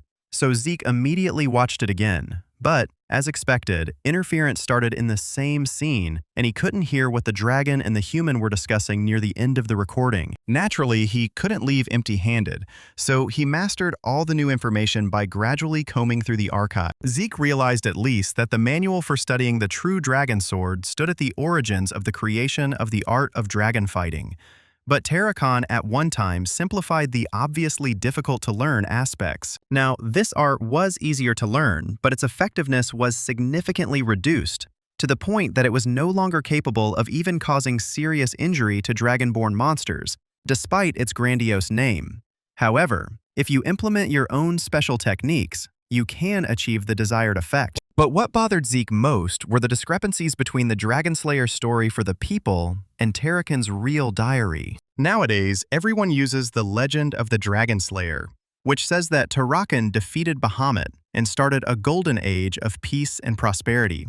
So it's a typical hero tale. Yes, the general elements of this tale coincide with Terracon's diary, but there is no mention of a contract between the dragon and the man. And then one day, Zeke received a letter from Kay, which said that she had studied every legend about the Dragonslayer from her continent, even those that were not translated into the common language. Naturally, none of these legends said that humans ever made contracts with dragons, nor that legendary figures like Kaiser or Terracon were contractors. But as she continued her research, she noticed something strange.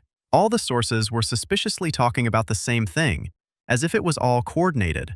And as soon as she wanted to look into the matter further, the Drakers personally sent her a warning not to do so. Therefore, her syndicate refused to continue carrying out this task. Zeke expected something like this. It was obvious that the Draker family was restricting access to information about their legendary ancestor. The question remained open as to why his family was doing this, since its fame was built on the legend of Terracon and Bahamut, So why filter the information so heavily? But as soon as he came home and decided to look through the secret archive of Terracon again, he felt that uninvited guests had appeared in his house. Why is that? Because today was a day off for the entire staff, including Derek. Dexter and Andre were also not expected to return from the mission anytime soon, so there were clearly strangers in the house. Therefore, the first thing he did was to find out through the system how many people were in the house. And it turned out that there were two of them, one inside, one outside. It's clear that it was necessary to find out not so much who these guys were, but who sent them. Of course, he had a hunch that he now wanted to test, so he caught his enemy a little off guard. The man hadn't answered him yet, but Zeke understood that he could most likely have been sent by Abel, who had learned about the union of the younger brother and the older sister. In order to extract information, the protagonist attacked the uninvited guest, showing that he could ask questions in a difficult way. To his credit, the uninvited guest was quite good in combat. Now Zeke understood his opponent better after they crossed blades, because you can hide your face behind a mask, but you can't disguise your fencing style. This dagger-wielding technique belongs exclusively to the Gorka Kingdom of the Northern Continent. The Rangers of this kingdom are known as the most capable guardians of the continents, and they specialize in a distinctive curved dagger called a kukri. They are often hired for important missions in the central region. At least, if the uninvited guest really is like that, then it is unlikely that Abel hired him. Moreover, the guest was quite cautious, because even when the guy naturally showed weaknesses in the fight, the man never tried to continue the offensive, so it is logical to assume that his goal was not to kill, but to capture the main character. And at that moment, a bomb flew at Zeke, from the guy who was outside. Most likely, it was a tranquilizer to make Zeke lose consciousness and stop twitching. As expected, the stuff had an earthy taste of mandrake root, which is often used in sleeping pills. It goes without saying that the system immediately activated resistance to various poisons, and the sleeping pill had no effect on the guy. But he was curious about what would happen next, so he pretended to be asleep. It was getting light, and the main character was brought to a house on the outskirts of Atlas. And Zeke had already regained consciousness and was carefully examining the man who had kidnapped him. Surprisingly, his kidnapper turned out to be Cliff Reinhardt. In a past life, the main character had already met this person and done business with him. Reinhardt Central Trading Company is one of the 10 most successful companies based in the Kingdom of Valencia. If we recall the past, Cliff, just like the main character himself, opposed the Empire. And one day, he gave the guy important information, with the help of which he and his minions were able to deal a critical blow to the Empire. But after that incident, Reinhardt for some reason returned to his doomed kingdom, where he met his end. The man looked quite healthy and even apologized to the protagonist for having to resort to such an extravagant method to see him. The Rangers immediately untied him, and the guy wanted to move straight to discussing the reason why he was there. The man was in a hurry to start a conversation, hoping that the current situation would at least slightly unsettle the guy and give him an advantage in the conversation. But Draker is Draker, no matter how young he is, and so he immediately took the reins of the conversation into his own hand. The first thing Cliff decided to do was ask the young man to look through the documents in the folder. It was a list of patients stricken by the new epidemic, circulating throughout the central continent. But the main character didn't quite understand why he needed these documents, the names and photos of the infected. At that moment, his gaze caught the name of one woman, Elena Stone. At that moment, the guy realized that this woman was the mother of his first subordinate, Liam, because she really suffered from scarlet flower fever, but recovered thanks to the recipe that he gave to his friend. However, he pretended not to understand the essence of what was happening so that Cliff would move on to the most interesting part. And the man went on to say that the disease was very painful and guaranteed to be fatal. But among all those who fell ill, there was one woman who survived. But her doctor refused to tell how he managed to save her life. Therefore, the man assumed that Zeke had information regarding this situation. This behavior suggested that the kidnapping was arranged so that he would tell about a recipe for a medicine that could make good money. But still, something didn't add up, because the man the main character knew in the past was very smart and would not have kidnapped the heir of the Draker family. There was something else that he was not telling. This meant he needed to be provoked into taking action. So he confessed that he knew the recipe for the medicine, and it worked. The man jumped up and began asking, almost begging, to give him the recipe, because he was ready to pay any price for it. But Zeke wasn't going to give in so easily, and asked the man to slow down a bit, as such behavior was unacceptable for a business person. It became obvious that Cliff was not here for the money, so it was possible to take advantage of this and make a deal, as befits business people. So Zeke offered a prescription for a drug in exchange for performing 3 quality services. The man might be worried because the protagonist wasn't going to demand anything that his guild couldn't handle. Cliff agreed, so Zeke wrote out a prescription for the medicine and gave it to his opponent. Although no, he still has one more personal question left, because this curiosity will not let him sleep. He wondered who Cliff was trying so hard for. Who needed this medicine? The man didn't intend to give his name, so he tried to get out of it by saying he wanted to make money from it.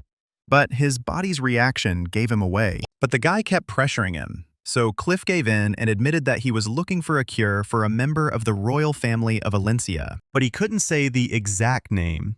But that wasn't necessary, because Zeke began to suspect something. It was obvious that the person this man was trying for was close to his heart, and that had to be respected. Yes, and apparently there was still time before the start of the Continental War, and forming a connection with the royal family of Valencia now could be useful in the future. So Zeke did not insist on an answer any further. True, he considered that this day would be ideal not only for handing over the prescription for the medicine, but also for voicing the first request. Surprisingly, the guy first asked Cliff to find him some work in the guild. To be more precise, Zeke needed a cover name to use temporarily in the south of the continent, as there is plenty of crime there, so half measures would not work. However, the Reinhardt Trading Company has a sufficient level of trust to periodically interact with the cartels. The guy spoke beautifully, but the man understood what he was getting at. And if that was all, then maybe the guy would want to use the man's cousin's name. If so, then everything is great. But in addition to a name, the main character also needs his own permanent transportation channels and his own house where his goods will be stored. Besides all this, he now needs horses to get back home. And since Cliff started this whole mess, he will have to give up the horses that brought him here. At this point, the meeting was over and the Rangers had to escort the protagonist to the horse. But the guy expected Cliff to agree to his demands. But obviously, the person for whom he was trying was very dear to him. Meanwhile, the Rangers actually brought the protagonist to a horse on which he can ride home. At this point, the young people's duties were completed, so they were about to leave. But it's not that simple. At that moment, the main character called out to them, asking if it could be considered that from that moment, the contract with Reinhardt was terminated. But the most interesting thing is that he addressed the guys in their native language, which surprised them quite a bit. Moreover, the young man wanted to hire them to free one prisoner from the Macken's captivity. He also offered a very decent sum of money for completing this mission, but if that was not enough, he was ready to double this amount. But it wasn't about the money, but about the protagonist's personality itself, since the king of the country of Rangers forbade contracts with transcendental houses. But there's no need to worry about that, because now Zeke has a fake name. And naturally, the contract with the kingdom will be signed under that name. If that was the case, then they weren't so against this kind of work. But suddenly, Zeke announced that there had been another small misunderstanding between them, and threw something into the ground. These were kukris. These daggers were more than just weapons for the guys. It was a blade that was given to a man when he was recognized as a full-fledged fighter. So it was equivalent to life itself for the ranger, being his companion for life. So such a valuable part of their existence had been stolen without them even realizing it, which meant their lives could have been taken just as easily. And that was his thanks for walking him to his horse, and a reminder who was boss. And they understood everything perfectly well, and concluded that Zeke's skill was an order of magnitude superior to theirs, or even more. Some time passed after the meeting with Reinhardt, and all this time the protagonist tried to actively search for comrades. His targets were the heroes who had distinguished themselves in the Continental War of his past life, because if he could get close to them now, they would most likely take his side in the future. But everything was not as simple as we would have liked. The problem was in the time frame.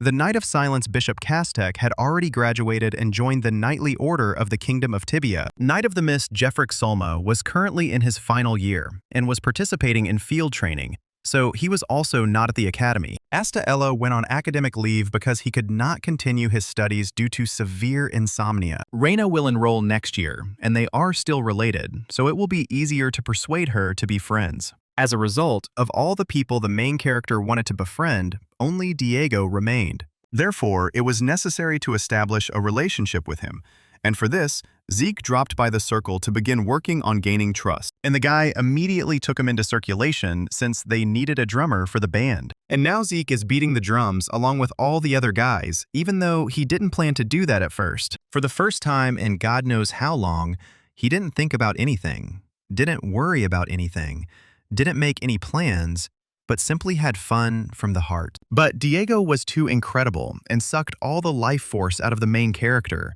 turning him into a walking zombie. But upon returning home, the boy immediately began studying the treatise and physical training. After all, his time was limited. After reading a few chapters, he realized why Terracon had simplified it all. Because the information was too complex to comprehend. The main reason was that all the techniques of the true Dragon Blade required incredible compression and decompression of the aura. So the art of dragon slaying was not even close to it. This style of swordsmanship was not intended to be used against humans, but was intended to be used exclusively against dragons, making their attacks extremely lethal. So to begin with, the guy decided to expand the shape of the sword, which was familiar to him thanks to dragon slaying. Then he needed to compress the aura as tightly as possible, so that it would be possible to pierce even the dragon's scales with one thrust. At that moment, Derek entered the training room and watched his young master. But the main character didn't notice it, as he was focused on the system, on the training map, and on his feelings. He understood that with all these devices, it was entirely possible for him to master this art. And the guy began to feel progress as the number of repeated movements increased. Suddenly he felt that he was running into a wall, because just yesterday he had reached the level of the Red Knight. Now in front of him stood the wall of the Black Knight, which he had to overcome. It is said that growing only higher quickly builds a wall that must be overcome. But the dragon's heart, hidden in the etheric realm, resonated with the true dragon sword and screamed. And until the guy missed this feeling, he had to swing the blade as many times as necessary. In that moment, Bahamut's heart responded to Saturn Draker's true dragon blade and was about to play back the memories sealed within the dragon's heart. At that moment, the guy did not see how a man appeared in the darkness who came to the dragon asking for a favor. The man asked the dragon to preserve the art of true dragon fencing that he had developed. The dragon was a little shocked by Saturn Draker's behavior. He always knew that the man was eccentric, but he didn't think that he was crazy. What was surprising was that a man would try to trust a dragon with something that could one day kill him. Saturn had no intention of giving up his intentions, and Kronos was in solidarity with him. This angered him more than the appearance of Saturn itself. He believed that humanity had led Kronos astray, and he had lost his right to be a mediator. And in general, Bahamut no longer believed the delirious, incoherent prophecies of his brother. That's why he now really wanted to kill the man. But he didn't give in. Meanwhile, the protagonist was watching everything and understood that the dragon's strength was incredible. If he had been in Saturn's place, he would hardly have been able to repel even one of Bahamut's attacks. Therefore, looking at his ancestor, Zeke understood that he was quite a monster, since not a single blade touched him. However, Bahamut did not calm down. He drove the man out of his lair, because if he did not leave, his next attack would be directed at the kingdom of Kronos. In general, Saturn was not afraid. He believed that if the dragon continued in the same spirit, then karmic retribution would await him in the future. But the dragon did not believe this, and believed that no matter how many people he killed, nothing would happen to him. But even this speech did not outrage the man, because Kronos had warned him that everything would turn out exactly this way. The dragon continued to be angry, especially when he saw the artifact that the man had taken out, because the man was now so brave only because he had gained access to the power of Kronos. So she attacked the man again with a huge sword. Meanwhile, Saturn activated the Kronos artifact, not fearing the enemy's attacks. Moreover, Bahamut's attack was stopped. The sword froze in the air. No, it was something else. The magic of the artifact bound the dragon, so the attack stopped. But it wasn't that simple. Bahamut was a pretty strong dragon, so he had enough strength to break free from the spell. Moreover, it turned out that Saturn Draker showed the dragon some vision that alarmed him. It was not an easy vision, but a prophecy. Now the dragon had to understand why Saturn trusted him with his swordsmanship. Bahamut understood everything, as well as the fact that the very concept of making contracts with people was a bad idea from the start. Saturn agreed with this, because people should have stood on their own feet and not rely on dragons. The man and the dragon finally came to an agreement, and the lizard took the book from the man. But the dragon still stuck to his opinion and didn't believe in the man's good intentions, since he wanted to save humanity, not the whole world. This was probably another snag in their misunderstanding of each other. However, for now, the dragon has taken it upon himself to watch over this text until that prophecy is fulfilled. After which the man went to the exit, but then stopped, and said that Kronos always said that one day, Bahamut would also find someone to whom he could open his heart. But these words seem like a mockery, as the dragon did not believe that he would find a contractor to whom he would open his heart. At this point, the memories ended. Zeke returned to his reality and began to think. By and large, he did not understand anything from the overheard conversation, except that Bahamut did not trust people at all. But even despite this, he made a contract with Terra Khan. I wonder what changed then, why the dragon changed his principles. After viewing the memories, the boy tried to overcome his curiosity and find out about all the participants in this story. But all the facts were distorted by his relatives, so no reliable documents remained. Time passed, and while he was busy searching for clues and learning the swordsmanship of a true dragon, a letter arrived from Reinhardt with news that all preparations for the fulfillment of his first request had been completed. It was wonderful, but the guy couldn't believe that, as a result, he became the deputy manager of the southern branch of the Reinhardt Trading Company. Even for him, it was quite pompous. Besides this letter, another one arrived, but this time from Kay. It was obvious that the girl had also made an important decision. Evening came, and Kay invited the protagonist to discuss the details of their plans in the VIP area of the hotel. Zeke walked over and took his seat. But as soon as he looked out the window, he froze mid-sentence. Since he had lived in Atlas for some time, but he had never seen such a stunning view of the city anywhere. So he sat, mesmerized, looking out the window. To be fair, the view he was used to showed the ruins left behind after the Continental War, so now he was seeing the city in all its glory for the first time. But it was time to get down to business. First, Kay admitted that this hotel was another business that the syndicate was involved in, because even they needed a place where they could meet partners without embarrassment and discuss details in a relaxed atmosphere. True, the conversation didn't go any further since Kay offered the main character a drink and he refused, and she began to make fun of him, not knowing that the guy would have liked to drink, but due to his resistance to poisons, he didn't get drunk, so he didn't get any more pleasure. If that was the case, then it was time to get straight to the point, and the girls placed a folder with photographs and documents in front of him which indicated that he was right, and Pabella's roots went back to piracy. The most offensive thing was that up until this moment, the girl had not noticed this fact, but the income statistics had been screaming about it all the time. In addition, Pabella was doing business with Joaquin Fernandez, who was McCain's man. This was quite shocking information for the girl, so she did not report it to her superiors, as it could have brought some chaos into the organization. And this was very interesting and useful information for the main character, and now he was going to tell her how he would make her the head of the syndicate. The meeting ended, and the protagonist began to put into practice the preparatory steps for the implementation of his plan. It was good that, thanks to the system, he could now teleport from point A to point B. Although this consumed a significant amount of karma points, no one could suspect him of crimes in any way, since people capable of using teleportation magic were extremely limited in number, and movement between cities initially required a large-scale portal in a magic tower. And then the night came, and with the night came the time of fires. Meanwhile, Kay was incredibly worried. She, of course, expected Zeke to be impudent, but what he did was beyond the pale. It seemed like this guy was just crazy. Or maybe he was like that from the start and she just didn't notice. After all, that was when he first told her that he was going to set fire to all the Soma warehouses on the central continent belonging to the McCains. And she didn't believe him then, but in vain. Now everything there was ablaze. Besides, she was sure that if the guy did something like that, they would be immediately identified.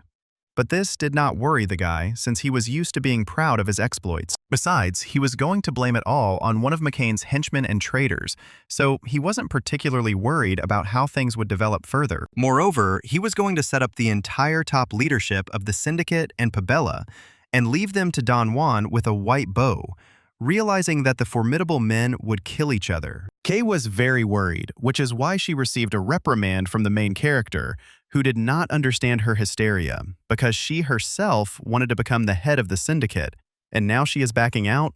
That is not how things are done, and she needs to realize this. There was no longer a pass option for her.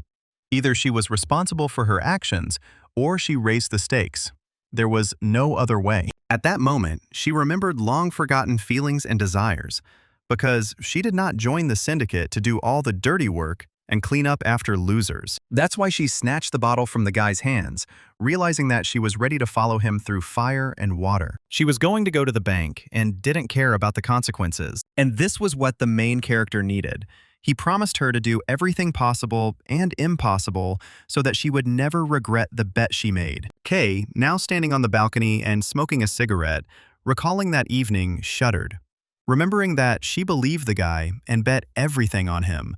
So there was no turning back for her. And at home, Don Juan also washed away stress with alcohol, making plans for the future, how he would take revenge on those who burned down his warehouses. The protagonist had finished his dealings with the criminal world, and now he could think about his studies, because the semester was coming to an end, and almost half a year had passed since the news spread that he had reached the level of a Blue Knight. And he knew that sooner or later, the day would come when he would be invited to the promotion banquet. And now, looking at this very letter, the guy was nervous. It was known that the promotion banquet was a celebration in honor of young Drakers who had advanced beyond the level of Yellow Swordsman and attained the rank of Knight. Even among them, reaching the rank of Purple or Blue Knight was common and occurred around the age of 20. So it was also called the Draker-style debut. It is therefore not surprising that Zeke was worried as he went to the banquet in the spring garden of the main hall of the Castle of the Four Seasons, hoping that nothing terrible would happen. Many people had already gathered in the castle, among whom was the head of the family, and Abel, who had just arrived. The young man noted that there had never been such a number of guests at a promotion banquet before. But it had to be that way, because today they were honoring the youngest Blue Knight of the entire continent. And naturally, this could not fail to interest high society. Arthur, however, paid no attention to his eldest son's feelings, leaving him behind as he needed to prepare for the initiation ceremony. Meanwhile, Zeke had already arrived at the palace, although he hadn't yet reached the banquet hall.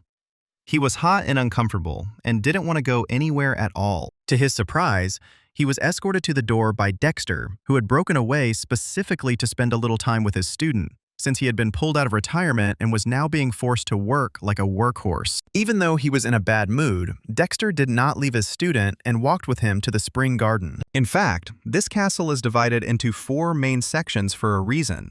For example, the spring garden is where most events are held. It is the only room open to visitors who are not family members. In the summer part of the castle, there was a library where the family's affairs were conducted.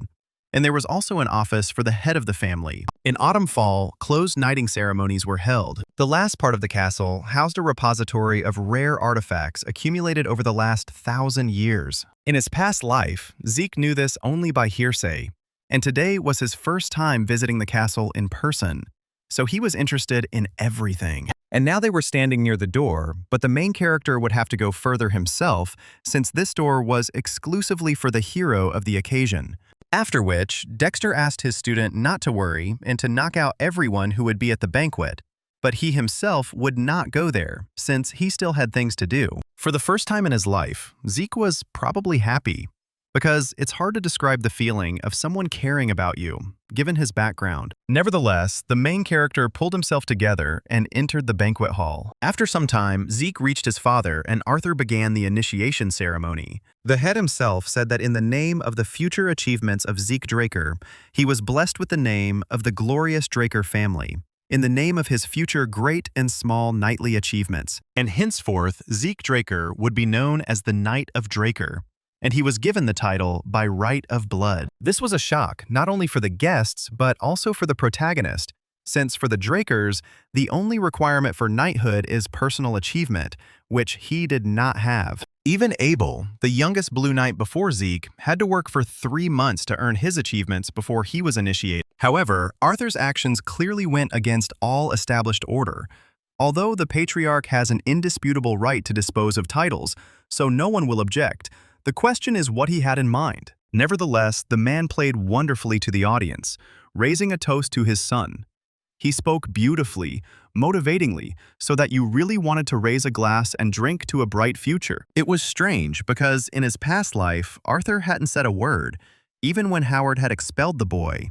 And now he was so demonstratively playing the loving father. Zeke had to hide his feelings deep inside, as his father asked him to take a walk with him for a private conversation. Surprisingly, during a conversation with his father, the boy received a token that could be exchanged for a family artifact.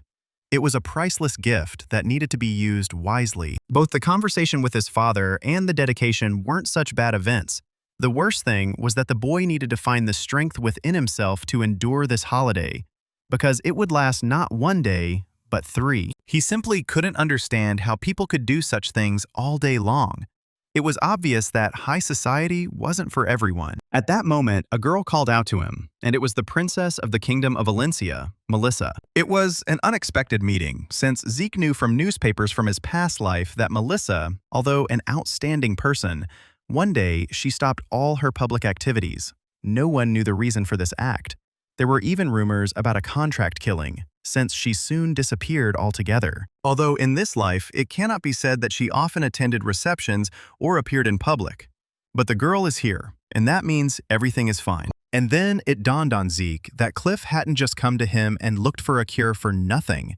Had he really been trying specifically for this princess? Now, a lot of things fell into place, so the young man bowed and politely introduced himself to her. But he didn't stop there. The guy was a good talker after all. So he pointed out that he was very impressed with Melissa's reforms aimed at improving the quality of life of ordinary people. And while many consider this an act of charity, he understands perfectly well that the princess had to go through hellish difficulties to bring her ideas to life. On the one hand, it was undisguised flattery. But on the other hand, the guy seemed like a smart fellow to the girl. And he was different from the other knights, and very different, which made her smile. Melissa didn't laugh at him, but she was happy that at least someone understood her intentions and saw much more than the endpoint of her path. But now, she had to take her leave. She herself would have been interested in talking with the hero of the occasion for a little longer, but there were too many people who wanted to do the same, so it would be better for her to leave him for now. But Zik shouldn't worry, because she's sure that fate has another meeting in store for them, under more pleasant circumstances. She left, and Zeke continued getting to know the guest of the reception, and by the end, he was almost growling, and his smile began to resemble a grin. It turned out that such holidays were too tiring, and the main character clearly didn't like them. It would have been better to be back in the cave with Kaiser, and he would have driven him without sleep and food, and not all this. And then someone else came to the banquet in full uniform, showing tactlessness. And who would doubt who could afford such a thing? Of course, it was the 4th prince of the empire, Kar Nerva, who in the future, together with Abel, would start a continental war. Now he was smiling and even extended his hand to greet her. But the main character didn't want to shake the hand of such a guy. Therefore, Zeke found a way out, as it seemed to him to bow according to all the rules of etiquette in order to express the full degree of respect to the monarch. This behavior did not please Kar, but he did not publicly get into a fight, but he could force the guy to drink with him in revenge. And it would be fine if it was just a matter of wine. But the prince behaved too familiarly, putting his arm around Zeke's shoulders, which he definitely didn't like. But he couldn't shake off the prince's hand now. And now the glass was already full, and Zeke had to drink, while the courtiers whispered. They considered the guy a child who was following Kara's lead, who was behaving too brazenly and taking advantage of the fact that he was a prince. At that moment, Abel approached them and asked the prince to go away with him for a few words, as he needed urgent advice. This being the case, the prince asked Zeke's forgiveness for having to leave him, but promised a new meeting during which they could share each other's thoughts and feelings, and left with Abel. The guests continued to gossip, but Zeke didn't care, because events were developing much faster than in his past life, and contact between Abel and Kara occurred earlier than he expected. And judging by the tone of the young men's conversation, they are quite close, which means that a continental war could have started sooner. Overall, if the banquet was the unpleasant part of the day, then receiving a special token brightened everything up because it could be exchanged for one of the Draker's treasures. I also remembered the conversation with Arthur. The man believed that the guy had achieved good success during this time and was confidently on the path to becoming the strongest. And this sounded like praise, but Zeke was thinking about something else. Why did his father turn a blind eye to all of Abel's movements, since he was acting boldly, barely hiding his intentions? But the man said nothing, only giving his son a token, which was the key to a treasure that would need to be chosen wisely, since the vault contained many different artifacts, both useful and simply beautiful trash. Zeke remembered his father's words and was going to use this chance to get something interesting for himself. As soon as Zeke stepped into the vault, he was met by an employee who had been waiting for him and was about to give him an introductory briefing. So there were 17,000 artifacts here. The guy could take one of them. Since he only had one token, he could not leave the storage since he would not be able to enter back. The time to choose an item was unlimited. There was no security here, as everything was protected by strong magic. The same charms were placed on the offices of the head of the family, and the counting of items was also carried out by magic, so it was impossible to steal anything. Now it was possible to begin opening the main part of the vault. To do this, the guy dropped his token into a special hole, and just a second later, the huge doors opened, letting the guy into the depths of the room. Inside, the vault was much larger than Zeke had imagined, although something like that was to be expected. Manually checking each item seemed time-consuming and impractical. So he asked the system if it could classify the artifacts according to the criteria he needed. Yes, it was possible, and the system synchronized the classification function with the dragon's eye.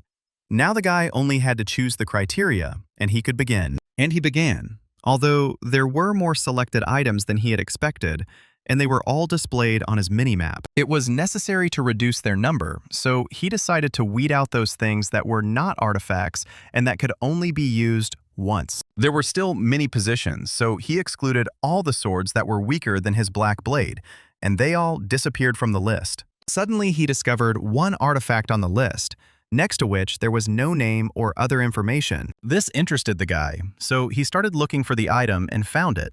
It was a green bracelet.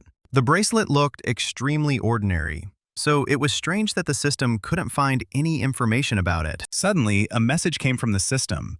It recognized him as the legacy of Terrakan Draker, and the bracelet recognized the guy as the heir of the Dragonslayer. And then the bracelet put itself on the guy's hand, even though he didn't confirm his choice. And with its help, Zeke will be able to summon allies. Although the protagonist had not finished examining the vault, he could not cancel the artifact that was adorning his hand. Logically speaking, he wouldn't find anything better here than this bracelet, so he needed to activate it and see what kind of pig in a poke he pulled out. The artifact activated, immediately increasing its level.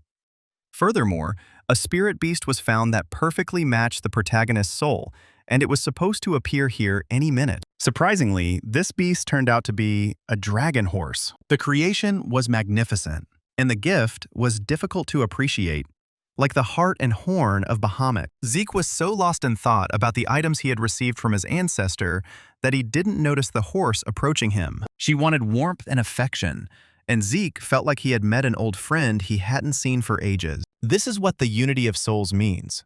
A feeling of warmth and love spread in the guy's heart, and he did not hide it. And that was fine, but the animal needed a name, and the young man decided to call her Bucephalus. The description said that this animal was capable of many things, but Zeke was a little doubtful, since he met it for the first time. It was a bit offensive, so Bucephalus took it all in his teeth and put the guy on his back himself.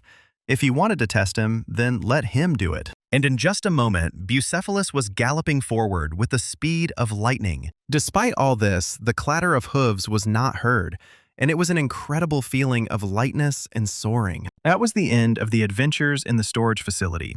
And later that evening, the guy was driving home, remembering the face of the storage facility worker when she saw the item he had chosen. Yes, and my father was most likely talking about exactly these kinds of things. Beautiful, but useless. It's not surprising that he and the others couldn't appreciate the bracelet, since even the system didn't immediately understand what was what. In any case, luck was on the side of the main character this time, and he did not pass by such a valuable thing for him. After some time, he reached home, but even here he had no peace, since Cliff came to him without an invitation, with unnecessary congratulations. The man didn't just come with congratulations. He brought another person here who really wanted to talk to the main character. But now a surprise awaited Zeke. Hiding under the hood was Melissa, who was not only a princess, but also the head of the Reinhardt Guild.